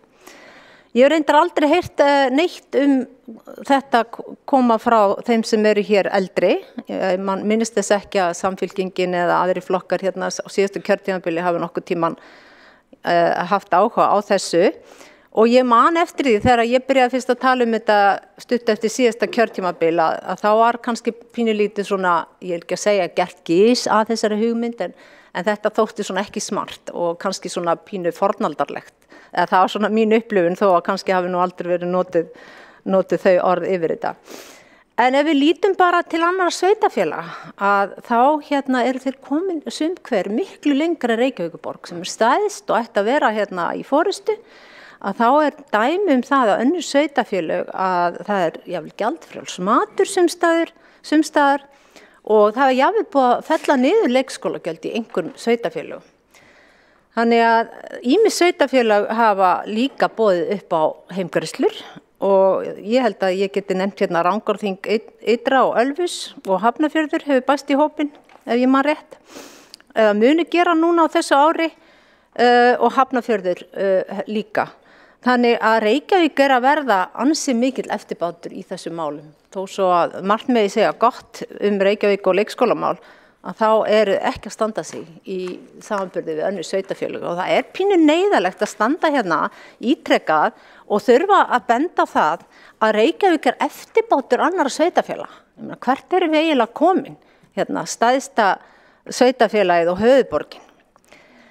En allavega með þessu kerfi þá væri verið að koma til móts við óski foreldra fleiri leiðir til þess að brúa einmitt þetta bil frá því fæðingarorlofi lýkur og það til barn fær pláss á leikskóla. Mikil seinkun hefur náttúrulega orðið á verkefninu brúa bilið og því þarf að brúa það með einhverjum öðrum hætti. Ég að renna út á tíma núna og ég búin að tilkynna forseta hér að ég ætla að nota mínar allar 3 ræður, þannig að ég við vinsamlega að vera sett aftur á mælendaskrá. Og síðan að fá einnig að hafa lokaorð því að ég á eftir að segja heilmikið þetta mál í viðbót. Takk. Borgarfulltrúi hefur lokið ræðu og einnig verður óskað eftir að koma í andsvar. Magnús Davíð Nordal, gjör svo vel. Já, forseti, borgarfulltrúi Kolbrún, ég sakna þess svolítið í þessari ágætu ræðu að taka tillit til þess kostnaðar sem að slík tillaga myndi eðlilega fela í sér og því langaði mig að spurja hvort að þið í flokki fólksins hefðuð hug á því að fjármagna þessa tillögu með lántöku nú eða með niðurskurði og ef að það með niðurskurði hvar þið sjáið fyrir ykkur að skera niður, hvað önnur verkefni varðar og þið talið í þessu samhengi vandamál að fá fólk til starfa og hvort þið teljið að tillaga þessu tægi sé til þess gerð að leysa þann vanda sérstaklega. Takk. Borgarfulltrúi lokið við að veita ansvar og svara þá ansvari Kolbrún Baldursdóttir ekki satt. Jú. Forseti ágæta borgarstjórn, mér langar kannski til að spyrja borgarfulltrúan Magnús Davíð Nordal hvort að það ástand sem nú ríkir kosti ekki eitthvað líka. Kostar nú bara bæði blóðsvit og tár og angist og áhyggjur og bara verulega Það verulega foreldrar eru verulega settir í erfiða stöðu, allt kostar þetta og má reyna að setja krónutölur á þetta allt saman en að þessu sinni ákvað Flokkur fólksins með þessari útfærslu núna að vera ekki með ákveðna upphæð á þessum heimgreiðslum. Í öðrum sveitarfélögum eru þessar upphæðir mismunandi. Ég hefði vilja bara treysta kannski ákveðnum hópi til að meta upphæðina og máta hana svolítið við kannski hvernig þetta hefur virkað hjá öðrum sveitarfélögum. Síðan er náttúrulega algjörlega rennt blint í sjóinn með hvað margir foreldrar myndu mögulega þiggja þetta úrræði, þannig að það er svolítið erfitt að átta sig á því. En fyrst og fremst hlýtur byrjunin þurfa að vera að sýna þessari tillögu áhuga og að það verði ákveðið hér í borgarstjórn að hún fái frekari skoðun og frekari útfærslu og það mætti mögulega prófa einhverjar fleiri en eina eða tvær útfærslur á henni. Borgarfulltrúinn hefur lokið við að svara andsvari, veitir þá andsvar öðru sinni, Davíð Magnús Davíð Nordal. Já, forseti, borgarfulltrúi Kolbrún Baldursdóttir, ég held að sé svona bara virðingu við kannski tíma okkar sem að hér sitjum og tökum þátt í þessu fundi að þegar verið að leggja fram tillögur sem að eðli málsins samkvæmt kosta umtalsverða fjármuni, að þá tel ég að það færi nú vel á því ef að það myndi nú fylgja með hvernig þeirra aðilar sem að leggja fram slíkar tillögur vilji fjármagna þær. Það verður ekki gert með öðrum hætti en annarkvort með lántöku nú eða með niðurskurði á öðrum verkefnum og það kann ekki góðri lukku að stýra ef að fólk ber fram tillögur án þess að huga að þessum þætti, sama hvort það er á erfiðum tímum, hvað varðar fjárhæð eins og nú er, nú eða á öðrum tímum yfir höfuð. Takk. Borgarfulltrúinn hefur lokið við að veita andsvar og svara þá andsvari öðru sinni Kolbrún Baldursdóttir. Forseti, ágæta borgarstjórn, það er tvennt sem ég vil nefna í þessu að veit ég hvort að borgarfulltrúinn Magnús Davíð Nordal veit hvað leikskólapláss kostar en það er 400.000 krónur þannig að hér erum við ekki að tala heimgreiðslu upp á 400.000 krónur per heimili þannig að þetta er alltaf ódýrara en síðan skal ég bara koma strax með hugmynd hvernig á að fjármagna þessa tillögu hér og nú og hún er svo að ég vil að öllum aðgerðum og hönnun og hugmyndasmíðum sem kostar varðandi grófarhús verði frestað alltaf 3 til 5 ár og svo upphæð sem ætti að fara í það verkefni færi í þessa tillögu. Þannig ef að Magnús Davíð Nordal borgarfulltrúi finnst þessi kannski tillaga hvernig á fjármagna heimgreiðslurnar góð þá bara erum við hér komin í mjög góð mál. Borgarfulltrúinn hefur þá lokið við að veita andsvar öðru sinni og er þá andsvörum lokið þetta mál. En næstur á mælskrá er Einar Þorsteinsson, borgarfulltrúi Framsóknarflokksins, formaður borgarráðs. Forseti, ágæta borgarstjórn, við erum hér til þess að ræða hvernig við getum brugðist við þeirri stöðu að enn eru biðlistar eftir plássum og leikskólum. Í tillögu sjálfstæðismanna sem er sama eðlis og tillaga frá Flokki fólksins. Þar í tillögu sjálfstæðismanna segir, með leyfi forseta, í nýliðnum borgarstjórnarkosningum fullyrtu meirihlutaflokkarnir í borgarstjórn að öllum 12 mánaða börnum yrðu tryggð leikskólapláss strax í haust og oddviti sjálfstæðismanna lætur að því liggja hér í ræðu sinni að framsóknarmenn hafi tekið undir þessi loforð. Og það er í besta falli að var ósvífið að sjálfstæðisflokki að reyna að blekkja borgarbúa með slíkum fullyrðingum að Framsókn hafi lofað því að öllum 12 mánaða börnum yrðu tryggð leikskólapláss strax í haust. Við í Framsókn þorðum einfaldlega ekki að lofa því að 12 mánaða börn yrðu tekin inn á leikskólana síðasta haust. Af því að við höfðum ekki upplýsingur um það og í grunninn höfðum við ekki trú á því að það markmið gæti náðst. Við miðum því við reglu borgarinnar sem kveða á 18 mánaða börn. Mér langar að rifja upp að sjálfstæðismenn sem hafa gagnrýnt meirihlutann mjög í leikskólamálum gera sér breiða að þeir sjálfir lofuðu 12 mánaða börnum inn á leikskólana næsta haust. Og í umræðum daginn fyrir kjördag í beinni útsendingu, fyrst oddviti sjálfstæðismanna er að rifja upp kosningasjónvarpið, Þá sagði borgarfulltrúi Hildur Björnsdóttir í beinni útsendingu að það væri metnaðarlaust af Framsókn að lofa ekki 12 mánaða börnum leikskólaplássi. Sem sagt metnaðarlaust að lofa ekki of miklu. Lofa einhverju sem við erum ekki vissum að geta staðið við. Og mikið hefði nú verið fróðlegt að sjá Sjálfstæðisflokks hefði hann komist í meirihluta, klóra sig út úr þeim miklu áskorunum sem að steðja að í leikskólakerfinu, sem við þurfum öll að nálgast af sanngirni og auðmýkt. Það húsnæðisekla vegna myglu og raka, það mannekla og svo eftir innritunardaginn síðasta vor, þá var óvænt fjölgun barna með umsókn í Reykjavík sem stafar bæði af flutningi barna til borgarinnar úr öðrum sveitarfélögum en einnig utan úr heimi, þar á meðal fjöldi barna á flótta. En Sjálfstæðismenn ber ábyrgð á sínum málflutningi og sínum loforðum og skilaboðum til kjósenda. Og þeirra leið hér í dag að taka upp veskið, það að segja veskið skattborgara. En við skulum gefa þessari tillögu umræðuna sem hún á skilið, að því að það alveg rétt. Og all hér vitum við það að það fjöldi fjölskyldna í miklum vandræðum vegna þess að það hefur ekki tekist að brúa bilið.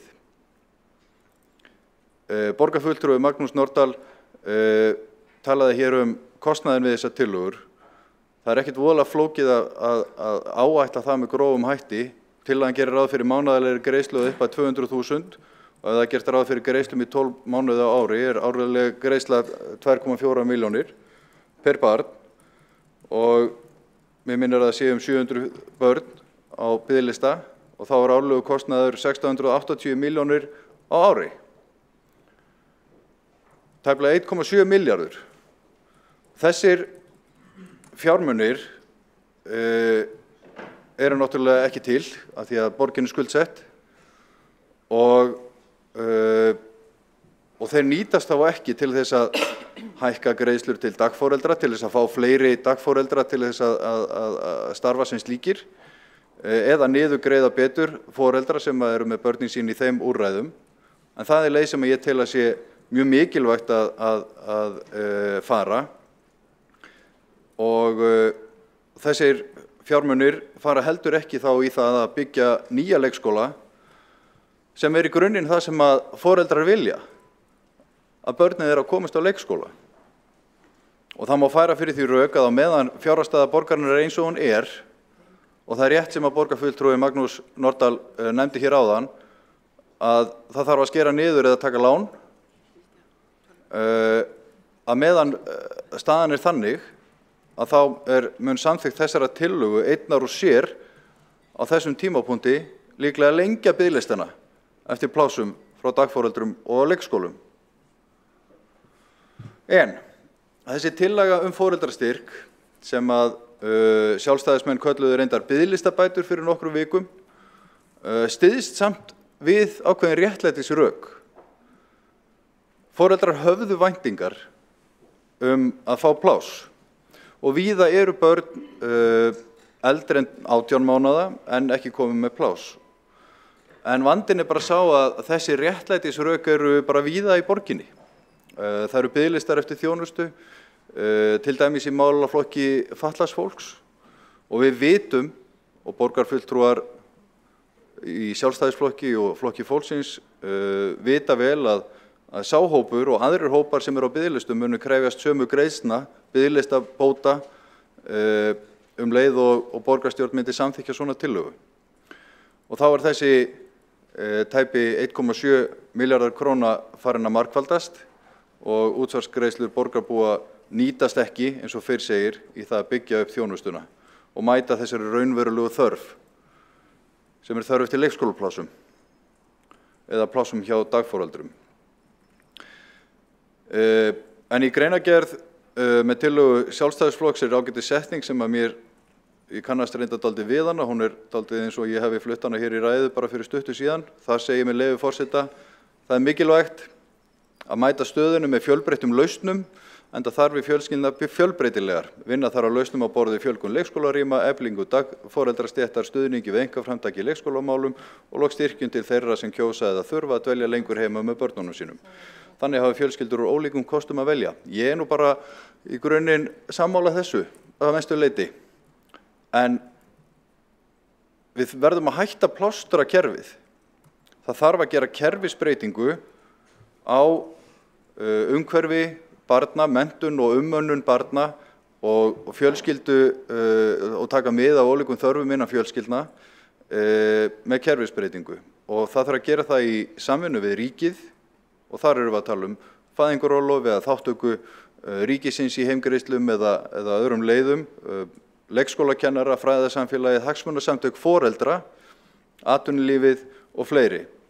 Og undanfarið hefur verið í undirbúningi stofnun stýrihóps á breiðum grunni þessi mál og því legg ég til að þótt að þessi tillaga sé ekki skynsamleg ein og sér á þessum tímapunkti, þá ég alls ekkert afhuga henni alveg. Ég held að það sé rétt að fella ekki þessa tillögu, heldur vísa henni til borgarráðs og ég geri málsmeðferðartillögu hér og þaðan fari hún inn í stýrihópinn leið og hann verður stofnaður.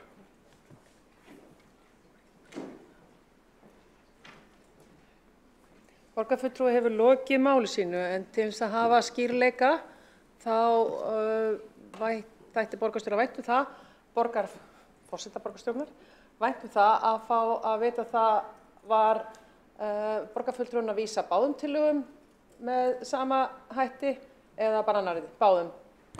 Báðum. Báðum, takk. Takk fyrir það. Þá það andsvör. Þrír hafa óskað eftir að koma upp í andsvör og því tíminn styttur niður í 1 mínútu.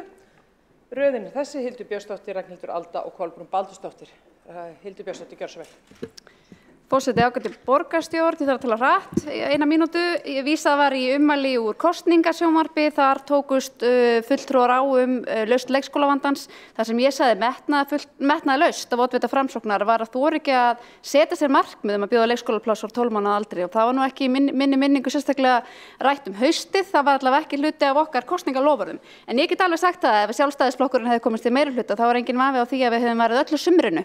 Ég leita lausna við að létta á vandanum núna strax í haust.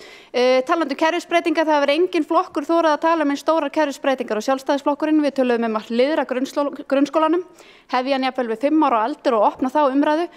Það geti verið risastór liður í að leysa þennan leikskólavanda. Hér talað kostnað við tillöguna. Það kostar greiðlega mikið að taka á móti 12 mánaða barni á leikskóla og síðasta kjörtímabili var talan eitthvað 300.000 krónur á mánuði. Nú hafa verið launahækkanir og verðbólga þannig að það má gera ráð fyrir að það sé á 400.000. Oddviti Framsóknar segir þetta einstrengingslega nálgun hjá okkur og segir að foreldrar vilji bara börnin þeirra komast á leikskóla. Mér finnst það einstrengingslegt því foreldrar eru ólíkir og vilja ólíkar lausnir. Borgarfulltrúi hefur lokið við að veita andsvar, svara þá andsvari 1 mínúta á líka við þann sem svarar. Gjörðu svo vel. Forseti, borgarfulltrúin talaði mjög hratt en að setja press á mig. Ég vil bara lesa hér úr stefnuskrá Sjálfstæðisflokksins sem segist ætla að tryggja leikskólapláss fyrir öll börn frá 12 mánaða aldri og það fór ekkert á milli mála. Það má ekki misskilja mig það að þegar ég sagði að foreldrar vilji helst koma börnum sínum inn á leikskóla, það bara reynslan.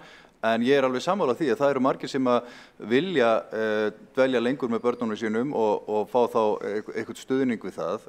Réttast verið að lengja fæðingarorlofið en eins og ég segi, ég alveg tilbúin og ég held að þessi rétt að þessi meirihluti skoði það í stóra samhenginu við einmitt kerfisbreytingar á þessu stigi.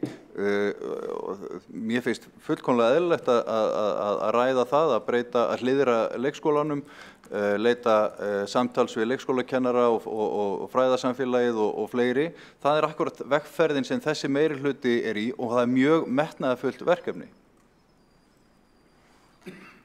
Borgarfulltrúin er lokið við að svara andsvari og veit þó andsvaraður sinni Hildur Björnsdóttir. Forseti, ágæta borgarstjórn.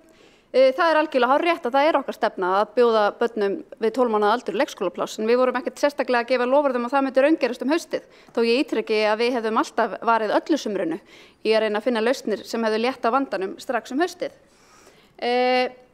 Ég vil kannski líka bara nefna aftur þessa einstrengingslegu nálgun sem við erum sökuð en mér finnst kannski frekar birtast í máli oddvita Framsóknarflokksins að það sem að allir vilji sé leikskólapláss. Ég held jú og það sé örugglega það sem flestir vilja. Það það sem ég myndi vilja.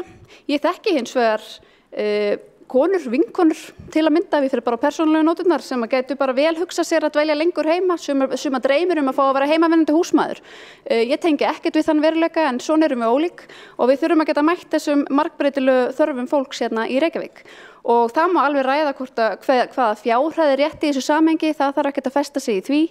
En ég tel að þetta geti lausn okkar, geti létt mig á biðlistavandanum, boðið fjölbreyttari kosti og í raun verið mun ódýrari fyrir borgina en að hafa öll þessi börn á leikskóla.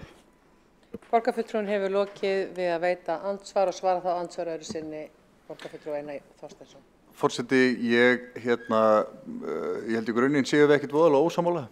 Ég meina að það þarf að skoða þessi mál frá mörgum hliðum og bjóða upp á fjölbreyttar lausnir. Ég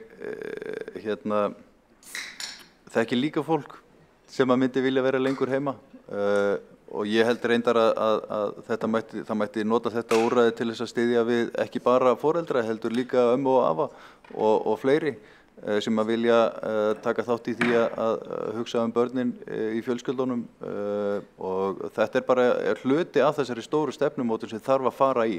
En það gengur ekki að vera bara með einhverja plástra hér og þar, það þarf að skoða þetta heildstætt og meta allar ákvarðanir sem við tökum út frá bæði kostnaði og hvaða markmiðum við erum að reyna að þjóna.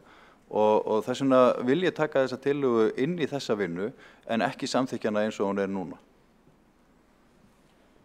Borgarfulltrúi hefur lokið við að svara andsvari og höldum við þá áfram, veitir þá andsvar Ragnhildur Alda. Herru, veistu, ég ætla bara að byrja að segja það að ég get bara lofað borgarfulltrúum að við sjálfstæðismenn okkur er fúlasta alvara að leysa leikskólavandann bara sem fyrst og helst í gær.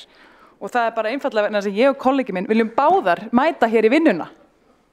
Byrjum bara á því. Svo segjum við hérna, við ætlum sko sannarlega að taka upp veski skattborgara og til þess að mæta fjölskyldum í borginni, algjörlega. Við ætlum reyndar að spara skattgreiðendum 7 milljarða, en það var fellt hér að þessu meirihluta. En með við þær tillögur, þá hefðum við vel haft efnaði fjármagnanda. Svo til þess að bæta við, nú borgarfulltrúinn lýsti hérna ofsa ástandi, að það er ofsa ástandi í notkun úrræðisins. Það myndi allir bara fara að nota úrræðið, en samt myndi sko biðlistar í leikskólanum lengjast, þannig að ég veit ekki alveg hvernig það kemur heim og saman, sko. En það kannski samt segir, finnst mér vera kannski svolítið áhyggjuefni að hlusta á það vegna þess að ef honum finnst svo ómögulegt að fjölga úrræðum í þágu meira framboðs í dagþjónustu í Reykjavík, að þá er það bara, þá er staðan mjög svört gaman því að fjölga leikskólum í Reykjavík. Borgarfulltrúinn hefur lokið við að veita andsvar, svara þá andsvari í fyrsta sinni. Einar Þorsteinsson, borgarfulltrúi. Forseti, ég skildi ekkert hvað þú sagðir, borgarfulltrúi Alda. Við það sem ég sagði í ræðu minni var það að þú eyðir ekki sömu krónunni tvisvar. Og ef þú ætlar að skera niður eða taka lán til þess að borga 1,7 milljarða ef allir þiggja þennan ókeypis pening, þá notar ekki þær krónur til þess að byggja leikskólapláss eða að fjölga í stétt dagforeldra. Eða lækka greiðslur foreldra inn í því kerfi, eða hækka laun dagforeldrana. Þetta er nú bara tiltölulega einfalt. Borgarfulltrúinn hefur lokið við að veita andsvar og svara þá andsvar öðru sinni, veiti þá andsvar öðru sinni Ragnhildur Alda. Ég bara skal algjörlega skýra máli fyrir honum Einari sem hefur þótt erfitt borgarfulltrúinn Einar Þorsteinsson að greinilega hlusta vel á það sem ég var að segja. En það er náttúrulega til að byrja með bara ekkert mál að forgangsraða fjármunum betur. Við höfum aldrei með meiri tekjur og það er kannski komið spurningum að skoða hvernig við eyðum þeim. Hitt er þó það að ef við veitum þeim foreldrum val sem vilja að vera lengur heima með börnunum sínum, þá eru þeir ekki lengur að biðlista til leikskóla. Skilurðu mig? Þannig að þá erum við ekki að telja þá tvisvar. Það er þannig sem það virkar. Þannig að við erum að leggja til þess að þeir foreldrar sem að vilja vera lengur með börnunum sínum heima til 2 ára aldurs, að þeir fái þá þann foreldrastyrk sem þeir vilja. Hinir foreldrarnir sem vilja fá leikskólapláss, það ætlum við sjálfstæðismenn að leysa. Og bara, þú veist, erum ólmig að koma stað í að gera það. En þetta er bara einn liður af fjölmörgum öðrum úrræðum sem við leggjum til þess að leysa leikskólavandann. Borgarfulltrúinn hefur lokið við að veita andsvar og svara þá andsvari öðru sinni, borgarfulltrúi Einar Þorsteinsson. Forseti, ég held ég skilji aðeins betur hvað borgarfulltrúinn var að meina. Þá er þetta spurning um það hvernig við teljum. Gott og vel, heimgreiðslur getur þá létt byrðarnar hjá hluta þessa hóp sem er á biðlista og þá myndu þá ekki telja þá með. En það sem ég er að segja er það að verkefnið er að nota peningana til þess að fjölga úrræðum, fjölga leikskólaúrræðum og dagforeldraúrræðum, af því að ég held að þar sé mesta eftirspurnin og þar eigum að fókusera á það. Ég held að það sé skynsamlegast og ég held að það sé í takt við þarfir flestra foreldra. Borgarfulltrúinn hefur lokið við að svara andsvari og já. En þá hefur óskað eftir að koma inn í andsvör Kolbrún Baldursdóttir, gjörðu svo vel. Fórst ágæta borgarstjórn, mér nú mikið létt að það sé komin einhver skilningur á þennan kostnað en bara það eins og það gleymist umræðinu að leikskólapláss kostar og kostar 400.000 krónur, þannig að við erum að tala hér tillögu sem er ódýrari ef einhverju vilja nota hana. Ég saknaðist reyndar dálítið að borgarfulltrúinn Einar Þorsteinsson ræddi bara aðra tillöguna tveimur sem kannski gallinn við þetta kerfi að vera að taka svona mál saman og mun vilja skoða það síðar að gera það ekki því að það einhvern veginn önnur tillagan sem verður algjörlega undir, ekki það mjög leiðilegt. En já, ég vil bara benda á það samt að halda það að aðrir myndi eitthvað koma og krefjast biðlista bóta eða hvernig það var orðað, að þá erum við komið svolítið út fyrir svolítið svona einhvern raunveruleika. Við vitum í rauninni ekkert hvort að einhverju myndi gera það. Mér finnst alveg óþarfi að vera að blanda slíku saman inn í þessa umræðu, áætla eitthvað slíkt að einhver fleiri myndi koma og heimta pening. Vandinn er bara alvarlegur, fólki virkilega vantar pláss fyrir börn sín og vandir dagforeldra, að þá eru þeir bara ekki því miður, sú stétti hefur rýrnað mjög mikið, það er vegna þess að búið að fara illa með hana hérna í borginni. Borgarfulltrúinn hefur lokið við að veita andsvar og forseti vill árétta að hver og einn borgarfulltrúi hefur alveg sinn rétt á að ræða þær tillögur, hvort sem það er eina eða tvær. Það er engin skyldugur hér til að ræða báða tillögurnar eða neitt slíkt. Hér er bara sameiginleg umræða, þannig að forseti vill koma því á framfæri. En þá hefur óskað eftir að svara andsvari Einar Þorsteinsson. Forseti, varðandi aðra hópa sem að líklegir eru til þess að krefjast svipaðra greiðslna, þá hefur það bara komið fram í máli þessa hóps sem að ég nefndi að þau myndu fara fram á sambærilega greiðslur og það er vert að benda á það að lögin kveða á það að okkur er skylt að veita þeim að fötluðu fólki þjónustu en þetta er lögheimilt verkefni þannig að hugsanlega er ennþá skýrari réttur hjá fötluðu fólki eftir þjónustu. Þannig að þetta er dálítið vandasamt og það þarf að hugsa þessi mál vel.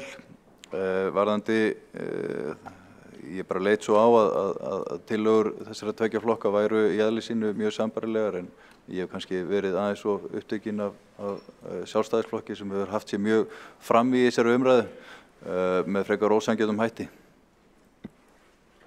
Borgarfulltrúinn hefur lokið við að svara andsvari og veitir þá andsvari öðru sinni Kolbrún Baldursdóttir. Forseti ágæta borgarstjórn, það er kannski bara hugmynd að tillögu Sjálfstæðisflokksins verði vísað til borgarráðs en tillögu Flokks fólksins verður bara samþykkt hér á fundinum.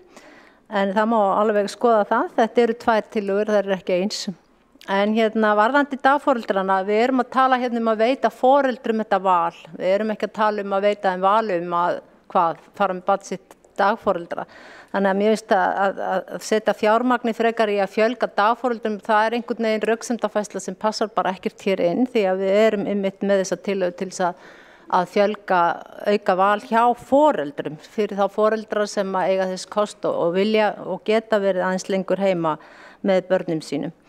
Þannig að já, ég held bara að það sé alveg klárt að þessar báðar þessar tillögur, svo ég ætla bara að tala þær báðar, að þær þurfa frekari skoðun og ég heyrist strax vera að koma fram vísbendingum það að eiga að vísa þeim áfram. Borgarráð er reyndar ekki besti staðurinn því að þar hafa flest allar tillögur frá okkur í minnihluta hreinlega farið beint í tunnuna eða tætarann, þannig að það er ekki, fylgir því ekki bjartsýni.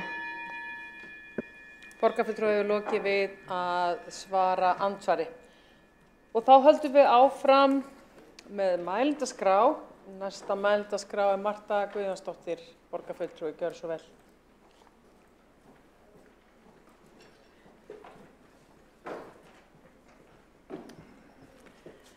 Forseti, ágæta borgarstjórn. borgarstjórnar meirihluti Dags B. Eggertssonar hefur lofað að brúa bili milli fæðingarorlofs og leikskóla í rúm 3 kjörtímabil eða frá árinu 2010. Allan þennan tíma hafa þessi loforð skreytt meirihluta sáttmála þeirra flokka sem setið hafa við völd í Reykjavík og loforðin hafa verið síendurtekin og nú síðast fyrir borgarstjórnarkosningarnar í fyrra. Þá lofaði þáverandi meirihluti að öll börn frá 12 mánaða aldri fengi leikskólapláss frá og með 1. september. Meirihluti borgarráðs staðfesti þetta loforð 3. mars á síðasta ári. En allan þennan tíma og enn þann dag í dag hafa þessi loforð verið svikin. Loforðin korter fyrir kosningar voru augljóslega gefin gegn betri vitund. Öllum sem til þekktu var vel ljóst að þó til kæmi þrotlaus vinna í allt sumar við neyðarúrræði í þessum efnum væri afar hæpið að staðið yrði við þetta kosningaloforð. Raunin varð og sú að ekkert var aðhafst. Meirihlutinn fór í sumarfrí, auðþreyttur eftir kosningabaráttu og í byrjun nýs kjörtímabils var haldið áfram að svíkja kjósendur enda stefnir í stóraukin vanda í þessum málaflokki. Foreldrar með börn á löngum biðlistum eftir leikskólaplássi komu saman í Ráðhúsinu í ágústmánuði, vöktu þar með athygli fjölmiðla á þessum stöðugu svikum og ég fór fram á að það yrði haldinn aukafundur í skóla- og frístundaráði og það yrði kallað saman úr sumarfríi til að fjalla og bregðast við vandanum. Á þeim fundi kom fram að meðalaldur við inntöku barna fram að áramótum yrði 14 til 15 mánaða, en ekki 12 mánaða eins og lofað hefði verið fyrir kosningar. Jafnframt kom fram að enn þyrfti að manna í 171 stöðugildi svo hægt yrði að nýta 200 laus pláss í leikskólanum. Núna, hálfu ári síðar, meðalaldur barna ekki 14 til 15 mánaða eins og lofað var í haust, heldur 20 mánaða.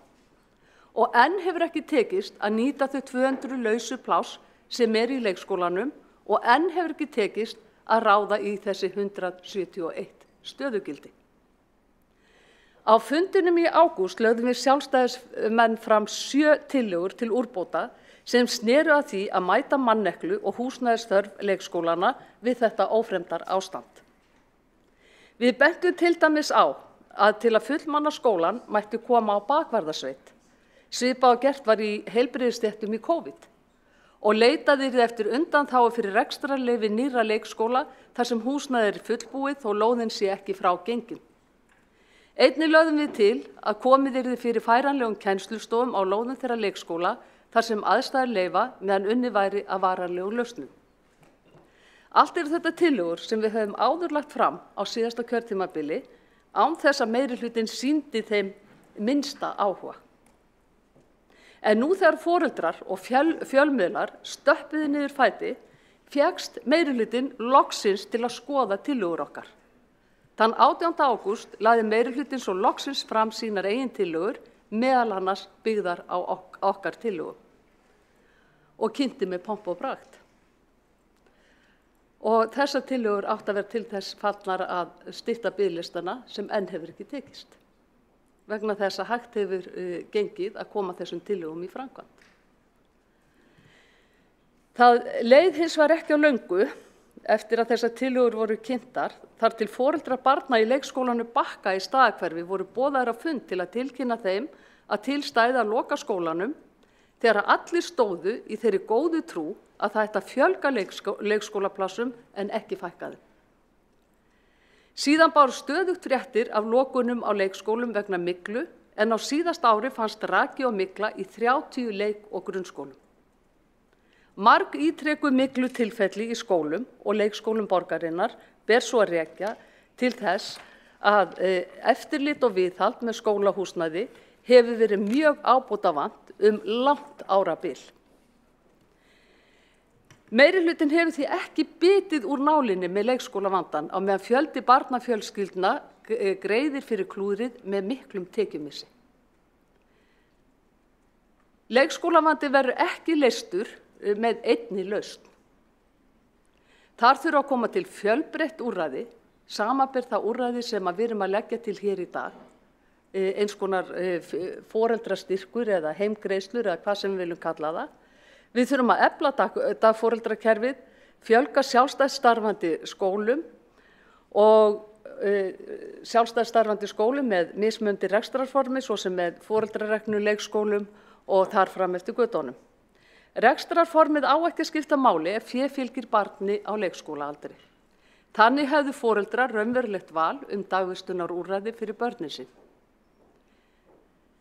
Forseti, hér er það þó aðalatriðið að minni sveitarfélög allt land hafa vel getað sinnt þessari grunnþjónustu með miklum ágætum meðan meirihlutinn í Reykjavík lætur sér það sæma að láta allt reka á reiðunum og lofa sífellt upp í ermina á sér. Það er ljóst að meirihlutinn ræður ekki við leikskólavandann og það má eiginlega segja að hann sé orðinn ráðþrota og gjaldþrota í leikskólamálunum og þeim málaflokki sem snýr að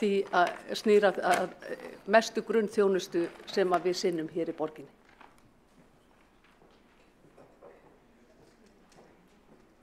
Borgarfulltrúinn hefur lokið máli sínu og hefur þá óskað eftir að koma inn í andsvar. Alexandra Brím, gjör svo vel. Forseti, ég get nú alla orða bundist.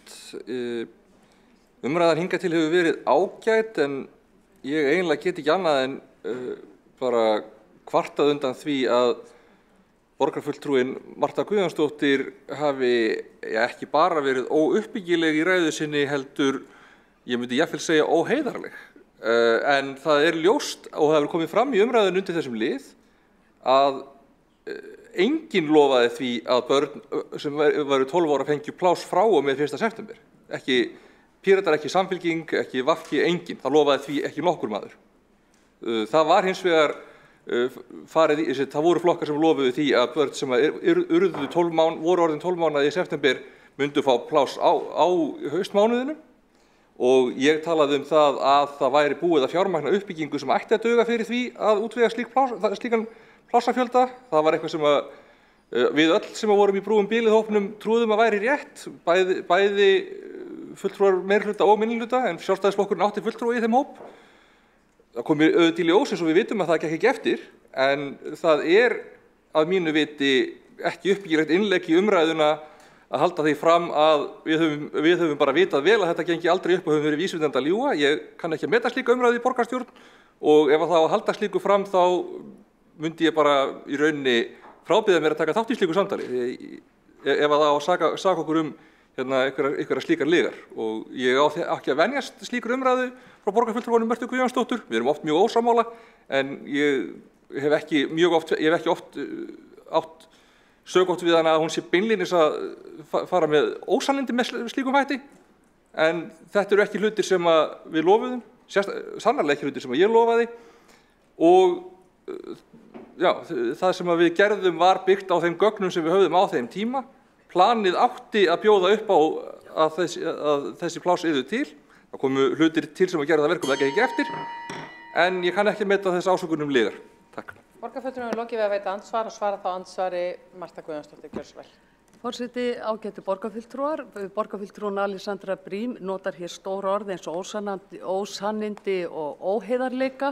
Ég vísa því til föðurhúsanna vegna þess að hér höfum við það skjalfast að 3. mars á síðasta ári staðfesti borgarráð tillögu það að 12 mánaða börnum yrði tryggð leikskólavist og því var lofað og það er líka til skjalfest og það er til á upptökum í aðdraganda kosninga að öllum 12 mánaða börnum yrði lofa leikskólaplássi frá og með 1. september. Borgarfulltrúi hefur lokið við að svara andsvari og óska þá eftir að veita andsvar öðru sinni Alexandra Brím. Forseti, það er einfaldlega ekki satt. Mér finnst líka skrítið að borgarfulltrúin skuli rjúka upp á afturlappirnar og saka mig að nota stór orð þegar að ræða borgarfulltrúans var í heild sinni ásökun ósannindi og lygar sem að borgarfulltrúin átti að vera fullljóst að ekki staðið í steini við steini. Eins og ég fór yfir í fyrra andsvari liggur það alveg fyrir að samþykkt borgarráðs snerist að börn sem voru 12 mánaða gömul eða eldri 1. september fengju pláss það haustið, það var hvergi lofað að það pláss fengist 1. september. Það var eins og miðað við 1. september upp á það hvenær þau þyrftu að vera orðin 12 mánaða. Og ég veit ekki hvort að borgarfulltrúin raunverulega að misskilja eða hvort að þetta misskilningur sem að borgarfulltrúinum finnst heppilegt að halda á lofti í þeirri von að borgarbúar misskilji og telji þess vegna lygar hafi verið að ræða. Borgarfulltrúi hefur lokið við að veita andsvar og svara þá andsvari öðru sinni Marta Guðjónsdóttir. Forseti, ágætu borgarfulltrúar, borgarfulltrúin Alessandra Brím gerist alltaf en meira, verður alltaf stóryrtari og stóryrtari eftir því sem hún kemur hér oftar upp í andsvörum og líkir borgarfulltrúanum sem hér situr við dýr að ég hafa risið upp á afturlappirnar. Ég hér bara vitna í fundagerðir borgarráðs frá 3. mars á síðasta ári. Og ég hvet borgarfulltrúan til þess að kynna sér málin betur áður nú ræðst að öðrum borgarfulltrúum og vænir þá lygar og óheiðarleika. Borgarfulltrúi lokið við að svara andsvari og þá þessum lið lokið. Og þá tekur næst til máls Sabine Leskov, gjörðu svo vel. Borgarfulltrúi Samfylkingarinnar.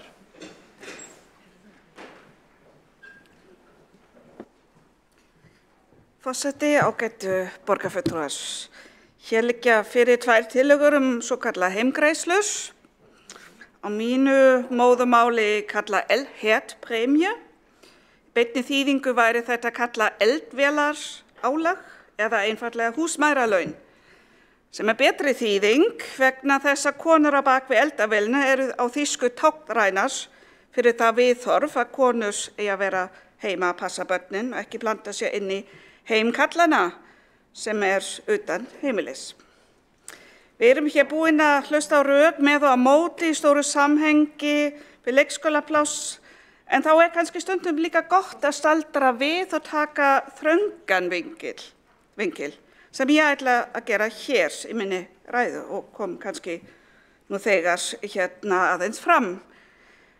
Ég ætla að skoða þann hóp sem hefur reynst líklegastur að nýta sér þessa greiðslur og afleiðingar þess.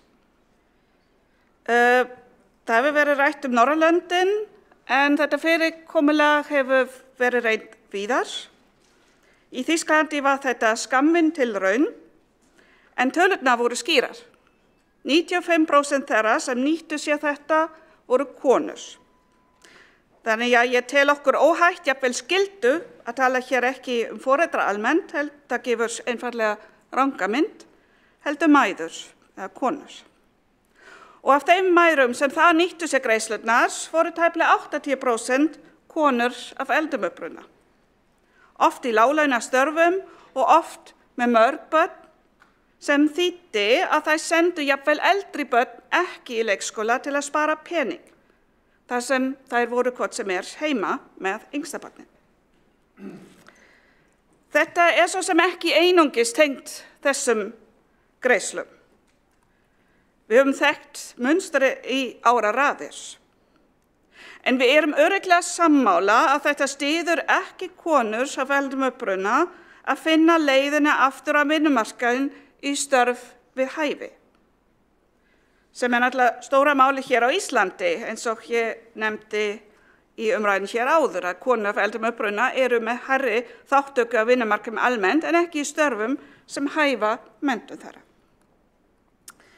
Ár eftir innleiðingu slíkra greiðslna í Þýskalandi var gerð rannsókn meðal 100.000 foreldra barna. Það kom fram að heimgreiðslur eða húsmæðralaunin voru aðalega hvati fyrir fjölskyldu í meira krefjandi félagslegum aðstæðum til að kjósa að senda börnin sín ekki í leikskólann. Það sem þau gætu í tilfelli barnafældum fengið málörfun í faglegri umhverfi. Hinn hópurinn sem kaus að þiggja þessa greiðslur voru konur með maka með mjög háa tekjur. Þar sem þessa upphæðu, svo sem hvort sem ekki teljandi áhrif á ákvörðun þeirra að vera heima með börnin sín. Rannsóknin þessi nefndi að af þeim foreldrum sem ekki hafa lokið meira menntun en grunnskóla og sem velja að senda barnið sitt ekki í leikskóla, gefa 54% upp að þessa greiðslur séu mesta hvati. Í hópi þeirra með háskólamenntun það einungis 8%. Hjá fjölskyldum með erlendan bakgrunn sem kjósa að hafa barnið sitt heima gefa 25% upp að heimgreiðslur eru mesti hvati til að hafa börnin ekki á leikskólan. Hjá þýskum fjölskyldum voru það almennt einungis 13%. Svipað mynd fáum við úr Norðurlöndum eins og rannsókn hérna hjá Friedrich Ebert Stiftung fyrir Norðurlöndin sýnir, en það segir með leyfi forseta, en þá hérna myndi ég vitna í á ensku.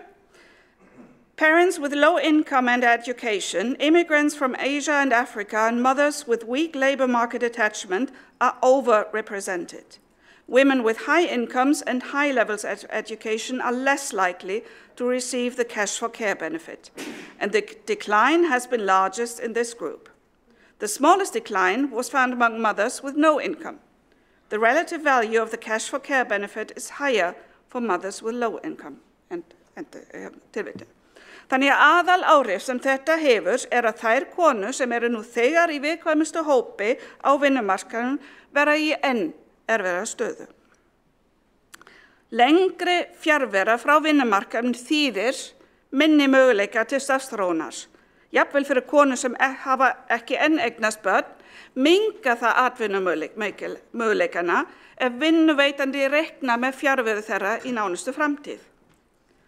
Og það hefur áhrif á tekjur seinna í lífinu, einnig lífeyristekjur. Samfylkingin arftaki kvennalistans. Þeirra kvennu sem börjast hér fyrir stöðu sem við erum þakklát fyrir í dag. Ingibjörg Sólrún lyfti það grettistaki sem borgarstjóri og það ekki lengra síðan að leikskólapláss voru þá bara hluta og degi eða fyrir ákveðna hópa. En svo það börnin sem mér finnst að ég hef heyrt allt of lítið hér í þessari umræðu. Við erum að ræða aðgerðir sem hafa algjörlega rök með sér og á móti varðandi til dæmis útgjöld sveitarfélagsins, ekki spurning. En ég hef ekki heyrt hér einu sinni tilraun að halda því fram að þetta gagnist einum viðkvæmasta hópi barna þar sem leikskóladvöl snemma á lífstíðinni getur gert gæfumuninn fyrir alla framtíð þeirra. Og það eru börn þar sem ekki tölu íslenska á heimilinu. Þetta nefnilega í öllum löndum hópurinn þar sem mæður nýta sér slíka greiðslu mest af öllu og jafnvel nú þegar í mestum mæli heima með börnin sín. Og þar eru oft slíka húsmæðagreiðslur velkomin búbót. En það líka hér sem mesti skaðinn skeður. Á þeim tíma þegar þessar greiðslur voru við í Þýskalandi var atvinnuþátttaka kvenna af erlendum uppruna frá löndum utan Evrópu 5% lægri en á árunum á undan. Í Noregi minnkaði atvinnuþátttaka kvenna af erlendum uppruna 15% eftir innleiðingu. Ég get ekki endurtekið nógu oft að margir þættir spila inn í þetta en húsmæðralaun eru verulega þáttur hér. Að vera ekki, til að koma tilbaka líka í okkar samhengi hér, í íslensku mælandi málumhverfi á þessu mikilvægasta tímabil máltöku myndi hafa afleitar afleiðingar fyrir börn af erlendum uppruna, þar sem hver mánuður getur skipt máli. Slíkt mjög erfitt að vinna upp og getur haft alvarlega afleiðingar fyrir alla skóla lífsgöngu þessara barna. Meðan 41% þýskra barna undir 30 ára aldri í leikskóla eru það þar einungis 21% barna af erlendum uppruna. Ég tala endalaust afleiðingar, læt eina vísbendingu nægja. Hlutfall barna af erlendum uppruna sem klára ekkert skólastig, sem sagt ekki einu sinni grunnskólan, 10% en einungis 2% hjá þýskum börnum. Hér hefur verið talað val. Skoðum það aðeins betur. Húsmæðralaun væru nefnilega ágætis hugmynd ef konur ættu virkilega val. Þetta tæki sem einmitt virkar ekki ef það skortur og vegna skorts af leikskólaplássum. Það væri einungis alvöru val þegar nægt framboð á leikskólaplássum væri til staðar. En ekki sem einhvers konar aflátsbréf fyrir sveitafélög sem myndi kjósa að spara peningar við uppbyggingu leikskólaplássa og það viljum við ekki. Það væri einungis alvöru val ef konur af eldum uppruna hefðu sama aðgang að góðum störfum sem hæfa menntun þeirra. Það væri einungis alvöru val fyrir konur af erlendum uppruna og börnin þeirra ef farið væri í alvöru mótvægisaðgerðir, til dæmis ef í boði væri að fara í einhvers konar námsleyfi á launum þar sem þær læra íslensku ásamt börnum sínum, það væri raunverulegt val en ekki sparnaður, held ég. Í dagskráliðnum rétt á undan þessari umræðu tölum við samkeppnishæfni. Ímynd Íslands og borgarinnar beintengd árangri okkar í réttindum kvenna og þátttöku þeirra í atvinnulífi. Ég hef ekki tölu á hversu mörgum erlendum þingmannahópum og alls konar nefndum ég hef fylgt hér á landi sem komu beinleinis til að kynna sér árangur Íslendinga á þessum sviðum. Að taka ekki tillit til þessara þátta sem ég hef nefnt hér væri óábyrgt. Hins vegar eru slíka greiðslur nú þegar til. Það heita einfaldlega foreldraorlof og þar þarf að útvika og til þess þarf ekkert símtal til ársins 1950. Takk.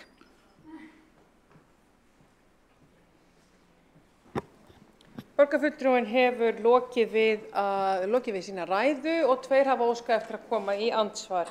Það er annars vegar Kolbrún Baldursdóttir hins vegar Hildur Björnsdóttir og Kolbrún gjörðu svo vel. Ágæta borgarstjórn, mér finnst svolítið vanta í þessa eldræðu borgarfulltrúan Sabine Leskó, hvað vill hún þá gera til þess að leysa vandann? Hvað leggur hún til? Ef þessi tillaga heimgreiðslur ekki góð, hvað vill hún þá gera? Ég meina, býður hún betur, ef ég má spyrja, og síðan vil ég líka bara benda á að í sumum leikskólum ekki einungis töluð bara íslenska. Þar þetta önnur tungumál í gangi og þar líka starfsfólk sem eru ekki að fullu íslensku mælandi. Þannig að það ekki eins og að það sé fleiri tungumál en íslenska töluð á leikskólum. Aðeins vanta að átta sig á því að veruleikin ekki bara þannig að barn gæti mögulega lokast inn á heimili foreldri sem það sem bara talað móðurmál. Borgarfulltrúi hefur lokið við að veita ansvar og svara þá ansvari Sabine Leskó, gjörðu svo vel. Nú borgarstjórn í beinni þannig að borgarfulltrúi Kolbrún Baldursdóttir gæti kannski spóla aðeins tilbaka. Ég sagði í byrjunarræðunni minni, ég væri að skoða þennan þröngan vinkil sem eru afleiðingar slíkrar ákvarðanir. Og ég bendi líka á það sem hefur komið fram, ég held Einar Þorsteinsson borgarfulltrúi nefndi þetta hér áður, alla krónur sem fara í þetta fara einmitt ekki í leikskólauppbyggingu. Það mjög skil. Ég skil ekki þennan punkt með tungumálum sem eru talað í leikskólum. Það engin málörfun eða kennsla þannig séð sem við erum ekki komin með alþjóðlega leikskóla. Ég skil bara ekki þennan punkt að það sé tala önnur tungumál en íslensku á leikskólum. Borgarfulltrúinn hefur lokið við að svara ansvari og veitir þá ansvar öðru sinni, Kolbrún? Ágæta borgarstjórn, það einfaldlega þannig að á sumum leikskólum talar fólk annað tungumál en íslensku, bæði börn sem kannski þangað að koma, allavega til að byrja með, og þar hefur líka verið ráðið starfsfólk sem ekki að fullu íslensku mælandi, þannig að allavega ekki til að byrja með. Þannig að það kannski ekki einungis bara tölu íslensku í öllum leikskólum borgarinn þó það sé auðvitað megin tungumálið. Ég vil benda á þetta, eða hvort að borgarfulltrúin Sabine Leskó veit þessi mál, hvort að þetta geti ekki verið svona. Síðan talandi afleiðingarnar, þá heyrðist mér á ræðu hennar að þetta var ekkert nema úrtölur. Það var fundið til þessari tillögu allt til foráttu, en það verður líka að skoða það að þetta ódýrari lausn á meðan ástand svona. Þetta lagt fram vegna grafalvarlegs ástands í leikskólamálum. Það eru langir biðlistar og það er ekki fólk sem vill sinna þessum störfum. Þess vegna er verið að reyna að koma með einhvers konar svona, val eða menjú fyrir foreldra að velja úr eftir því hvað hendar. Borgarfulltrúi hefur lokið við að veita andsvar og svara þá andsvar öðru sinni Sabine Leskov. Já, það aftur það sama. Það þessi punktur með málefrun eiginlega bara segir okkur ekki neitt í þessari, eins og ég tek þetta frá þessari ansvar. Málörfun fer fram í leikskólum þar sem börn eru þar sem ekki að tala íslensku að málefrun. Ég bara skil ekki þennan punkt. Það bara er og hins vegar með lausnir, ég er að segja þetta sé einmitt í hinn áttinu að leysa vandamálinu, því að þetta tekur peningu úr málaflokknum og eins og ég nefndi líka, það ekki úr lausn ef við notum það sem aflátsbréf. Það sýndi nú landi minn á fyrra öldum að þetta sé bara ekki góð hugmynd almennt. Takk. Borgarfulltrúi hefur lokið við að svara andsvari og veitir þá andsvar Hildur Björnsdóttir.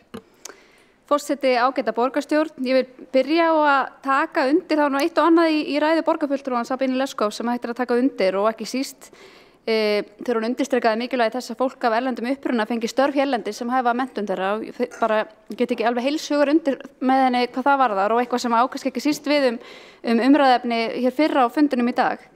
Hins vegar er verið að tala mikilvægi þess, hún veltur upp hverju myndi nýta sér þetta úrræði og það verður þá tilteknir viðkvæmir hópar og það verður svo mikilvægt fyrir þá í rauninni, þeim mikilvægara fyrir þá að fá leikskólapláss fyrir börnin sín. En mér finnst svolítið gleymast bara veruleikinn sem blasir við okkur og hann sá að þetta fólk ekkert frekar en annað fólk að fá hér leikskólapláss í kjölfar fæðingarorlofs. Það skortur á leikskólaplássum. Það leikskólavandi í Reykjavík og við leggjum þessa tillögu fram sem innlegg hlutalausn, ekki alhliðalausn, heldur hluta af stærri lausn og einhverjum tillögupakka þá ef maður hugsar þetta í heildina inn í þetta ástand sem við horfum á núna.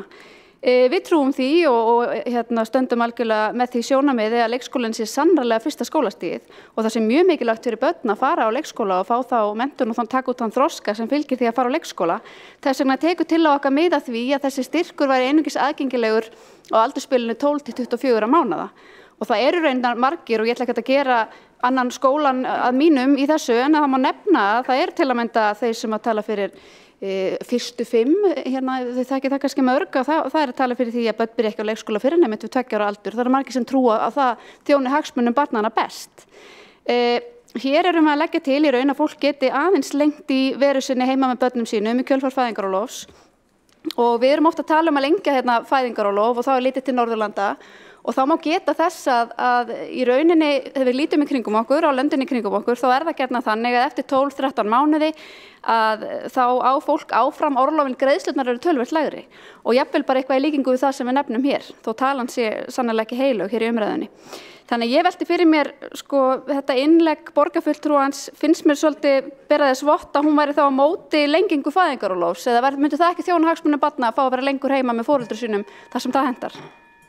Borgarfulltrúinn hefur lokið við að veita andsvar og svara þá andsvari Sabine Leskov. Já, þá verðum við aftur að spóla tilbaka í ræðunum en ég var einmitt ekki að segja það. Já. Borgarfulltrúi hefur lokið við að svara andsvari. Og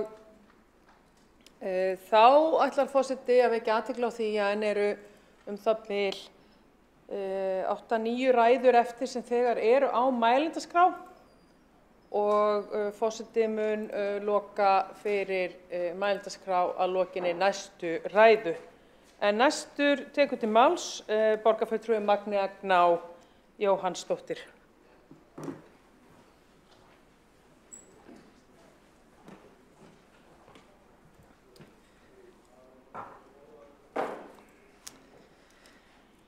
Forseti, ágætu borgarfulltrúar, hér liggja fyrir tillögur annars vegar frá Sjálfstæðisflokki foreldrastyrk að upphæð 200.000 krónur á mánuði og hins vegar frá Flokki fólksins heimgreiðslur til foreldra barna. Hugmyndir greiðslur til foreldra vegna umönnunar barna sinna eru ekki nýjar af nálinni hérlendis, þótt slíkar greiðslur hafi gengið undir ýmsum nöfnum, má þá meðal annars nefna foreldrastyrkur, heimgreiðsla, umönnunargreiðsla, foreldragreiðsla, biðlistagreiðsla og þjónustutrygging. Árið 2008 var sett á þjónustutrygging í Reykjavík sem fól í sér greiðslur til foreldra á meðan börn þeirra voru á biðlista eftir dagvistun. Í rannsókn á þeim greiðslum kom fram að 90% af þeim sem fengu greiðsluna voru ánægðir með þær og vildu að þær myndu halda áfram.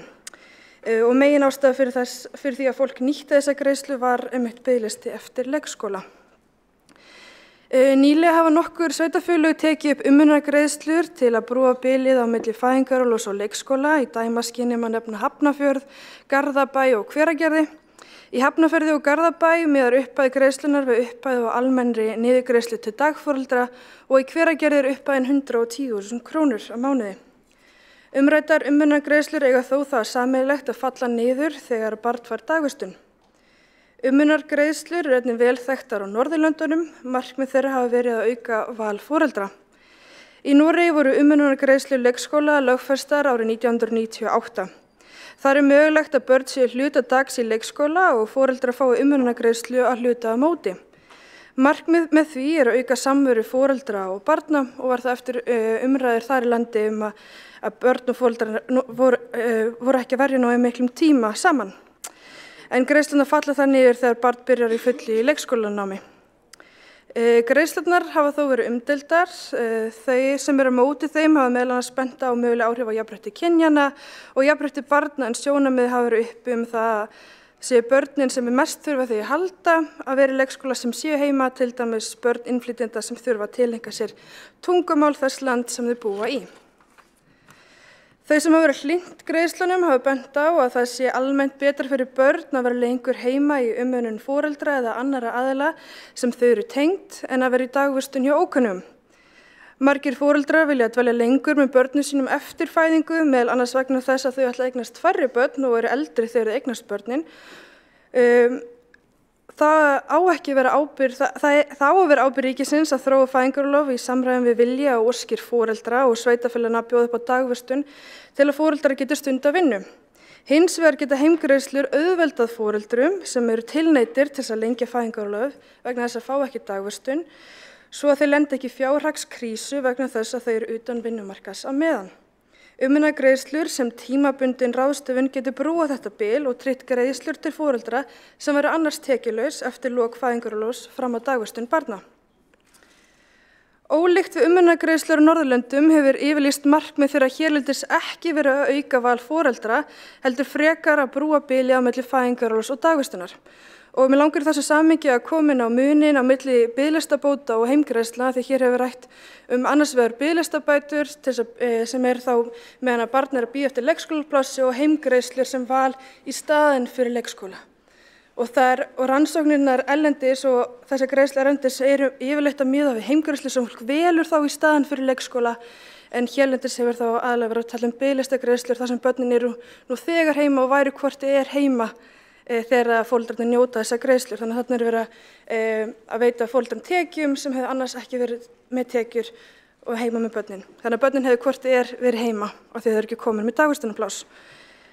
Þannig að kannski ekki endilega marktækt þó er sem megi lítið til rannsóknar erlendis að þá eru aðstæður hér öðruvísi og erlendar rannsóknir hafa líka verið með við kerfi þar sem að heimgreiðslur eru allt til 30 ára aldurs, þannig að börn eru þá heima til 30 ára aldurs og foreldrar þá út af vinnumarkaði í 3 ár. Í staðinn fyrir hér erum við að tala einhverjar biðlistagreiðslur sem eru kannski 6 til 7 mánuði miðað við lok fæðingarorlofs og innritunartíma barna. Markmið þjónustutryggingu Reykjavíkurborgar var að tryggja jafnræði borgaranna og jafnrétti kynja því leitað að gera báðum foreldrum kleift að samræma fjölskyldu og atvinnulíf. Greiðslurnar voru skilyrtar þannig að hvort foreldri sig fekk greitt mest fyrir 2/3 af heildartímabilinu. Skilyrtar greiðslur geta stuðlað því að báðir foreldrar skipti tímabilinu jafnar á milli sín líkt og gert í fæðingarorlofskerfinu og þá hvatt til þess að báðir foreldrar nýti sér slíkar greiðslur. Í meirihluta Samfylkingar, Framsóknar og Pírata og Viðreisnar er kveðið á að brúa bil milli fæðingarorlofs og leikskóla með fjölbreyttum aðferðum. Umræddar tillögur eru gott innlegg í mótun stefnu sem eykur fjölbreytna laust foreldra ungra barna meðan þau bíða eftir dagvistun. Rýna þarf þó vel áhrifin á umönnunargreiðslum út frá félagslegum áhrifum þeirra, áhrif á jafnrétti og velferð barna ásamt því að kostnaðargreina þar. Hafa ber í huga eins og borgarfulltrúi Einar Þorsteinsson kom inn áðan að fjármunir sem fari heimagreiðslur gæti dregið úr hraða á uppbyggingu leikskólaplásum því við eyðum ekki sömu krónunni tvisvar.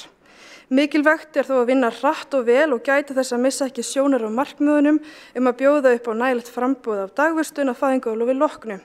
Svo foreldrar getur stundað nám og vinnu og lagt sitt á mörkum til að byggja upp okkar ágæta velferðarkerfi.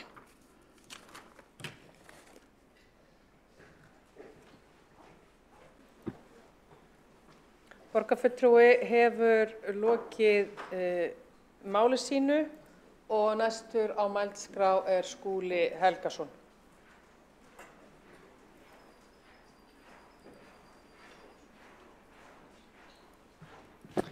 Forseti, ágæta borgarstjórn, við ræðum hér leikskólamálin í borginni og tillögur frá 2 flokkum í minnihlutanum úrræði til þess að mæta stöðunni.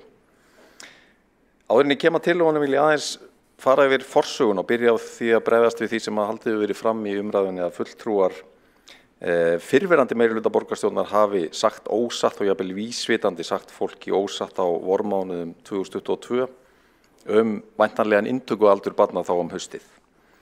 Það fjarri öllu lagi og nauðsynlegt að bera slíkar staðhæfingar til föðurhúsanna. Staðreyndin sú að skóla- og frístundasvið borgarinnar vann spá sem kynnt var í marsmánuði í borgarráði væntanlegan inntökualdur barna í leikskólum þá haustið og var þar miðað við þau uppbyggingar áform sem voru í leikskólamálunum. Það var meginniðurstaða þeirra spár að miðað við fjölda nýrra plássa stefndi í að hægt að bjóða 12 mánaða börnum í leikskóla á haustmánuðum. Á næstu mánuðum eftir að þessi spá var kynnt lagðist hins vegar margt á eitt við að tefja fyrir þessum áformum. Í fyrsta lagi komu upp óvenju mörg alvarleg viðhaldsmál í starfandi leikskólum, fleiri en dæmi nokkru sinni fyrr, víst óhætt að segja, með þeim afleiðingum að fjöldamörg pláss í leikskólum lokuðust fyrir innritun nýrri barna. Í öðru lagi fjölgaði nýjum umsóknum innritun barna í mars langt umfram það sem sést hafði á undanförnum árum, meðal annars vegna aukins flutnings barnafólks til borgarinnar, bæði frá öðrum sveitarfélögum, hærri fæðingartíðni og erlendis frá. Í þriðja lagi urðu tafir á ákveðnum nýframkvæmdum vegna erfiðrar stöðu á heimsmarkaði, einkum varðandi aðföng en líka vegna þenslu á byggingamarkaði. Í fjórða lagi fækkaði einnig plássum í sjálfstætt starfandi leikskólum af sömu ástæðu í borgarreknum, þar að segja vegna húsnæðisvanda. Loks það síðan skortur á starfsfólki, einkum fagfólki til starfa á leikskólum borgarinnar sem komið hefur í veg fyrir að hægt væri að taka inn börn í öll pláss í starfandi leikskólum. Kjarni málsins var því sá að þessi spá sem kynnt var í mars gekk ekki eftir út af óhagstæðum þáttum sem lögðust á vogarskólarnar á móti þeirri miklu fjölgun sem þó varð á nýjum leikskólaplássum. Og niðurstaðan var því sú að þrátt fyrir mikla fjölgun nýrra plássa varð árangurinn með innritun yngri barna ekki sá sem var stefnt. Engu að síður fjölgaði plássunum ríflega 600 á síðasta ári og 6 nýjir leikskólar opnuðu. Það mun auðvitað styrkja leikskóla starfið í borginni, það bætir aðbúnað starfsfólks og barna, það mun fjölga börnum þegar að við erum komin í gegnum þessar framkvæmdir í eldri leikskólum og efla húsnæðisstöðuna þó það muni því miður taka lengri tíma en vonum stóðu til að umbæturnar skili tilætluðum árangri við að lækka inntökualdur barnanna. En svo mikilvægt að halda því til haga að við höldum ótröð áfram leikskólauppbyggingunni með fjölbreyttum lausnum. Á þessu ári stendur til að fjölga plássum til muna og næstu leikskóla sem opna verða á Hallgerðargötu við Kirkjusand og á lóð Vörðuskóla í miðborginni. Auk þess sem að stýrihópurinn Brúum bilið að leggja lokahönd á fleiri tillögur sem kynntar verða á næstunni. Forseti ágæta borgarstjórn, hér eru bornar fram tillögur frá Sjálfstæðisflokki og Flokki fólksins foreldrastyrk eða heimgreiðslur sem ef að lítið eru bornar fram af góðum hug til að mæta þeim foreldrum sem bíða eftir leikskólaplássi fyrir sín börn. Heimgreiðslur eru gamalkunnug hugmynd, hafa verið í pólitískri umræðu hér í borgarstjórn í áratugi, voru til dæmis eitt helsta hitamálið í kosningabaráttunni 1994 þegar Reykjavíkurlistinn kom sá og sigraði og lagði grunn að leikskólabyltingu sem opnaði möguleika allra foreldra á að vera með börn sín í leikskóla í heildagsvist sem áður stóð einungis til boða fyrir börn einstæðra foreldra og forgangshópa. Heimgreiðslur voru, eins og hér hefur komið fram í umræðinni, gagnrýndar mjög af fulltrúum kvennalista og fleiri sem bentu á að slíkt fyrirkomulag gæti leitt til alvarlegs bakslags í jafnréttisbaráttunni því ef aðgerðin hefði tilætluð áhrif væru allar líkur á því að konur, ekki síst úr lægri stéttum þjóðfélagsstigans, hyrfu af vinnumarkaði og væru heima með börn sín sem þá færu á miklu leyti á mis við félagsleg samskipti við jafnaldra sem væru afar mikilvæg eins og við þekkjum öll á mótunarárum barna. Börn af erlendum uppruna þurfa sérstaklega á því að halda og það þekkjum við í samtímanum að vera í daglegu samneyti við sína jafnaldra og starfsfólk leikskóla sem tryggir stöðugt aðgengi að íslensku málumhverfi. Og það er gríðarlega mikilvægt í jafnréttisbaráttunni til að koma í veg fyrir jaðarsetningu barna með annað móðurmál en íslensku. Foreldrastyrkir og heimgreiðslur eru sárabætur en ekki alvöru lausn fyrir börn sem þurfa menntandi umhverfi á mótunarárunum. Heldur ekki alvöru lausn fyrir foreldra sem eru á vinnumarkaði. 200.000 krónur duga hvergi nærri fyrir framfærslu í besta falli sárabætur fyrir fólk sem bíður eftir leikskólaplási. En eins og hér hefur líka komið fram, slíkar aðgerðir yrðu mjög kostnaðarsama fyrir borgina á tímum þegar borgin er rekin með umtalsverðum halla, rétt eins og ríkissjóður og flest sveitarfélög í landinu. Við þær aðstæður er bæði óábyrgt og óskynsamlegt að leggja fram tillögur veruleg viðbótar útgjöld. Ég tala nú ekki það ef þær hlaupa á 100 milljóna eða jafnvel milljörðum eins og hér hefur verið ávarpað í umræðunni. Slíkir fjármunir verða þá ekki nýttir til að fjármagna ný leikskólapláss, bæta starfsaðstæður starfsfólks og barna, hækka laun og svo framvegis. Og viðbóta fjármunir af slíkri stærðargráðu eru auðvitað ekki til í borgarsjóði og myndu kalla á frekari lántökum með tilheyrandi fjármagnskostnaði sem vex í takt við stýrivaxtahækkanir Seðlabankans. Ég vil líka ávarpa fordæmið sem samþykkt þessara tillagna myndi skapa, ef fylgt þeim rökstuðningi að eðlilegt sé að greiða fólki bætur sem bíður eftir mikilvægri grunnþjónustu. Ég nefni eitt nærtækasta dæmið í því sambandi sem eru börn sem bíða eftir skólaþjónustu, börn með oft og tíðum flóknar þjónustuþarfir, greiningar og raskanir sem geta haft veruleg áhrif á daglegt líf og velferð viðkomandi barna. Ég spyr mig af hverju ættu foreldrar barna á öðru og þriðja aldursári frekar að fá fjármuni úr borgarsjóði en fötluð börn eða börn sem bíða eftir skólaþjónustu. Börn sem eru jafnvel í mun meiri þjónustuþörf og viðkvæmari stöðu en börn með umsóknir í leikskóla. Og ef svarið er að síðanendi hópurinn ætti líka og jafnvel enn frekar að fá slíkar bætur eða greiðslur, þá getum við örugglega tvöfaldað heildarkostnaðinn af tillögunum og stærðargráðan gæti verið farin að hlaupa á 3–4 milljörðum á ári. Þeir milljarðar liggja sannarlega ekki á lausu og myndu örugglega kalla á sársaukafulla niðurskurð grunnþjónustu eða stóraukna skuldsetningu borgarinnar sem ég minni á að tillöguflytjendur borgarfulltrúa Sjálfstæðisflokksins hafa sérstaklega varað við hér í borgarstjórn eins og allir þekkja. Hins vegar má vel halda því fram að nú sé góður tími til að skapa, leggja grunn að nýjum lausnum sem geta orðið að liði í því að koma til móts við foreldra yngstu barnanna. Og við höfum sannarlega sammælst það í meirihlutanum að vinna heildstæða stefnu í málefnum barna á yngsta aldurskeiðinu, samanber ákvæði í samstarfssáttmála meirihlutans sem félaga mínir hafa áréttað hér í umræðinni. Ég styði því samhengi að þessa tillögu sem við ræðum hér verði rýndar vandlega í borgarráði og í framhaldinu í sérstökum stýrihópi málefni barna frá fæðingu til 6 ára aldurs, ásamt með öðrum þeim hugmyndum sem að geta styrkt grundvöll þess góða starf sem unnið í leikskólum borgarinnar. Við höfum gengið fram fyrir skjöldum með myndarlegri fjárfestingu í bættu starfsumhverfi í leikskólum undanfarin 5 ár sérstaklega og munum halda því áfram í núverandi meirihluta samstarfi.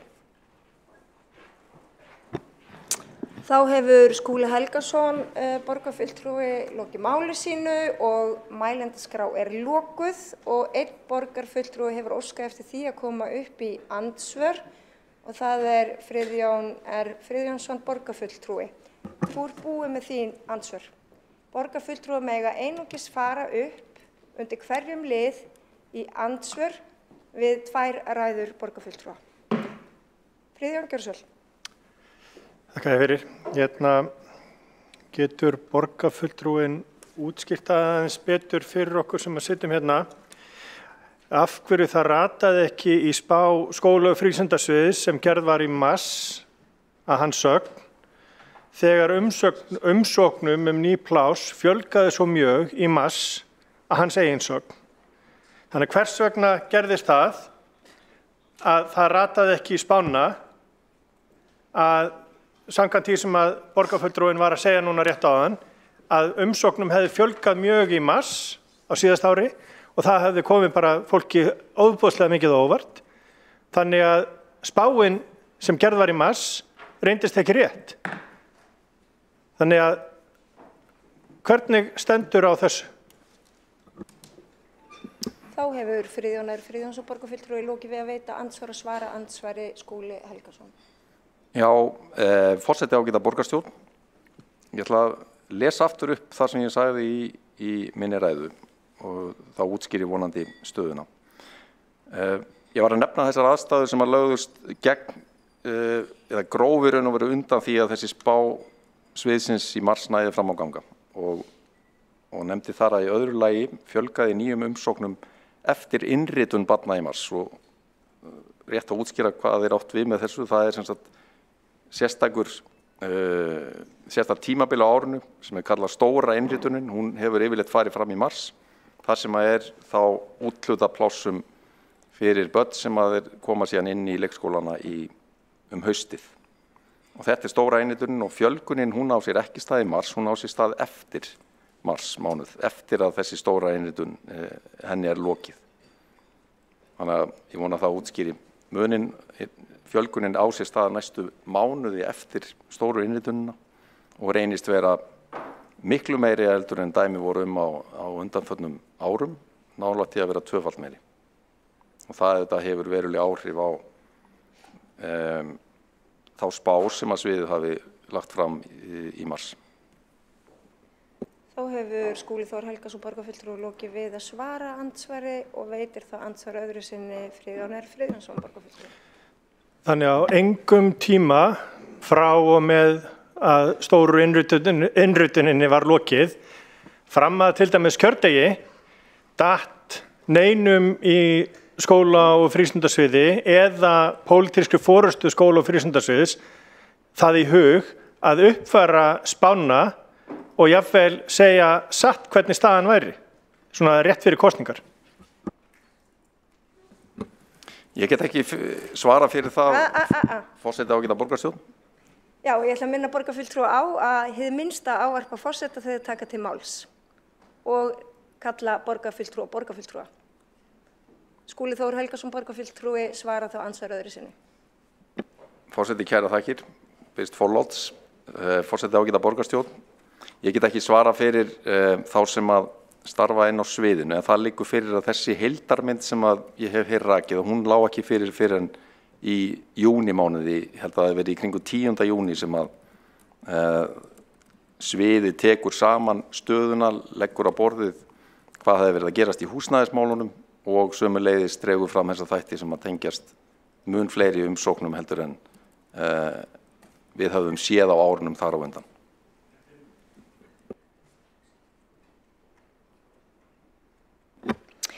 Þá telst andsvari lokið og næst tekur til máls Ragnhildur Alda Vilhjálmsdóttir borgarfulltrúi.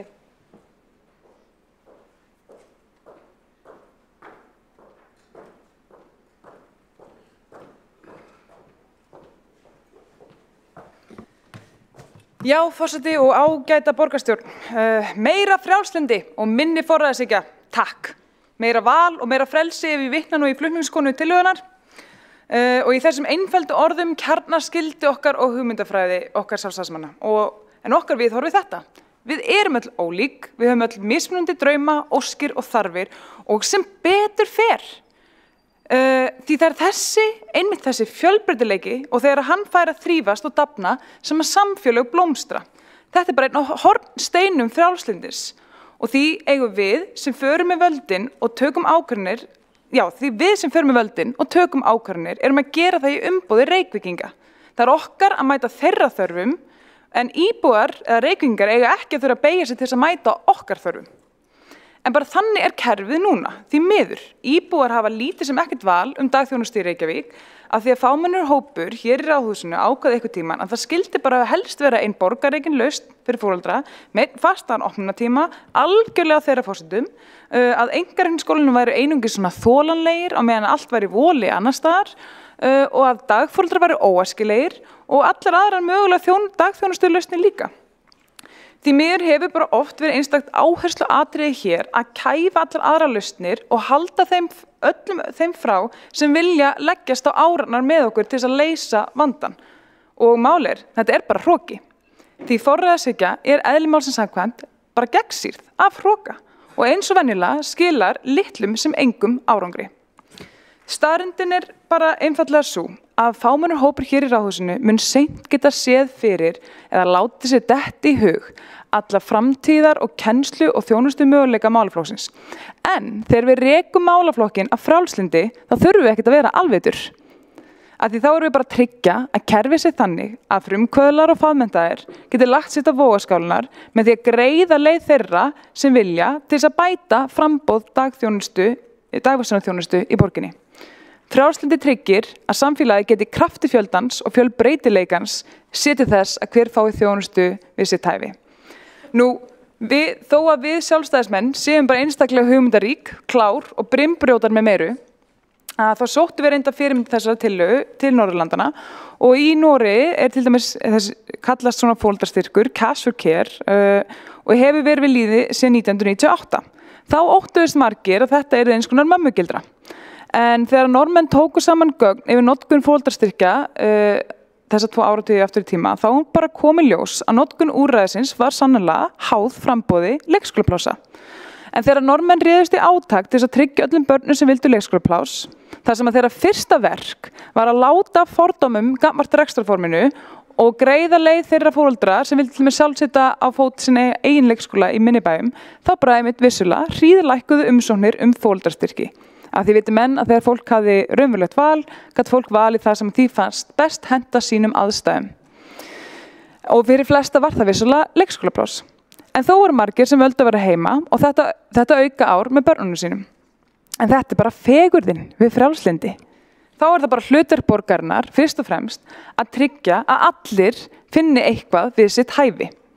Og þá fyrir öll vinnan í það að tryggja að hver fjölskylda hafi raunverulegt val. Af því þá fá einmitt fjölskyldunar verkfærin sem þau þurfa til þess að leiða framþróun í málaflokknum með valið sínu. Borgarfulltrúinn Sabine Lefskov nefndi það einnig að í löndum þar sem gott framboð af leikskólaplássi voru það frekar konur og erlendum uppruna sem nýttu þetta úrræði. Þetta sem sagt ár á milli 1 og 2 ára aldurs og það var líka að sjá í Norðurlöndunum. Hún nefndi að 4% þeirra kvenna sem nýttu þetta væri helst að gera peningana vegna, 4% þeirra kvenna sem voru erlendubergi brotnar nýttu þetta helst peningana vegna og ég held að það hafi verið miðað við svo 12% eða 17% þýskra kvenna, ef maður rétt. En það bara eins og komið var fram hérna áðan, að eins og staðan núna, þá eru bara kynsystur þeirra hérlendis neittar til þess að vera heima vegna leikskólavandans. Það get ekki einu sinni valið það að vera heima peningana vegna. En fyrir utan það, þá finnst mér persónulega alltaf svolítið ódýrt að hafna úrræði í nafni einhvers hóps en leggja á sama tíma ekki fram neina mótvægis aðgerðir á borðið þá til dæmis til þess að mæta þessum konum. Í Noregi reyndist foreldrastyrkurinn þeim fjölskyldu nauðsynlegur sem stóðu frammi fyrir úrræðaleysi í dagþjónustumálum en hann var líka ákveðin viðurkenning á því að það bara þykir ekki siðlegt í norrænu velferðarríki að sveitarfélög skilji fjölskyldur eftir á flæðiskeri þegar sveitarfélöginu mistekst að tryggja þeim viðeigandi þjónustu, líkt og Reykjavík hefur gert. Og nú ætla ég bara að segja ykkur sögu af vinkonu minni sem á börn með einhverju. Börnin hennar þrífast best heima í rólindi og kunnulegu umhverfi og hún bara gott sem orðin sérfræðingur í einhverju og kennslu einhverja. Og hún sannlega sérfræðingur í sínum eigin börnum. Einu úrræðin sem standa henni til boða bara henta hennar börnum alls ekki. Og hún þarf að una því hversinn sem börnin hennar fara í leikskólan að það verði bara afturför í þeirra líðan. Því þetta umhverfi bara hentar alls ekki. Og hún óskar þess heitast að fá bara borgað til þess að vera heima með börnunum sínum þannig að þau ná aldrei í betra úrræði en það bara svolítið computer says no að hennar upplifun.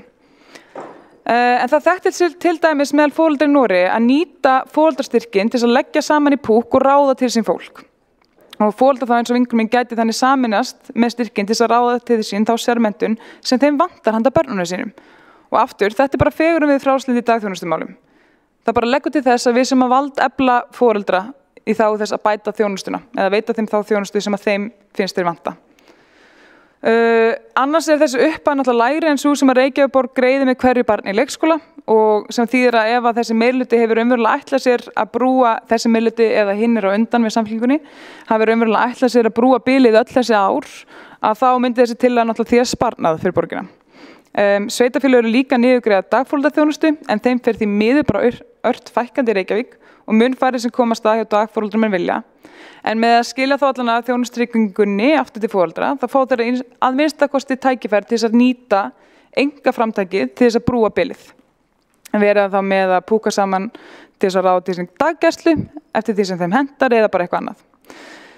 Bara allt það sem að auðveldar þeim sem vilja að snúa aftur á vinnumarkaðinn gott fyrir hagkerfið og þar með borgina. Og auk þess sem að þau sem vilja nýta þetta til að vera lengur með börnum sínum þá bara létta á þrýstingnum á núverandi dagþjónustu. Þetta hjálpar því til við að losa hnútinn. Þannig ég segi bara kæru vinir og kollegar, veljum frjálslyndi, veljum fleiri valkosti og veljum að mæta foreldrum því þau eiga það skilið frá okkur.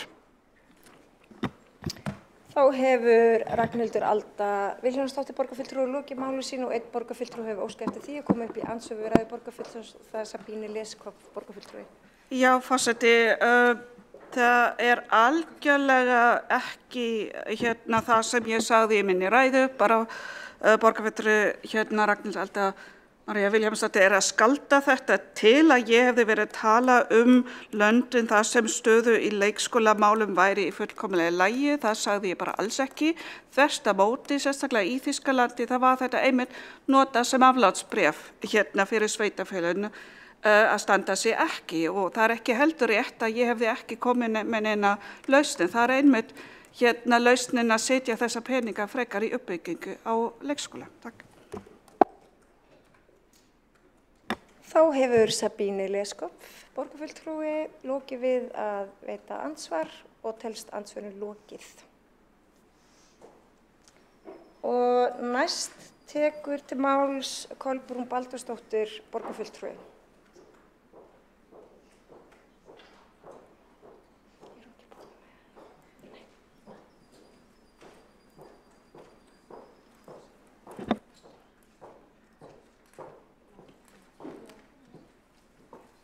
Forseti ágæta borgarstjórn, það mikið búið að vera að tala kostnað á tillögu okkar og flokksfólksins.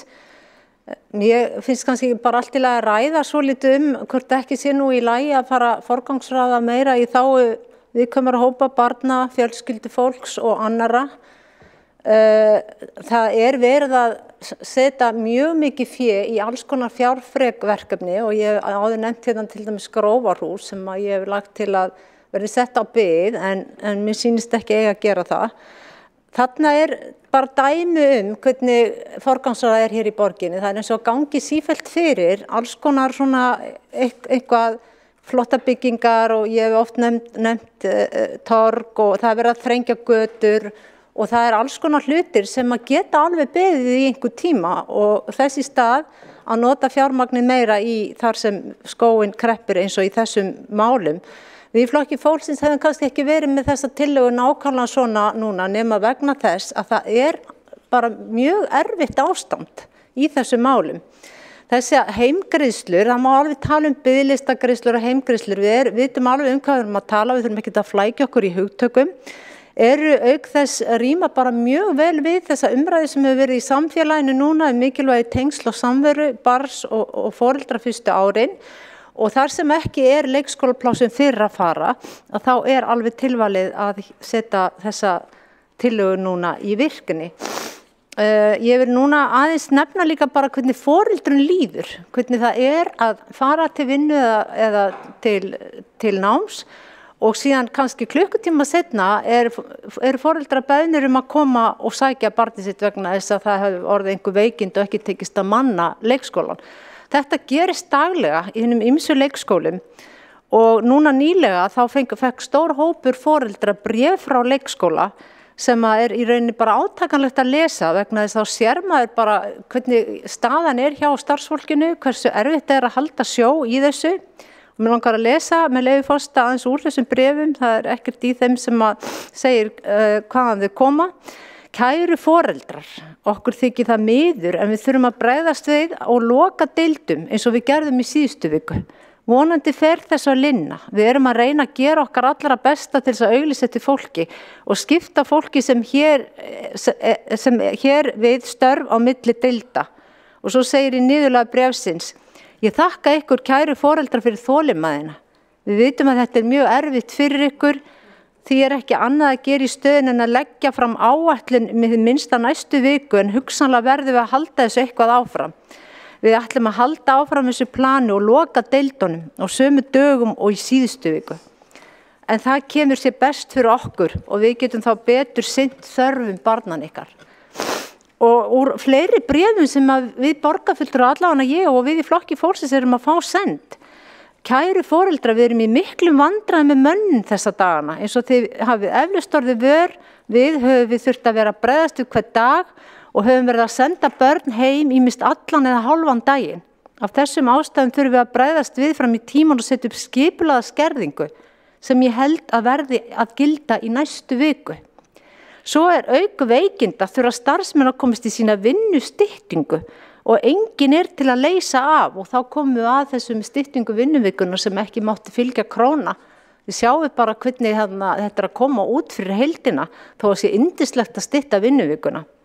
Og svo segir eins og staðan hefur verið, eru kennarar ekki að ná þessum tíma, en bæði stytting og undirbúningur eru kjarasamningsbundin réttindi og bera virða.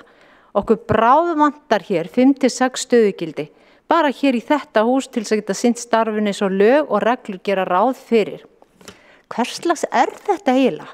Segir bara, hvernig hægt að bara fara að sofa verandi við stjórnvölinn og vitandi hvernig ástandið Ég bara að lesa núna bréf úr 2 leikskólum. Svona þetta búið alla borg og svo verið að röfla hér yfir því þetta kosti peninga. Samt erum við að tala úrræði þar sem að barn heima fyrir kannski 200.000 kallinn fyrir ekki að reyna að taka leikskólapláss sem ekki til, sem kostar 400.000. Það halda bara engin rök sem fram hefur komið hjá sem meirihluta. Og á sama tíma í öðrum ráðum eins og umhverfis- og skipulagsráði og í borgarráði verið að samþykkja milljónir, 10 milljóna í að gera einhver flottið í einhverjum húsum. Þetta náttúrulega bara ekki hægt.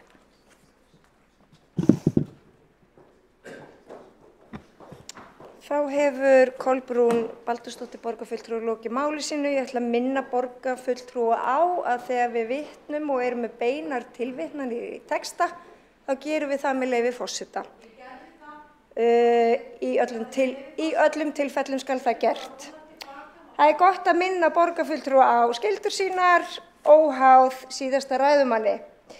Og næst tekur til máls Sanna Magdalena Mörtudóttir borgarfulltrúi.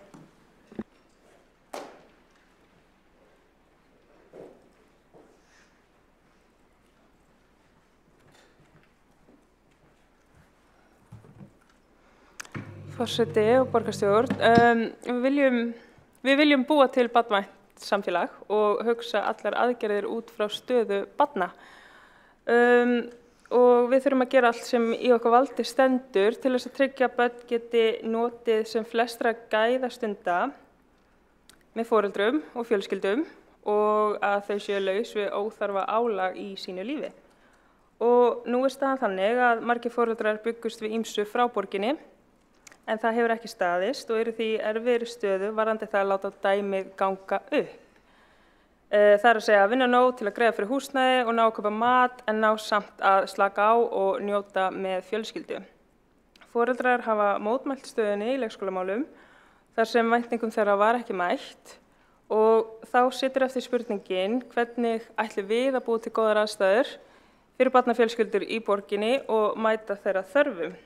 Hvert hlutverk borgarinnar í því og hvernig ætlum við að standa þá við það. Og hér eru 2 tillögur til umræðu. Ein snýr að því að greiða 200.000 króna foreldrastyrk mánaðarlega til foreldra sem þurfa eða kjósa að vera heima með börnin sín að fæðingarorlofi loknu frá 12 mánaða aldri til alltaf 2 ára aldurs og svo hinn tillagan sem snýr að því að greiða foreldrum heimgreiðslur að meðan beðið eftir leikskólaplássi sem borgin nægir ekki að bjóða upp á og þar fjallað biðlista í leikskóla vegna manneklu og annar þáttar sem að spila þar inn í.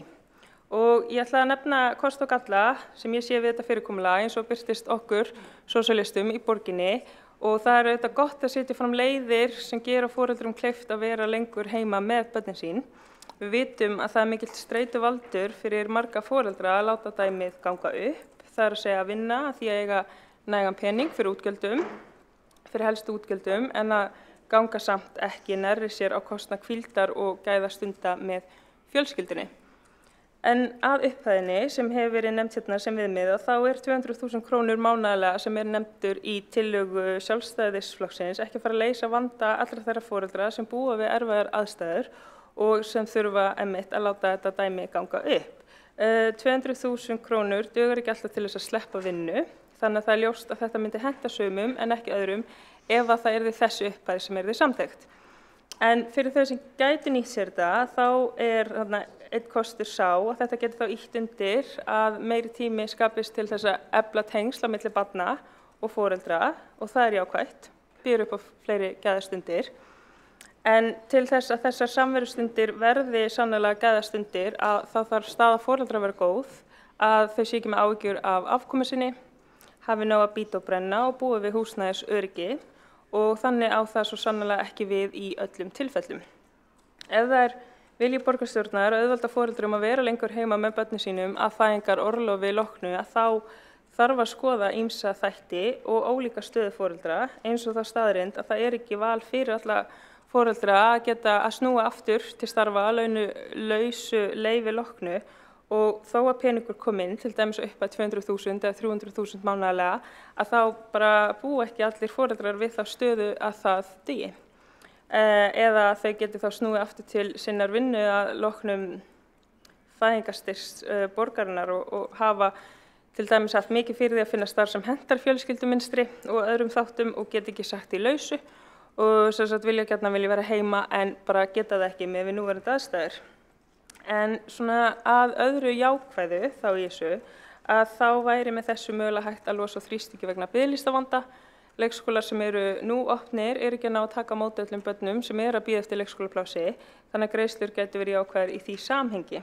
En svona að ókostum að þá viljum við ekki að með þessu þróist hliðarkerfi og það sem ég myndi ekki vilja sjá þróast út frá þessu er fyrirkomulag sem að þekkist víða erlendis þar sem fé fylgir barni og foreldrar ákveða hvort að það fjármagn fari í einkarekna leiðir eða leiðir sem eru setta fram af hinu opinbera. En eins og þekkist í því kerfi þar sem fé fylgir barni þá er áhersla á valfrelsi eins og það er sagt og foreldrar fái þá tjekka og ég geta ráðið því hvert það fjármagn fari þó að oftast eru einkareknu leiðirnar dýrari, þannig það er ekki mikið val þar. En þau geta þá ákveðið hvort að þau velji einkaskóla fyrir börn sín eða skóla á vegum hins opinbera. Þetta hefur leitt til þess að það er þá ekki verið að veita nægu fjármagni í uppbyggingu opinbera skóla og það kerfi grotna því niður og það viljum við alls ekki sjá. Þannig að það er svona þessi lína á milli þess að mæta ólíkri stöðu en tryggja sama tíma aðgerðir okkar veiki ekki það sem við erum nú þegar að bjóða upp á, það sem við viljum efla og í þessu samhengi einna helst á góða leikskóla. En að meðan að foreldrar heyra að það eigi að byggja upp leikskóla, þá vita þeir að það tekur tíma og eru ráðalausir á meðan. Þannig að hvað ætlum við að gera meðan það er verið að bæta kerfið? Hvað eiga foreldrar að gera meðan að beðið er eftir uppbyggingu leikskóla? Það þarf í þessu að skoða ólíka stöðu foreldra sem er ekki öll í sömu stöðunni og því samhengi þá hefur verið fjallað lengingu fæðingarorlofs sem er mjög mikilvægt en á sama tíma þá líka ýmislegt varðandi það fyrirkomulag sem að næra ekki utanum ólíkar þarfir foreldra líkt og stöðu foreldra í láglaunastörfum og stöðu einstæðra foreldra. Þannig að en þessi stefnumótun varðandi fæðingarorlof fer fram hjá ríkinu og svona fæðingarorlofi hugsað sem svo að með því þá sé foreldrum gert kleift að vera með börnum sínum og halda á sama tíma réttindum á vinnumarkaði en þá eru þau ekki að starfa meðan, allavega ekki í fullu starfi. Og ríkið hefur sett fram ákveðin viðmið sem að miða þá að því að foreldri sé heima meðan að fæðingarorlofi stendur en með fjárstyrkjum til foreldra, ef það yrði farið í gegnum borgina, að þá gæti þetta þá opna á það að það sé tekið við fjármagninu til þess að greiða einhverjum öðrum til þess að vera með barninu á meðan foreldri fer sjálft í vinnuna. Þannig það er spurning hvort við viljum þá foreldrastyrki og foreldrastyrki sem að nýtast til þess. Þannig að ég sé svona kosti og galla og eftir að hafa lagt þetta á vogarskálunar þá kemst ég að þeirri niðurstöðu að það þurfi að mæta stöðunni sem nú uppi og við sósíalistar teljum því að það ætti að byrja á því að skoða þetta sem bráðabirgðalausn á meðan að umgjörðin ekki nógu sterk til að mæta ólíkum þörfum barna og foreldra en svo þarf að gera úttekt á þessu fyrirkomulagi ef það yrði tekið upp og meta fagfólki og skoða það betur ef að reynsla kemst á þetta. En svona eins og ég sé þetta, þá ætti þetta allt okkar púður að fara í að byggja upp góða leikskóla og góða aðstæður fyrir starfsfólk leikskóla sem er gott umhverfi fyrir börnin sem að fara á leikskólana og eru á þeim. Og við eigum að tryggja að þetta sé barnvæn borg með þá áherslu á að skoða og laga þá þætti sem spila allir hér inni eins og húsnæðisaðstæður, hvað foreldrar þurfa að greiða hátt verð í húsnæðiskostnað, samgöngur, hversu auðvelt er að komast á milli staða og svo framvegis eru almenningssamgöngur áreiðanlegar, eru börnin á leikskóla í sínu hverfi eða þarf að keyra milli hverfa vegna myglu í leikskóla. Allt þetta, það skiptir máli í þessu samhengi og margt sem þarf að laga þar sem ég tel við að taka inn í þessa mynd. Þannig að já, ég segi að vegna þess að við erum í þeirri stöðu sem við erum í, þar sem foreldrar ganga út frá því að börn þeirra kæmist á leikskóla, en slíkt hefur ekki orðið, að þá þurfa að mæta þörfum þeirra fjölskyldna, að það þurfa að koma til móts við foreldra sem eru ráðalausir í sinni stöðu og samhliða því að byggja upp barnvæna borg þar sem aðgerðir og stefnumótun sett fram á forsendum barna, fjölskyldum þeirra, þannig að foreldrar séu þá ekki sett í þá stöðu að vera ófærir að ákveða á hvaða vegferð líf þeirra þróast þar sem þau eru föst í klóm stanslausrar vinnu og álags við að láta dæmið ganga upp. Þannig að við þurfum bara svona að tryggja það sem er best fyrir börnin og að sama tíma við séum að byggja upp okkar kerfi sem er mikil þörf á. Þá hefur við Sanna Magdalena Mörtudóttir borgarfulltrúi lokið máli sinni og næst tekur til máls Hildur Björnsdóttir borgarfulltrúi.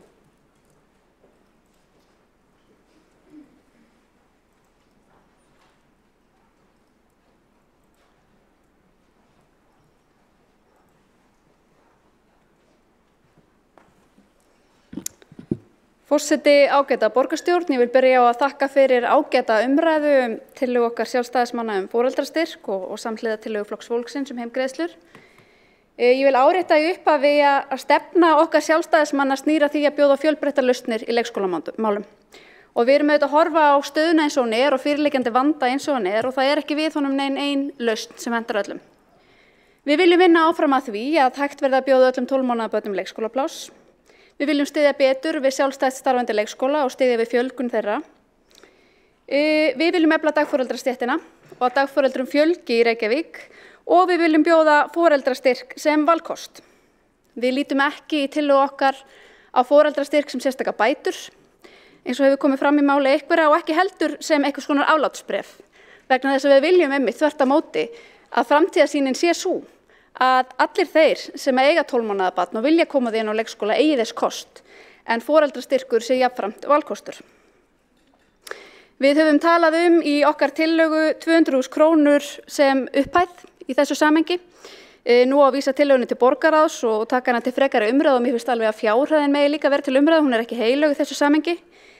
Það má nefna að Hafnarfjörður kynnti á dögunum tillögupakka í leikskólamálum þar sem meðal annars voru kynntar heimgreiðslur eins og þau kölluðu það og þær að mér skilst eiga samsvara því framlagi sem fer til niðurgreiðslu til dagforeldra. Þannig að það má alveg skoða það til hliðsjónar. Það hefur líka verið mikið rætt kostnað og það nú eitthvað sem við sjálfstæðismenn spáum alltaf mjög mikið í. Við spáum mikið í kostnað og hugsum út í hann og þá finnst mér bara ágætt að ítreka það sem ég nefndi hér áðan að allavega á síðasta kjörtímabili þegar kallað var eftir tölum hver kostnaðurinn væri við hvert leikskólapláss fyrir 12 mánaða barn, að þá var það 300.000 krónur. Ég hef ekki fengið uppfærðar tölur en ég reikna með því að þessi tala hafi hækkað með hliðsjón af því að laun hafa hækkað, verðlag hefur hækkað, hér er verðbólga í landinu gríðarleg, þannig að ég reikna með því að þetta sé komið einhvers staðar á 400.000. Þetta snýst líka allt saman bara forgangsröðun fjármuna og við sjáum það til að mynda á fjárhagsáætlun fyrir næsta ár að gert ráð fyrir að rekstratekjur borgarinnar fyrir árið 2023 verði 242 milljarðar. Þannig að það sem okkur stjórnmálamönnum falið auðvitað ákveða Hvernig ætlum við að verja þessum 242 milljörðum í rekstrartekjur borgarinnar? Hvaða verkefni skipta máli og hvaða verkefni mega missa sín? Og við hefum auðvitað oft bent á tækifæri til niðurskurðar og tækifæri til hagræðingar og hluti sem okkur finnst skipta minna máli. Við hefum ítrekað bent á Grófarhúsið. Það er á 5 ára áætlun að verja rúmum 3 milljörðum í það. Það er þó ekki heildarkostnaður við verkefnið, hann er mun hærri. Við höfum nefnt tækifæri til að minnka yfirbygginguna. Nú er til dæmis verið að auglýsa eftir verkefnastjóra framtíðarinnar og ég sé ekki hvernig þessi starfsauglýsing samræmist nýjum ráðningarreglum borgarinnar að ráða einungis í allra nauðsynlegustu störf. Þannig að það er svona eitt og annað sem mætti tína til fyrir betri forgangsröðun. Við lítum sannarlega á leikskólastigi sem fyrsta skólastigið og þess vegna tekur til á okkar mið að því að foreldrastyrkur bjóðist frá 12 mánaða aldri til 24 mánaða aldurs. Því við skiljum og vitum að það getur skipt miklu máli fyrir upphaf skólagöngu barna og þroska þeirra að fá aðgang að leikskólaplássi.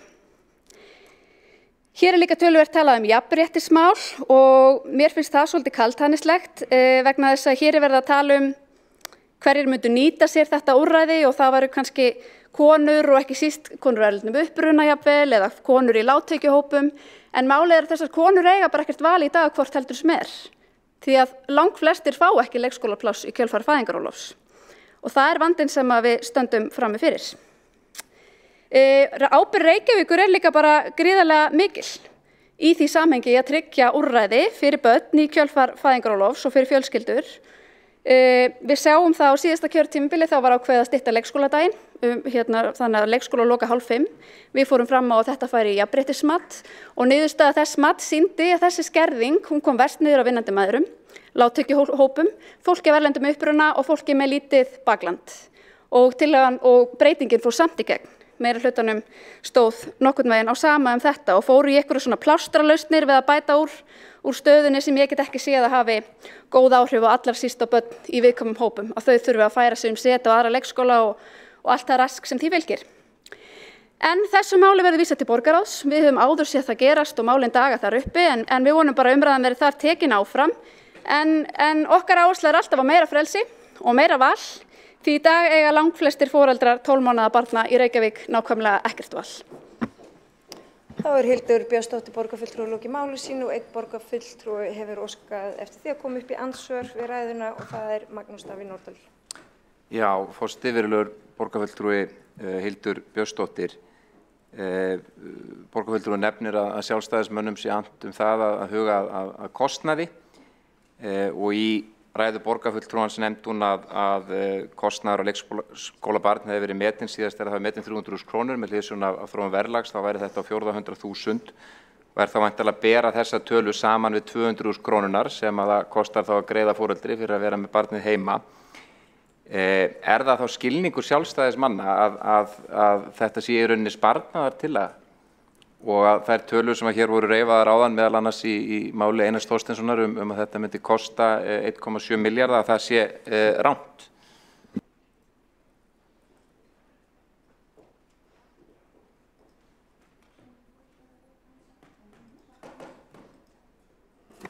Þá er borgarfulltrúin lokið við að veita andsvar og svara þá andsvari Hildur Björnsdóttir. Forseti, ágæta borgarstjórn, tillagan okkar er ekki sett fram með sparnað í huga. Hún er sett fram til að tryggja foreldrum lausnir og úrræði í kjölfar fæðingarorlofs. Það er í dag hlutverk sveitarfélagsins að tryggja úrræði fyrir barnafólk í kjölfar fæðingarorlofs. Það er ekki lögbundin skylda en það er hins vegar lögbundin verkefni sveitarfélagsins. Þannig að við viljum alltaf tryggja fjölbreyttar lausnir. Við viljum ekki tróða fólki og fjölskyldum í eitt box, heldur bjóða úrvalkosta, hlaðborðvalkosta. Við nefnum hins vegar kostnað vegna þess að það hefur verið hluti af umræðunni hér og það er mikilvægt að ræða kostnað og við bendum á að það er dýrt að hafa 12 mánaða barn á leikskóla, það er mjög dýrt fyrir sveitarfélagið. Það opnar líka á umræðu kostnaðarþátttöku foreldra sem er kannski umræðuefni sem að sveitarfélagin þurfa að taka á næstu árum, hvort að það eigi að gera breytingar á því, hvort það eigi að gera breytingar á afsláttarkjörum. Við horfum til að mynda á umhverfi þar sem að einstæðir foreldrar frá afslætti og það getur verið einstætt foreldri sem er í stjórnendastöðu með gríðarlega há laun sem fær afslætt af leikskólagjöldum en ekki sambúðamakar sem eru kannski langt undir meðaltekjum. Þannig að það er margt í þessu kerfi sem að má laga ef við ætlum að líta kostnað en tillagan er ekki sett fram í sparnaðarskyni heldur til að bjóða fleiri valkosti fyrir fjölskyldur í Reykjavík. Því við lítum á það sem forgangsmál. Borgarfulltrúinn hefur lokið við að svara andsvari og veitir þá andsvar öðru sinni, Magnús Davíð Nordal. Já, forseti, virðulegur borgarfulltrúi Hildur Björnsdóttir, en þessi samanburður á heimgreiðslunni annars vegar 200.000 krónum og síðan því sem að kostar að hafa barn á leikskóla er villandi að mörgu leyti. En þessu hefur verið slengt hér fram með þeim hætti að það sé þá í rauninni ódýrar að vera með barn og að vera með heimgreiðslur. Þetta er mjög einfaldað að því leytinu til að aðili sem að setur barn sitt á leikskóla fer út á vinnumarkaðinn og býr til verðmæti og fær tekjur og greiðir tekjuskatt og útsvar sem að síðan ratar aftur til sveitarfélagsins. Þannig að í víðara samhengi þá tel ég þennan samaburð rangan að bera saman þessar tvær tölur og tel að hér væri mikinn kostnaðar auka að ræða og þeir sem hafa lagt fram þessar tillögur hafa ekki svarað því hvort þeir vilji taka lán fyrir þessu eða skera niður og þá hvar. Borgarfulltrúinn lokar við að veita andsvar og svarar þá andsvari eða, já, öðru sinni Hildur Björnsdóttir. Forseti, ágæta borgarstjórn, ég ítreka að þessi tillaga er ekki síst innlegg inn í ákveðu umhverfi sem blasir við, þar sem að foreldrar barna eiga engra kosta völ, langt flestir við 12 mánaða aldur og við viljum bjóða þeim fleiri lausnir. Ég tek algjörlega hjartanlega undir það að útreikningurinn þessu er miklu flóknari og það þarf að leggjast í margs konar mjög flóknar greiningar á því hvernig kostnaður liggur og hvar verðmæti liggja og það er alveg til hópar af fólki sem að myndu færa fyrir því rök að það væri mikil samfélagsleg verðmæti fólkin í því að börn fengi að vera lengur heima með foreldrum sínum. Það er alveg til þeir fræðimenn sem að getur reiknað það út. Á meðan að það er líka hægt að reikna það út einmitt að það sé mikil samfélagsleg verðmæti fólkin í því að foreldrar fari fyrr aftur inn á vinnumarkað. Þetta er bara mjög flókið reikningsdæmi og ég er algjörlega sammála því að myndin er ekki svona einföld. Það er spurt hvar við viljum skera niður eins og ég kom inn á í máli mínu þá gerir fjárhagsáætlun fyrir þetta ár ráð fyrir rekstratekjum borgarinnar sem nemur 242 milljónum fyrir þetta ár. Það er hlutverk okkar stjórnmálamanna að ákveða hvernig við forgangsröðum þessum fjármunum. Við teljum rétt að forgangsraða í þá grunnþjónustu fyrir fjölskyldur í borginni og höfum bent á verkefni eins og til að mynda að skera niður í stafrænni uppbreytingu, að skera niður í fjárfestingarverkefnum á borð við grófarhús og fleiri verkefni sem við teljum að mættu bíða í þágu þess að þjónusta fjölskyldur í borginni betur. Borgarfulltrúinn hefur lokið við að svara andsvari og þá er komið að loka ræðunni undir þessum tveimur tillögum og það er Kolbrún Björnsdóttir, gjör svo vel. Bjaldusdóttir. Sjáu ég hvað ég var orðin, forseti var búin að sameina þarna nöfn beggja frumalanda. Sameina flokkana, góð tillaga, mögulega tekin inn með afbrigðum. Nei, forseti var að grínast, gjör svo vel, Kolbrún Björnsdóttir.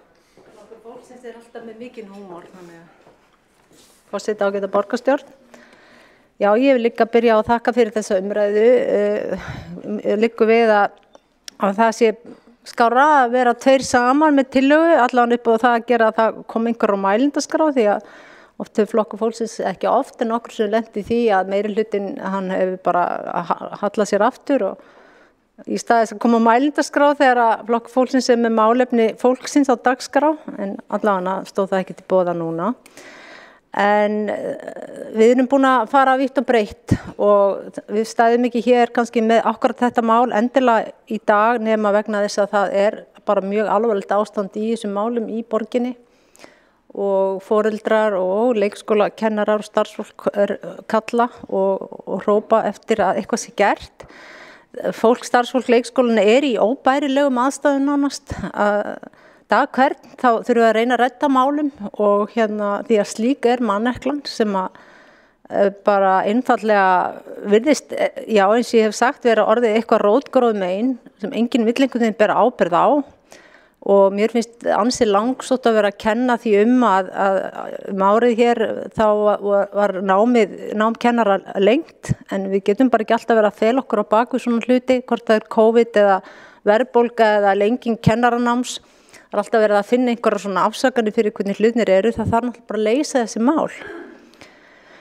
Og það að skuli vera skipulagðar skerðingar frá degi til dags er í rauninni bara með ólíkindum og það virðist vera að allan heyrist ekki mikið frá meirihlutanum að þessu yfir höfuð að hafa ágjörð að þessu eða spá í þetta og spekular. Ég veit svo sem ekki hvað gerist bak við tjöldin í einhverjum, á einhverjum fundum en svona út af við að þá heyrist mjög lítið Og ég spyr bara, og við í Flokki fólksins, hversu lengi á starfsfólk að halda sjó í þessu ástandi? Hvernig hægt að bjóða starfsfólki upp á þetta? Það nýlega búið að vera stytting vinnuvikunar, mikinn fögnuð og nú situr starfsfólki í þessari súpu að vera að redda líka því að fólk geti unnið styttri vinnuviku en var. Hvernig eiga foreldrar að geta sinnt almennilega vinnu sinni eða námi eða hvað það er að gera? Og fyrir bara atvinnureikendur að eiga sífellt vona á því að starfsfólk þarf að hoppa út aftur til að sækja börnin sína því það er ekki enginn til að passa barnið og gæta barnsins á leikskólanum. Þetta er svo ótrúlegt að við skulum vera á þessum tíma, á þessu ári, í þessu ástandi. Þetta hefði maður getað séð fyrir sér á einhverju bara allt öðrum tímum en ekki í dag. Mér finnst meirihlutinn hafa gefist upp. Bara einhvern veginn ráði ekki við þetta verkefni. Og það er kannski alveg sama hver í brúnni, að það bara allir fara inn í sömu uppgjöfina. Að sjálfsögur hægt að gera eitthvað í þessu, það segir mér enginn að þegar svona vandi er steðjar að, eða við erum í svona vanda, að það sé bara aldrei neina lausnir. Hvernig má það vera? Hægt að segja bara að við getum ekki leyst þetta, en þá er bara rétt að koma fram og viðurkenna það og segja bara að við höfum gefist upp, okkur höfum mistekist, og mér finnst þá fólk bara að fara í að finna sér eitthvað annað að gera, eða treysti sér ekki til að takast á við þetta verkefni. Og það er ekki hægt að sinna öllum málum þegar fjármálin er á heljarþrömi eins og er í Reykjavíkurborg núna. Öll vitum við það, við höfum rætt það hér í dag. En það verður að ákveða hvað á að vera númer 1 og hvað á að vera númer 2 og hvað á að vera númer 100. Það er engin forgangsröðun í þessari borg. Maður sér enga skýra forgangsröðun í þessari borg og maður sér heldur enga skilvirkni í þessari borg. Það er ekki skilvirkt unnið af verkefni. Þetta er eitthvað út á suður, allir að vasast í þessu og það er enginn sem er almennilega að taka ákvarðanir hérna. Eða það veit enginn hver á að taka ákvarðanir. Þetta er einhvern veginn svo allt í lausu lofti að það er svona tilfinning og ég skal ekki segja svo sem alveg nákvæmlega, kannski er þetta bara einhver röng og asnaleg tilfinning sem ég er að lýsa hérna, en það er eins og sé svo mikið óreiða í öllum málum. Það þarf einhvern veginn að sittast niður og ákveða hvað viljum við láta koma númer 1 og hvað þurfum við að stokka upp til þess að það geti gengið upp. Ég vil líka bara rétt að lokum að þá segja að þetta ástand kemur sérlega illa niður á foreldrum með lágar tekjur og sem er ekki með stuðning fjölskyldu sinni hérna í Reykjavík. Hugsið ykkur unga foreldra sem eru kannski utan á landi sem er ekki með stórfjölskylduna í kringum sig til þess að bjarga málum, til að hlaupa undir bagga. Ég sem mamma sjálf hefur verið að reyna að hlaupa undir bagga þegar að mín börn lendi í þessu með mín barnabörn, en það er ekki allir svo lánsamir. En fjölskyldur eru bara búin að nýta líka öll úrræði, það er búin að reyna allt, þetta er búin að vara allt og lengi, þessu þarf að linna og eigi síðar en í gær. Borgarfulltrúinn hefur lokið máli sínu og komið er að atkvæðagreiðslu tillögurnar.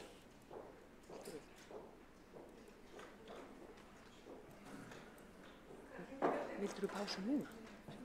Já, ég veit það. Ég veit það.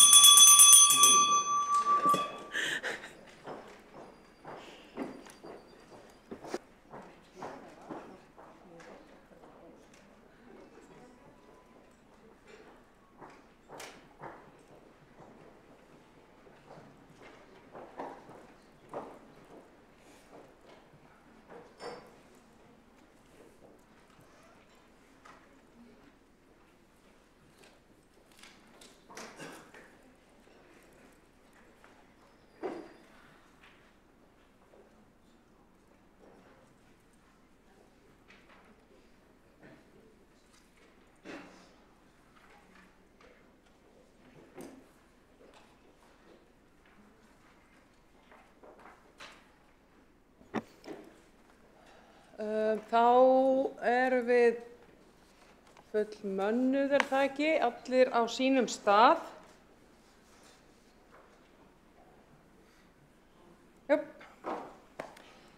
Þá ber forseti upp 2 tillögur, fyrst tillögu borgarfulltrúa Sjálfstæðisflokksins sem hljóðar svo: Borgarstjórn samþykkir að greiða foreldrastyrk að fjárhæð 200.000 kr. mánaðarlega til þeirra foreldra sem annaðhvort þurfa eða kjósa. Ég bara hingri aðeins. Ég ætla að leyfa tillögunni að fljóta og svo ber ég fram að það sé komið málsmeðferðartillaga. Þannig að engar áhyggjur. Forseti var ekki búinn að gleyma sér. En tillagan hljóðar svona sem sagt. Greiða foreldrastyrk að upphæð 200.000 kr. mánaðarlega til þeirra foreldra sem annaðhvort þurfa að kjósa að vera heima með börn sín að fæðingarorlofi loknu frá 12 mánaða aldri til allt að 2 ára aldurs. Greinargerð fylgir þessari tillögu. Komið hefur fram málsmeðferðartillaga það að vísa tillögunni til borgarsjóðs, til borgarráðs og borgarsjóðs. Og þá vil ég biðja borgarfulltrúa að vera klár með spjöldin sín. Þeir sem eru samþykkir þeirri málsmeðferðartillögu að vísa tillögunni til borgarráðs gefi merki. Og þeir sem á móti kunna vera. Og hún er samþykkt með öllum greiddum atkvæðum með einu á móti. Öllum nema einu. Þá er komið að tillögu borgarfulltrúa Flokks fólksins heimgreiðslu til foreldra í ljósi manneklu á leikskólum sem hljóðar svo. Lagt er til að á meðan Reykjavíkurborg getur ekki veitt yngstu börnum leikskólapláss sé foreldrum báðar heimgreiðslu, það er að segja mánaðarlegan styrk á meðan beðið er eftir leikskólaplássi. Þetta úrræði væri val fyrir foreldra fyrstu 2 ár barnsins. Einhverjir foreldrar hafa tækifæri til að vera heima hjá barni sínu fyrstu misserin og geta vel hugsað sér að þiggja mánaðarlega greiðslu frekar en þiggja leikskólapláss. Heimgreiðslu úrræði myndi létta á biðlistum leikskólana sem í sögulega hámarki vegna manneklu, myglu í leikskólahúsnæði og seinkun á verkefninu Brúum bilið. Og einnig hefur komið fram málsmeðferðartillaga að þessari tillögu verði vísað til borgarráðs. Og það eru ennþá allir í salnum og þeir sem eru samþykkir þessari málsmeðferðartillögu að vísa þessu til borgarráðs gefi merki. Og þeir sem á móti kunna vera. Og það er sama niðurstaða, það eru allir sammála þessu nema einn flokkur sem greiðir mótatkvæði, einn borgarfulltrúi sem greiðir mótatkvæði. Þá erum við komin að næstu tillögu, en áður en við förum í hana gerir forseti 5 mínútna hlé. Trausti sem er með það.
og það er alveg ljóst að bæði umræða fyrsta lið fór aðeins fram úr áætlunum, sökum áhuga borgarfulltrúa og hversu vel við tókum þátt í umræðunni.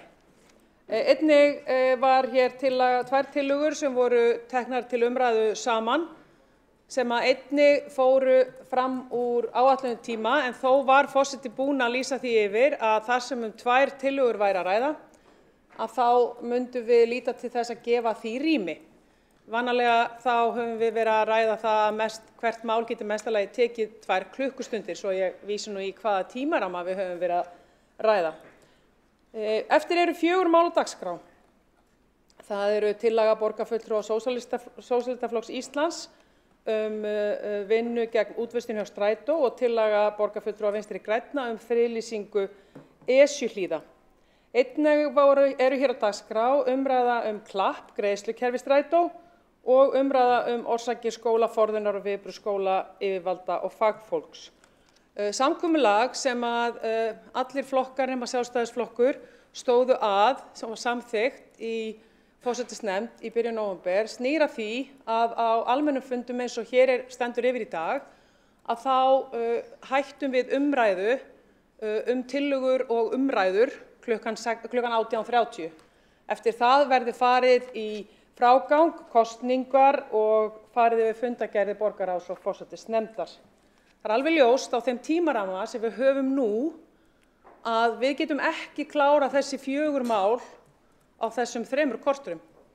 Og það er líka alveg ljóst að við getum ekki klárað, þó það væri ekki nema bara tillaga Sósíalistaflokks Íslands og Vinstri grænna, sem báðir flokkar eru með stór og mikil mál á þessum 45 mínútum. Forsetar lögðu því á ráðin saman og hér leggur forseti til að þessum 4 málum verði frestað og ef enginn hreyfir mótmælum þá má forseti leggja það upp í einu. Nú sé ég að það eru mótmæli við því, þannig að þá setur forseti bara hvert mál fyrir sig. Gjörðu svo vel, þá ert þú að taka til máls undir fundarsköp. Gjörðu svo vel, Sanna. Forseti borgarstjórn, ég hef skilið tilraunaverkefni sem svo að það sé stefnt að því að ljúka umræðu varðandi tillögur og umræðuefni fyrir 18:30 og að ef við sjáum fram á að við munum ekki alveg ná inn á þess tímaramma þá myndum við samt halda áfram og leitast við að ná að fara yfir sem flest málefni sem eru á fundinum. Ég veit þetta krefst mikillar umræðu, þetta eru stór mál, en ég hef skilið það að stefnt að þýði ekki endilega að við verðum að vera algjörlega búin á mínútunni 18:30 og myndum við gjarnan vilja aðtöku hvort það væri vilji til að vera lengur til þess að klára að ræða málin sem eru á dagskrá. Takk fyrir það. Í samkomulaginu að þá það rétt að stendur stefnt að því að við ætluðum ekki að loka bara fyrir allt á okkur ákveðni mínútum. Það snýr af því að við hefðum hálftíma til að hlaupa upp og niður. Á öðrum fundum eins og í fjárhagsáætlun og ársreikning og fleira þá eru þessi viðmið ekki. Við erum ekki hér hvorki með neinn aðbúnað til að vera á mjög löngum fundi. Við höfum undirbúið þennan fund eins og venjulegan fund í febrúar að ræða það sem ekki fjárhagsáætlun eða ársreikningur til umræðu. Þar af leiðandi eru hér búið að gera samkomulag við starfsmenn og aðföng og fleira sem snýr að þessu. Þannig að við í dag verðum að halda okkur við þann tímaramma sem við höfum sett okkur. Og við viljum gjarnan líka að málefnin sem eftir eru fái þá umræðu sem að hún á skilið. Og með því að gera það núna á 40 mínútum þá gengur það ekki upp. En ég sé að það eru fleiri sem vilja taka til máls undir fundarsköpum. Gjörðu svo vel, Kjartan. Já, forseti góði borgarfulltrúar, ég bara eins og sá sem talaði undan mér mótmæli þessum fyrir ætlunum. Ég hef skilið þetta líka þannig að þetta ætti að vera eitthvað svona viðmiðun og líka ítrykka það að fulltrúar Sjálfstæðisflokksins tók ekki þátt að samþykkja þetta svokallaða tilraunaverkefni. Enda held ég að það mér sýnist að það að beita því til þess að takmarka umræður hér í borgarstjórn. Það eru fjölmörg mikilvæg mál á dagskrá en nánast 2 umræður hafa tekið allan tíman og ég gat ekki varist þeirri hugsun að fulltrúa meirihlutans var að reyna að draga þá umræðu á langinn til þess að losna við þá umræðu sem undir þessum liðum sem eftir. Nú hvað aðbúnað varðar, þá held ég að aðbúnaðurinn sé bara mjög góður á þessum fundi. Við höfum verið hér stríðalin á alls konar veitingum í allan dag og fólk hefur ekki sett fyrir sig að þurfa að panta hingað flatbökur ef svo hefur boðið við að horfa. Þannig að ég held að við séum bara í góðum færum með að sinna vinnunum okkar og ljúka þeim tillögum og umræðum sem eftir eru, að minnstakosti flestum þeirra. Takk fyrir þetta. Forseti leggur þá fram tillögu frestun á 4 málum. Það þá tillaga að fresta tillögu borgarfulltrúa Sósíalistaflokks Íslands. Þeir sem eru því samþykkir. Á móti. Er á móti. Þeir sem á móti kunna vera. Og þá er það tillaga að fresta tillögu Vinstri grænna friðlýsingu Esjuhlíða. Þeir sem eru samþykkir því gefi merki. Og þeir sem á móti kunna vera. Og þá er það mál 6, þá er það tillaga að fresta umræðum klapp greiðslukerfi Strætó. Þeir sem eru samþykkir því gefi merki. Og þeir sem á móti kunna vera. Okay. Og þá er það mál 7, umræðum orsakir skólaforðunar og viðbrögð skóla yfirvalda og fagfólks. Og þeir sem eru samþykkir því gefi merki. Og þeir sem á móti kunna vera. Takk fyrir. Þá hefur verið samþykkt að fresta þessum 4 málum. Við munum samt halda áfram dagskránni og gjörðu svo vel, þú veist að vilt óskar eftir að tóka til máls undir fundarsköp. Undir fundarsköpum. Gjörðu svo vel. Ég ætla annars að leggja við borgarfulltrúa Sjálfstæðisflokksins fram bókun þetta mál sem er tilbúin, ég get kynnt núna ef að það að halda eða síðar eftir hvort sem forseti kýs. Þú setur hana bara inn í það kerfi sem eru meðvarandi bókanir, það er sjálfsagt mál. Já. Og svo ætla ég líka að kynna hér tillögu okkar borgarfulltrúa Sjálfstæðisflokksins og Sósíalistaflokks Íslands að aukafundur verði haldinn í borgarstjórn Reykjavíkur nú í vikunni með þessum umræðum sem flokkarnir settu hér á dagskrá í dag og fengu sett á dagskrá. Það er tillaga borgarfulltrúa Sjálfstæðisflokksins klapp greiðslukerfi Strætó og tillaga borgarfulltrúa Sósíalistaflokks Íslands að Reykjavíkurborg vinni gegn útvistun hjá Strætó. Þetta undir þessa tillögu skrifa borgarfulltrúar þessara beggja flokka. Það er sjálfsagt mál og þið sendið þessa tillögu á undirritaða á forsætisnefnd og forsætisnefnd tekur málið fyrir. Kærar þakkir fyrir það. Já, en ég óska eftir því að bara eins og venjan er hefð með aukafundi að þegar að hefðin er svo að þegar að beðir slíka óska eftir slíkum aukafundum þá er orðið við því með eins skömmum fyrirvara hægt yfirleitt 2 dögum.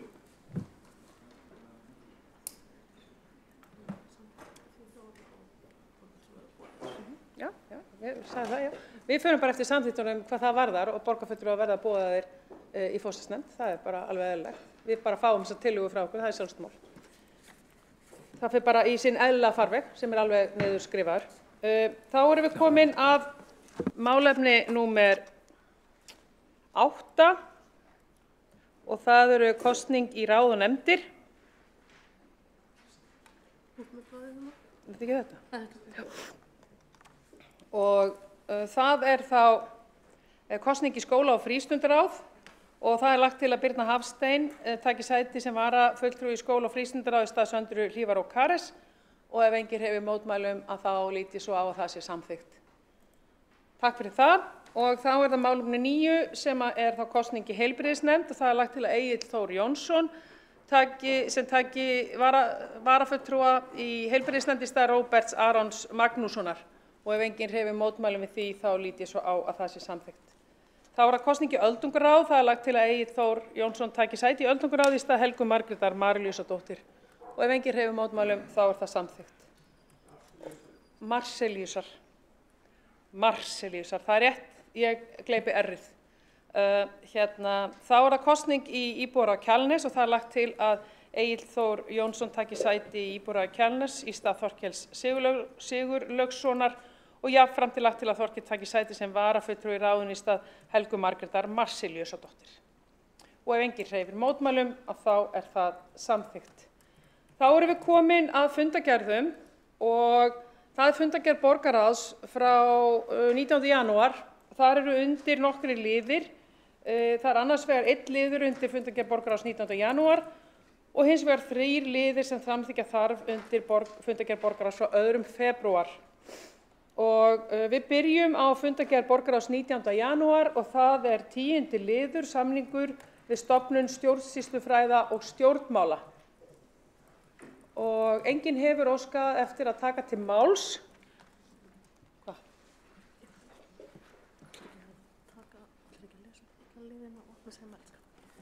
Já, það enda rétt.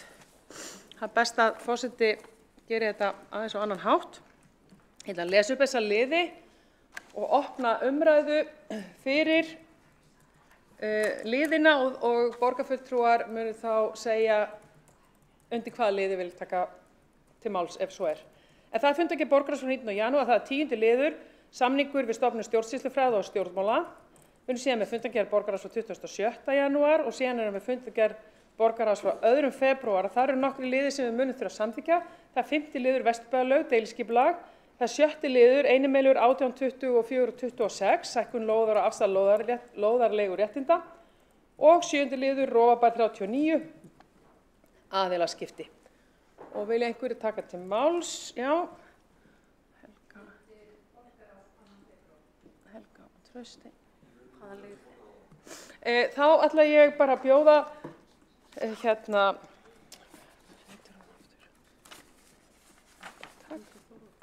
Helgu Þórðardóttir upp í pontu og þegar þú tekur til máls, Helga, þá má ég biðja þig að segja undir hvaða fundargerð og undir hvaða lið. Gjörðu svo vel.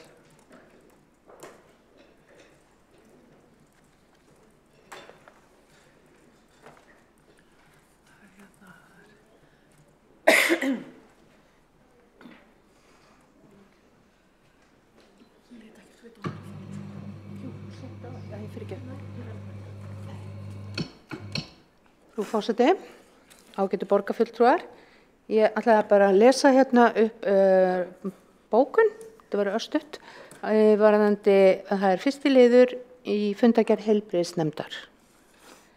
Og það að koma okkur mjög á óvart að það varðandi skotleyfismálið í Álfsnesi. En bókuninni svohljóðandi.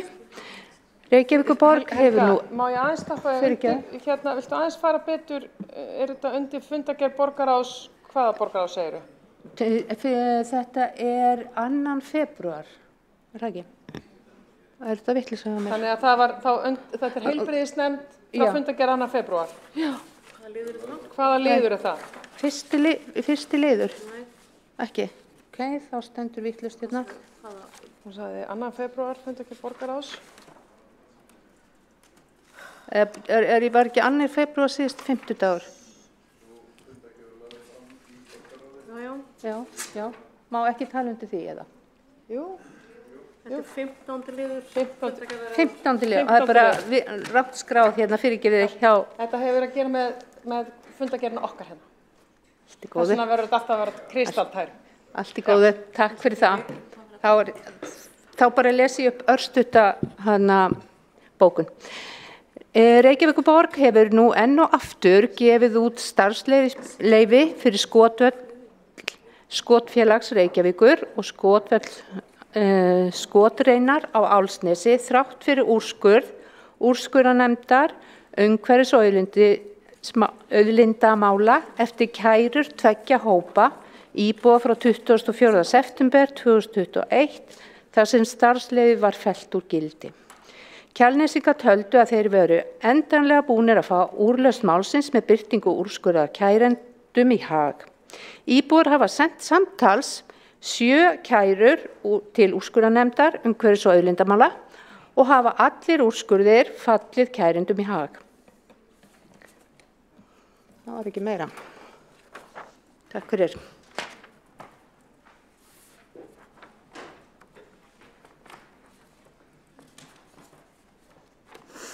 Borgarfulltrúinn hefur lokið máli sínu og tekur á til máls Trausti Breiðfjörð Magnússon. Gjörðu svo vel.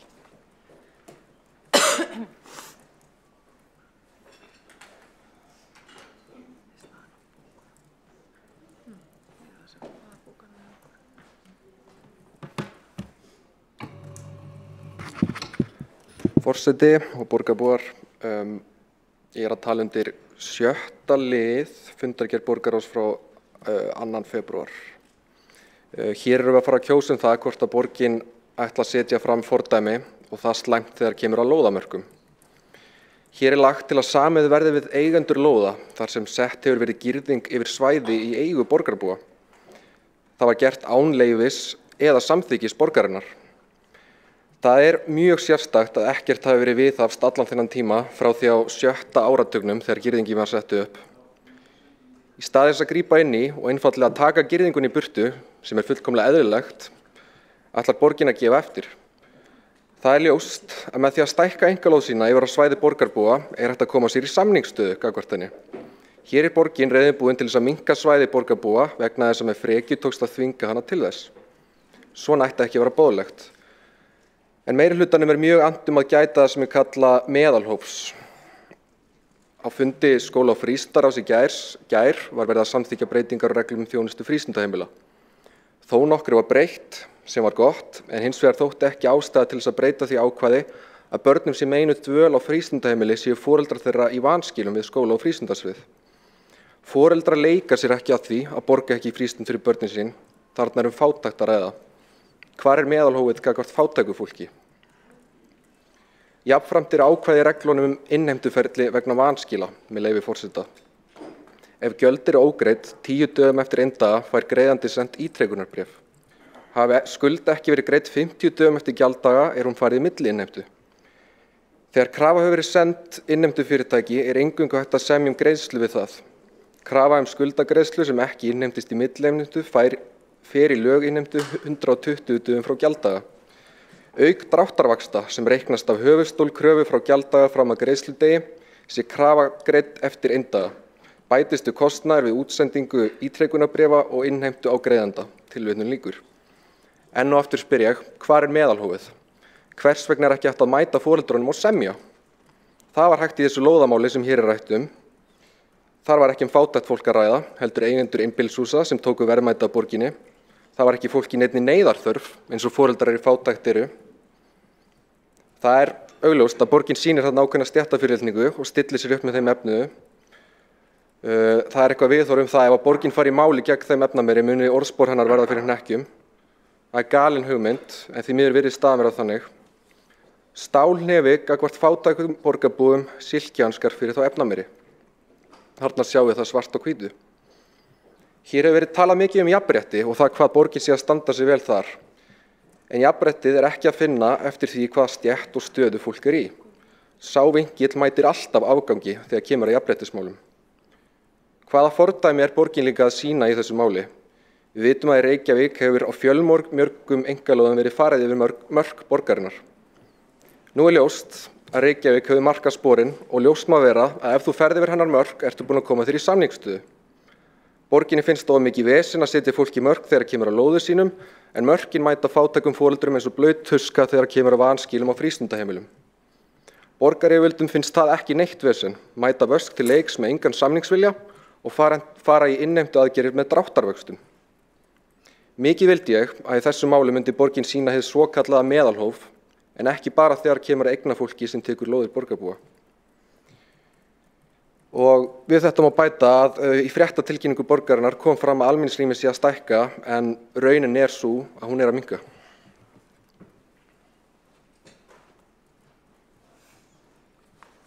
Borgarfulltrúi hefur lokið máli sínu. Einn hefur óskað eftir að koma í andsvar. Alexandra Brím, gjör svo vel. Forseti, ég vil byrja á að benda borgarfulltrúanum á það að það hefur nú verið vinnuregla til margra ára og hefur reglum borgarinnar verið breytt til þess efnis. Börnum aldrei vísað úr þjónustu þó að foreldrar þeirra sé í skuld. Það var tekin mjög skýr ákvörðun þá á síðasta kjörtímabili.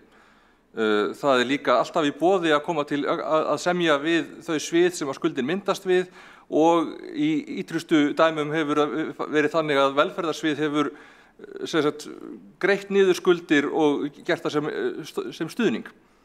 Og það eru mýmörg dæmi. Við fórum vel yfir þetta síðasta kjörtímabili og Ef að það ennþá að gerast í einhverjum tilfellum þá veit ég ekki á hvaða forsendum það því að vilji borgarstjórnar hefur verið algjörlega skýr í þessum málum. Börnum sé ekkert vísað frá þjónustu þó að foreldrar séu skuld. Í einhverju tilfelli getur það verið að foreldrar beri sig ekki eftir því að ræða þetta eða viti ekki af þessum möguleika eða eitthvað svoleiðis, en það á ekki að vera þannig. Og við höfum tekið bara mjög skýra afstöðu í þessum málum. Það einmitt viljinn að beita meðalhófi í þessum málaflokki og ég skil ekki alveg hvaðan þetta kemur. Hvað varðar þessar lóðir, þá það mjög skrítin framsetning að þarna sé verið að gefa eitthvað eftir. Íbúarnir sem að vilja fá rétt í kringum 3 metra bút eru að greiða fyrir það verð sem að fundið út af fasteignasala og staðfest af öðrum fasteignasala. Það ekki verið að gefa neitt, fólk ekki að njóta þarna neittnar samningsstöðu sem að í rauninni hver sem að vildi kaupa land af borginni eða afnotarétt af landi af borginni gæti ekki haft. Við erum ekki að setja neitt hættulegt fordæmi og ég reyndar teku undir það að mér finnst það óskiljanlegt að til margra áratuga hefði ekkert verið gert í þessu, enda gerði ég það að mínu forgangsatriði þegar ég heyrði af þessu á síðasta kjörtímabili og svo þegar ég var formaður umhverfis- og skipulagsráðs á þessu kjörtímabili að við myndum klára þetta mál. Ég alveg sátt við það að gera það í sátt þannig að það sé samið við fólk þar sem það hægt, en það varð að ljúka þessu og það ekki verið að gefa neitt eftir. Fólk greiðir fyrir það sem það fær og girðingarnar eru teknar niður og færðar innar í öllum tilfellum. Opið borgarrými að stækka. Borgarfulltrúi hefur lokið við að veita andsvar og svarar þá andsvari Trausti Breiðfjörð Magnússon Gjörsvel. Já, borgarfulltrúi Alexandra. Ég einfaldlega að benda á það sem stendur í reglunum. Það var sem sagt verið að breyta reglunum í gær í skóla- og frístundaráði og ég tók eftir því að þessu var ekki breytt þar, þannig að ég veit ekki, ég hafði aldrei fréttað þessu sem þú varst að tala hérna. Ég var náttúrulega ekki á síðasta kjörtímabili en það áhugavert að heyra. En ég náttúrulega bara ósammála þetta setja ekki upp slæmt fordæmi af því að þetta eru skilaboðin sem fólk að upplifa. Við höfum verið að taka eftir umræðina að fólki finnst þetta vera að setja slæmt fordæmi en það greinilega bara eitthvað smekksatriði hvað okkur finnst með það.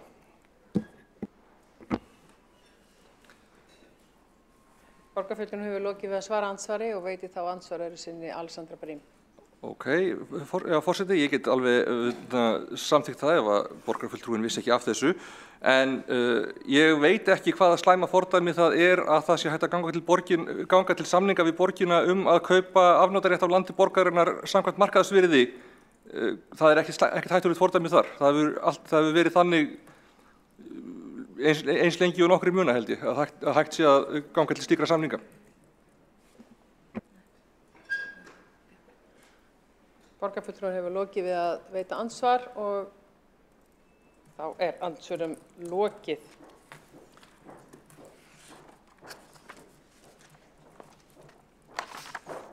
Þá umræðu lið 12 lokið og ég ætla að fá alla inn, allir á sínum stað, það ekki, næstum því.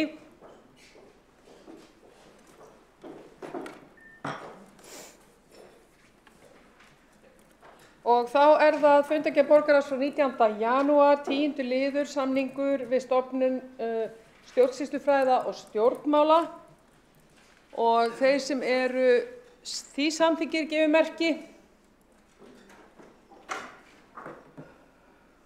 og þeir sem á móti kunna vera. Vantar enn nú. Afsakið, forseti verður að endurtaka. Getur ekki fólk verið inn? Hver þetta sem vantar? Skúli?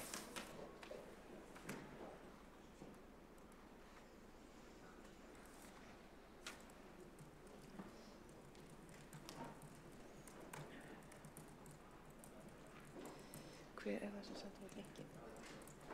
Sá sem boðar, Ívar eða Bjarni eða Ég ekki með linkin sem að þess að setja inn bókanirnar fyrir borgarstjórn. Getur þú fundið linkin eða bókanarlinkin fyrir hann?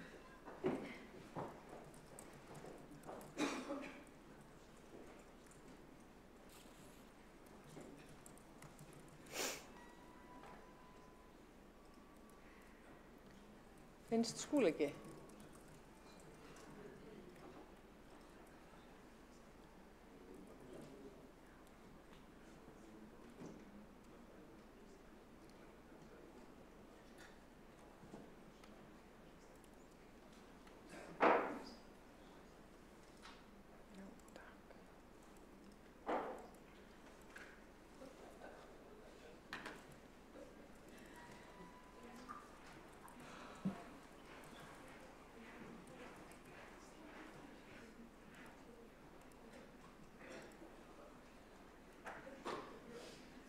Flott, þá hefjum við atkvæðagreiðslu aftur og það er 10. liður samningur við stofnun stjórnsýslufræða og stjórnmála og þeir sem eru samþykkir því gefi merki og þeir sem að móti kunna vera, þá er það samþykkt. Og þá er það ennþá undir 12. lið, það er 5. liður Vesturbæjarlaug, deiliskipulag. Þeir sem eru samþykkir því gefi merki og þeir sem að móti kunna vera. Það eru allir nema Vinstri grænir. Og þá er það 6. liður, sama mál, einimeilur 18, 24, 26, stækkun lóðar, afsal lóðarleiguréttinda. Þeir sem eru samþykkir því gefi merki og þeir sem að móti kunna vera. Flott, takk fyrir það. Flokkur fólksins á móti líka. Og þá er það Rofabær 39, það er aðilaskipti. Þeir sem eru samþykkir því gefi merki.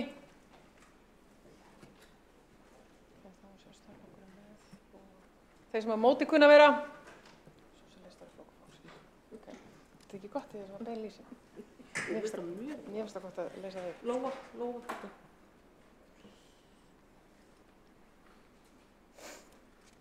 Og þá erum við komið að 13. liður dagskrá. Það eru undir nokkra fundargerðir. Þær eru eftirfarandi.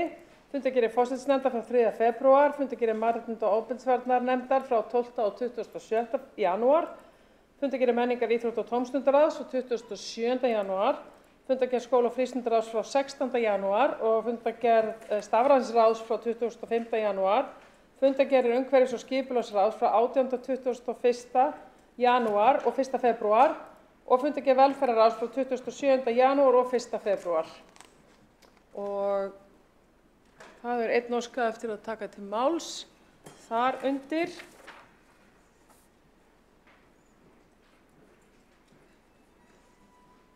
Og það er Björn Gíslason og þú munt upplýsa okkur í pontu hvað nákvæmlega þú ert að fara að ræða. Já, forseti, ágæta borgarstjórn. Ég ætla að þetta er undir fundargerð umhverfis- og skipulagsráðs frá 1. febrúar og það er liður 7. Það sem fram kemur það er lagt fram bréf Orkuveitu Reykjavíkur dagsett 31. janúar 2023 samstarf endurheimt náttúrugæða í Elliðaárdal vegna niðurlagningar áætlunar Elliðaárvirkjunar og endurskoðunar á gildandi deiliskipulagi svæðisins. Og ég vil nú segja okkur finnst þáttu sérstakt að hringja nú ýmsar viðvörunarbjöllur þegar Orkuveitan er farin að tala endurheimt náttúrugæða í Elliðaárdal, allan hann í eystri hlutum borgarinnar. Og við vitum það allt að þarna var nú sennilega framkvæmt eitt mesta umhverfisslys í október 2020 þegar lónið var tæmt. Og málið snýst nú kannski ekki síst það að úrskurðarnefnd umhverfis- og auðlindamála hefur úrskurðað í þessu máli, gerði það 20. október síðastliðinn þar sem að þetta var, þetta er óleyfis framkvæmt og það virðist ekkert hafa neinar afleiðingar, það er ekkert gert í þessu. Og ekki er sett í lónið þó svo úrskurðarnefndin sé búin að ætlast til þess að það sé gert. Og reyndar var Orkuveitan, stjórnin, hafnaði því að setja í lónið á fundi stjórnar í nóvember. Og þetta er mjög sérkennilegt mál, svo maður ekki sé annað hægt að segja. Þetta er úrskurðarnefnd auðlinda og umhverfis og auðlinda er æðsta úrskurðarvald á stjórnsýslustigi og það er mjög sérstakt að skipulagsyfirvöld fylgi þessu ekki eftir og hvað þá borgin eða borgaryfirvöld gerir það með þeim því þetta er algjör, hvenær hefur það gerst að borgin fari ekki eftir lögum? Það er óviðunandi ástand. Og óviðunandi að ekki sé farið eftir úrskurðum eins og úrskurði umhverfis- og auðlindamála. Nú, ég ætla nú jafnsamt aðeins að minnast, sko, að vera að tala niðurlagningu varðandi Elliðavirkjun, niðurlagningar áætlunar, en það margótt og ég veit að það mjög mikið, ég held að þessi með innan Orkuveitunnar, allan sumra stjórnarmanna, á fyrir að skoða það hvort að hægt sé að koma framleiðslu þarna aftur í gang. Og því að við örugglega séð það í fréttum að það er margir búin að tjá sig það, þarna sé mjög auðvelt að koma fyrir 10 megavatta túrbínu sem að geti þá framleitt rafmagn og það myndi duga 17.000 heimilum í Reykjavík fyrir rafmagni og þessi stokkur sem eða pípa sem þarna niðrir, það myndi kosta svona það bil 500–600 milljónir endurni í hana. En þetta svona kannski dálítið annað mál. En ég með, og við erum með bókun þetta mál, því þetta mjög sérstakt að það sé ekki fylgt eftir þessu að fylla í lónið eins og úrskurðarnefndin segir til Og með leyfi forseta ætla ég að lesa þessa bókun. Tæming Árbæjarlóns gerð án framkvæmdaleyfis og braut gegn gildandi deiluskipulagi Elliðaárdalsins. Mikil óánægja hefur verið vegna þessa og því að Orkuveita Reykjavíkur tæmdi lónið án samráðs við íbúa og þvert á gildandi skipulag. Þetta var gert og ekki lagi fyrir áætlun niðurlagningu mannvirkja eins og ber að gera lögum samkvæmt samanber 79. grein gildandi vatnalaga. Með öðrum orðum, farið var í að tæma lónið án þess að samþykkt áætlun lagi fyrir eða framkvæmdaleyfi aflað. Niðurstaða úrskurðarnefndar umhverfis- og auðlindamála frá 20. október síðastliðinn kallar á viðbrögð og stórbætt vinnubrögð enda ber Orkuveitunni að fara eftir lögum og gildandi skipulagi.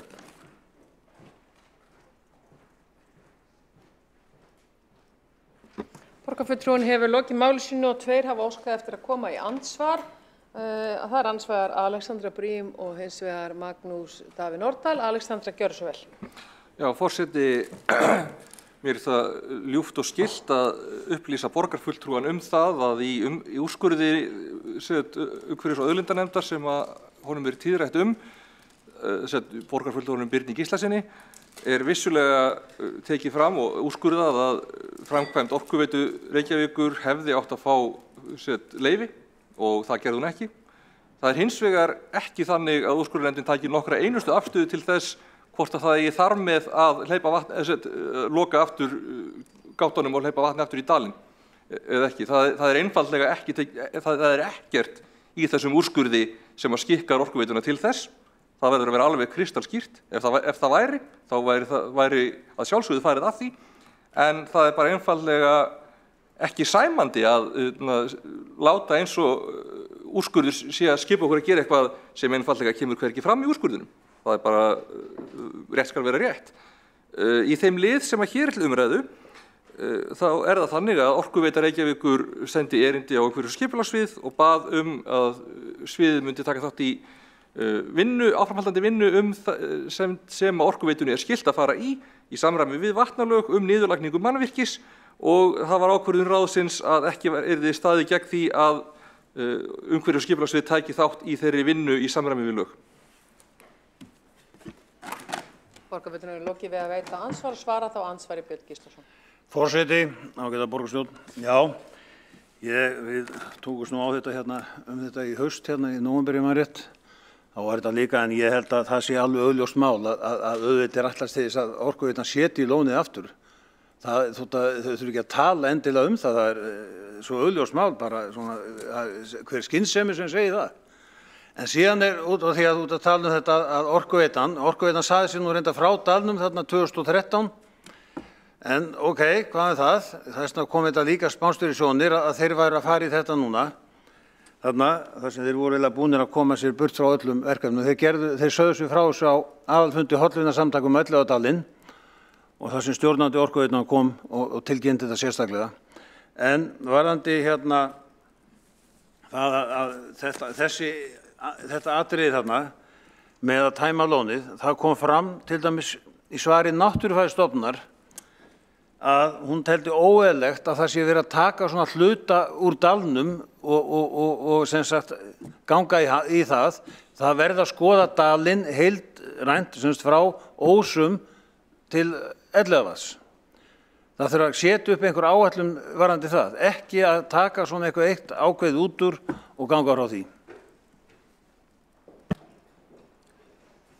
Borgarfulltrúi lokið við að svara andsvari og þá óskar eftir að veita annað ansvar. Alexandra Brím.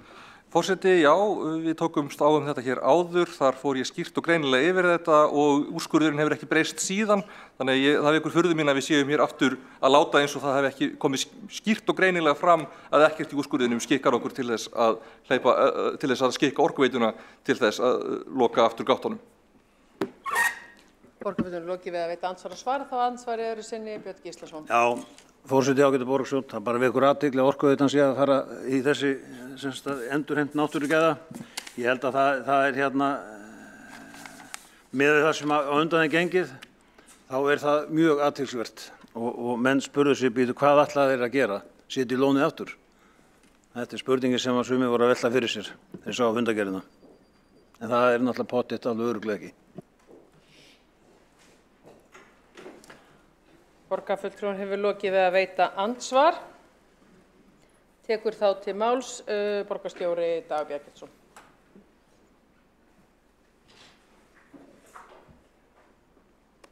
Forseti ágæta borgarstjórn, ég vildi bara örlítið koma hér upp, kannski til fyllingar og skýringar, en tek undir það sem kemur fram hjá formanni Skipulagsráðs, Alexandru Brím, að ákvörðun sem þarna var verið að taka þátt í því ferli sem núna er í gangi og hér er spurt hversu í ósköpunum er þetta ferli í gangi. Það vegna þess að í lögum virkjanir að þá er gert ráð fyrir því að ef að hætt er virkjun eða þegar hætt er að nota virkjun þá ber að gera svokallaðar niðurlagningaráætlun. Og ég held að það sé ekki í neinu trássi við það sem að borgarfulltrúi Björn Gíslason nefnir að það þurfi að horfa til alls dalsins í því sambandi. Og þó að virkjunin sjálf sé auðvitað svona kannski það sem að hugurinn staldrar við í því. Og síðan verði líka bara árétta að í þessum úrskurði sem að féll í lok síðasta árs þá er sérstaklega tekið fram, kannski vegna þess að eins og borgarfulltrúinn sagði að ef það fellur svona úrskurður þá er fyrsta hugsun býtu á þá ekki að fylla strax í lónið aftur. En úrskurðarnefndin tekur sérstaklega fram með leyfi forseta verður því ekki tekin afstaða til kröfu kæranda að Orkuveitu Reykjavíkur verði gert án tafar að mynda Árbæjarstíflulón að nýju á þeim stað sem það eigi að vera samkvæmt núgildandi deiliskipulagi með því að loka aftur þeim lokum Árbæjarstíflu sem opnaða voru. Tilvitnun lýkur. Hvað er nefndin að hugsa þarna? Jú, væntanlega með í huga þetta flókna lagaumhverfi sem hefur verið lýst meðal annars í ítarlegu minnisblaði borgarlögmanns, þar sem að hægt er að reka sig á fullt af öðrum lögum sem varðar náttúru, sem varðar vatn, sem varðar orkumannvirki, sem eru aflögð og svo framvegis, og ég held að það sé klókt, sérstaklega maður er búin að fá á sig svona úrskurð, að vanda nú næstu skref þannig að það verði þá ekki til eitthvað ástand sem er jafnvont eða sínu verra, til dæmis gagnvart lífríkinu og laxfiskum sem eru þetta svolítið gimsteinninn í Elliðaáránni sem okkur þykir öllum mjög vænt um. En þetta er flókið mál, bæði varðandi lagaumhverfið, bæði varðandi hvert einasta skref, og ég vona að það sé að fara núna í farsælan farveg með þessari samþykkt skipulagsráðs og með þeirri vinnu sem Orkuveitan er að leggja í varðandi dalinn. Borgarfulltrúinn hefur óskað eftir að fara í andsvar við borgarstjóra, ekki satt? Já, gjörðu svo vel, Björn Gíslason. Forseti, ágæta borgarstjórn, ég þakka borgarstjóra fyrir. Það er örugglega rétt með þessa niðurlagningaráætlun sem sagt Elliðaárvirkjunar. En sko það er nú bara verið ansi mikið fjallað um það og margir komið að því að þeir vilja gjarnan sjá framleiðslu þarna aftur og sérstaklega í þessari Já, okkur vantar orku, það ekki spurning og þarna hægt að framlega með litlum tilkostnaði segja þeir sem ég nú ekki sérfræðingur í þessu en þeir sem hafa komið nála þessu að þetta sé 10 megavött og þetta borgi sig upp á 5 til 7 árum og sé mjög auðvelt í framkvæmd og þessna held ég að sé, þessna svona spurning hvort að eigi að skoða það betur, það það sem held ég að sé nú kannski verið að tala þarna. Nú, það náttúrulega alveg ljóst að Orkuveitunni bar að afla leyfis, framkvæmdaleyfis á þessu. Þess vegna var þetta úrskurðað að þeir fóru ekki fram á leyfi og fenguðu ekki, voru ekki með leyfi fyrir þessu að tæma lónið og þess vegna var þetta óleyfisframkvæmd og það sé algjörlega ljóst. Þú veist, þetta ef einhver tekur eitthvað ófrjálsri hendi og þá er hann náttúrulega sjálfsögð að skila því, svo þau kannski dæmt í því en þetta bara svona þessi eðlilegi farvegur að menn vera að skila því sem þeir taka og þetta, þú veist, ég held að þetta skilji allir og þau eru ekkert að segja það alveg nákvæmum orðum eins og sumir vilja nú fá helst. Og með varandi laxinn og þetta, ég veit laxinn búinn að fara hann upp sko í 100 ár og hann gerir það alveg örugglega áfram og vissulega hann komið þarna í norðurkvíslina, það ekki það en það hann ekkert veittur en auðvitað náttúrulega þeir búið að opna fyrir norðurkvíslina þá fer hann þangað og bara mjög eðlilegt en það nóg að lax þarna og hefur verið síðustu 100 árin.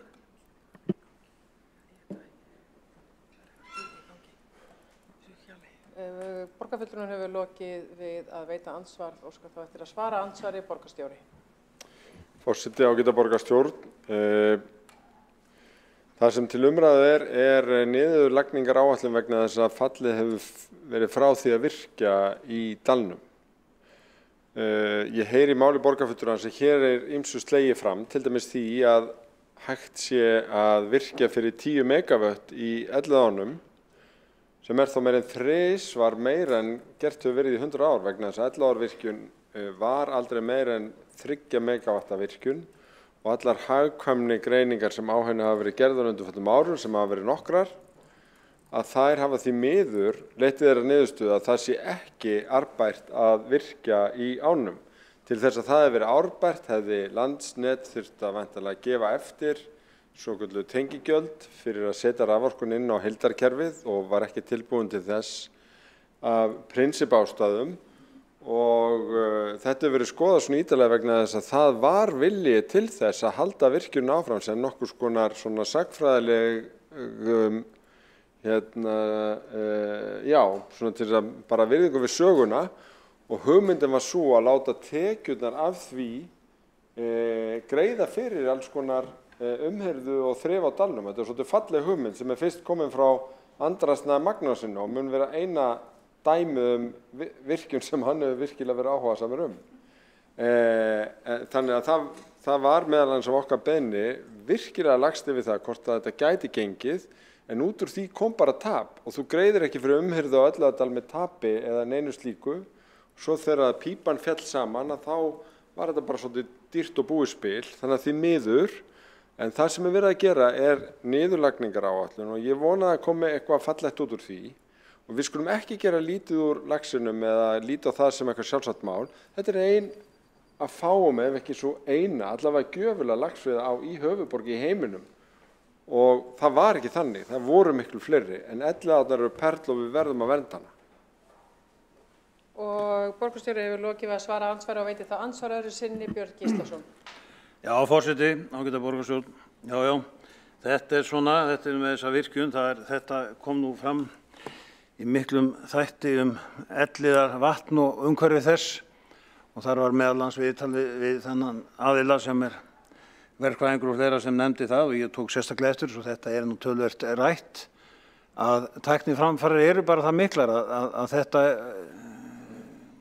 það væri hægt að gera þarna fara með túrbínu 10 megawatt og án mikillar, þetta kostar þetta eins og ég sagði pípan, endurnýja hana sögður 500–600 milljónir og þannig að þetta sögður myndi borga sig upp á 57 árum. Ég svo mikið baráttumaður fyrir þessu en það bara kannski í öllu þessari orkukreppu að þá þetta kannski vert að skoða þetta betur því að þetta náttúrulega gríðarlega framfarir í gangi Nú, já, ég held að þetta sé svo sem ekkert að ræða þetta mikið betur en náttúrulega Orkuveitan, hún talaði að endurskoðun á gildandi deiliskipulagi svæðisins, dalsins. Það spurning hvort það sé bara Elliðaárvirkjun eða eitthvað annað. Þetta spurningin. Borgarfulltrúi lokið við að veita andsvar og svara þá andsvari borgarstjóri. Já, forseti, ágæta borgarstjórn. Hér að ræða annars vegar 3 megavött eða 10 megavött og það svona fleitt hugmyndum einhverjar nýjar túrbínur og annað slíkt. Og þá ætla ég bara að játa að allar hugmyndur að viðhalda í raun virkjun í Elliðaánum hefur gengið út frá því að nota gömlu rafstöðina, gömlu tækin og ekki í raun að búa til einhverja spá nýja virkjun sem þá háð öllum nútíma reglum umhverfismat og annað slíkt og mörgum myndi finnast það róttækt að setja nýja virkjun einhvern veginn í Elliðaárdalnum. Þannig að við erum kannski að tala um 2 ólíka hluti. Það sem að þarna var samþykkt já að það sé ekkert óeðlilegt að gera ráð fyrir því að niðurlagningaráætlunin leiði af sér einhverjar hugmyndir sem gæti leitt til breytingar á deiliskipulagi en það verður ekki hlaupið í þær breytingar fyrir en áætlunin liggur fyrir og við erum sátt við hana.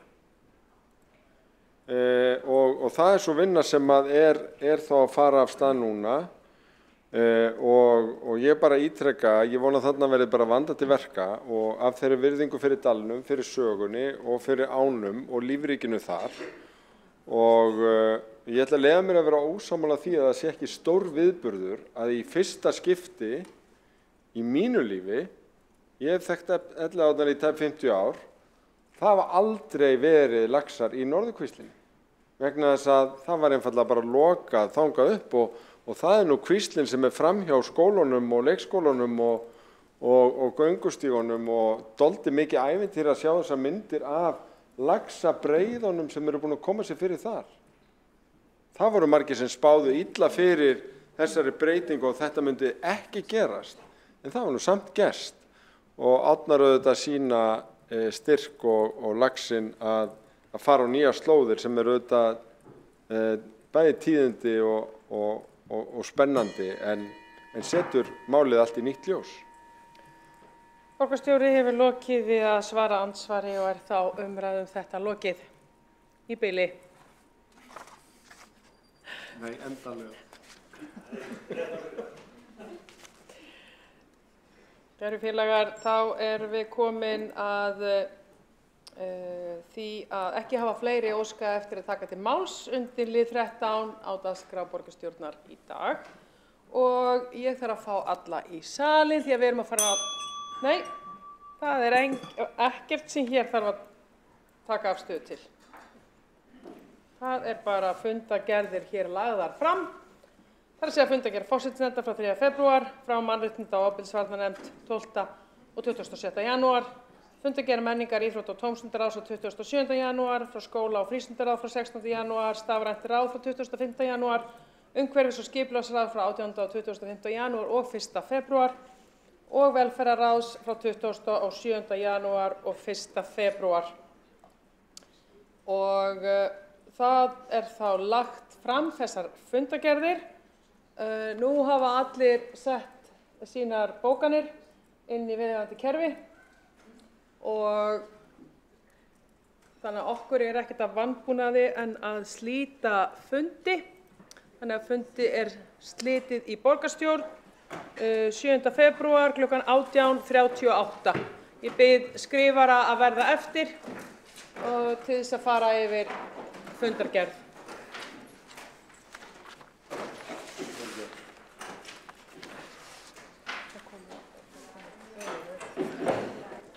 Komið beiðni með þetta.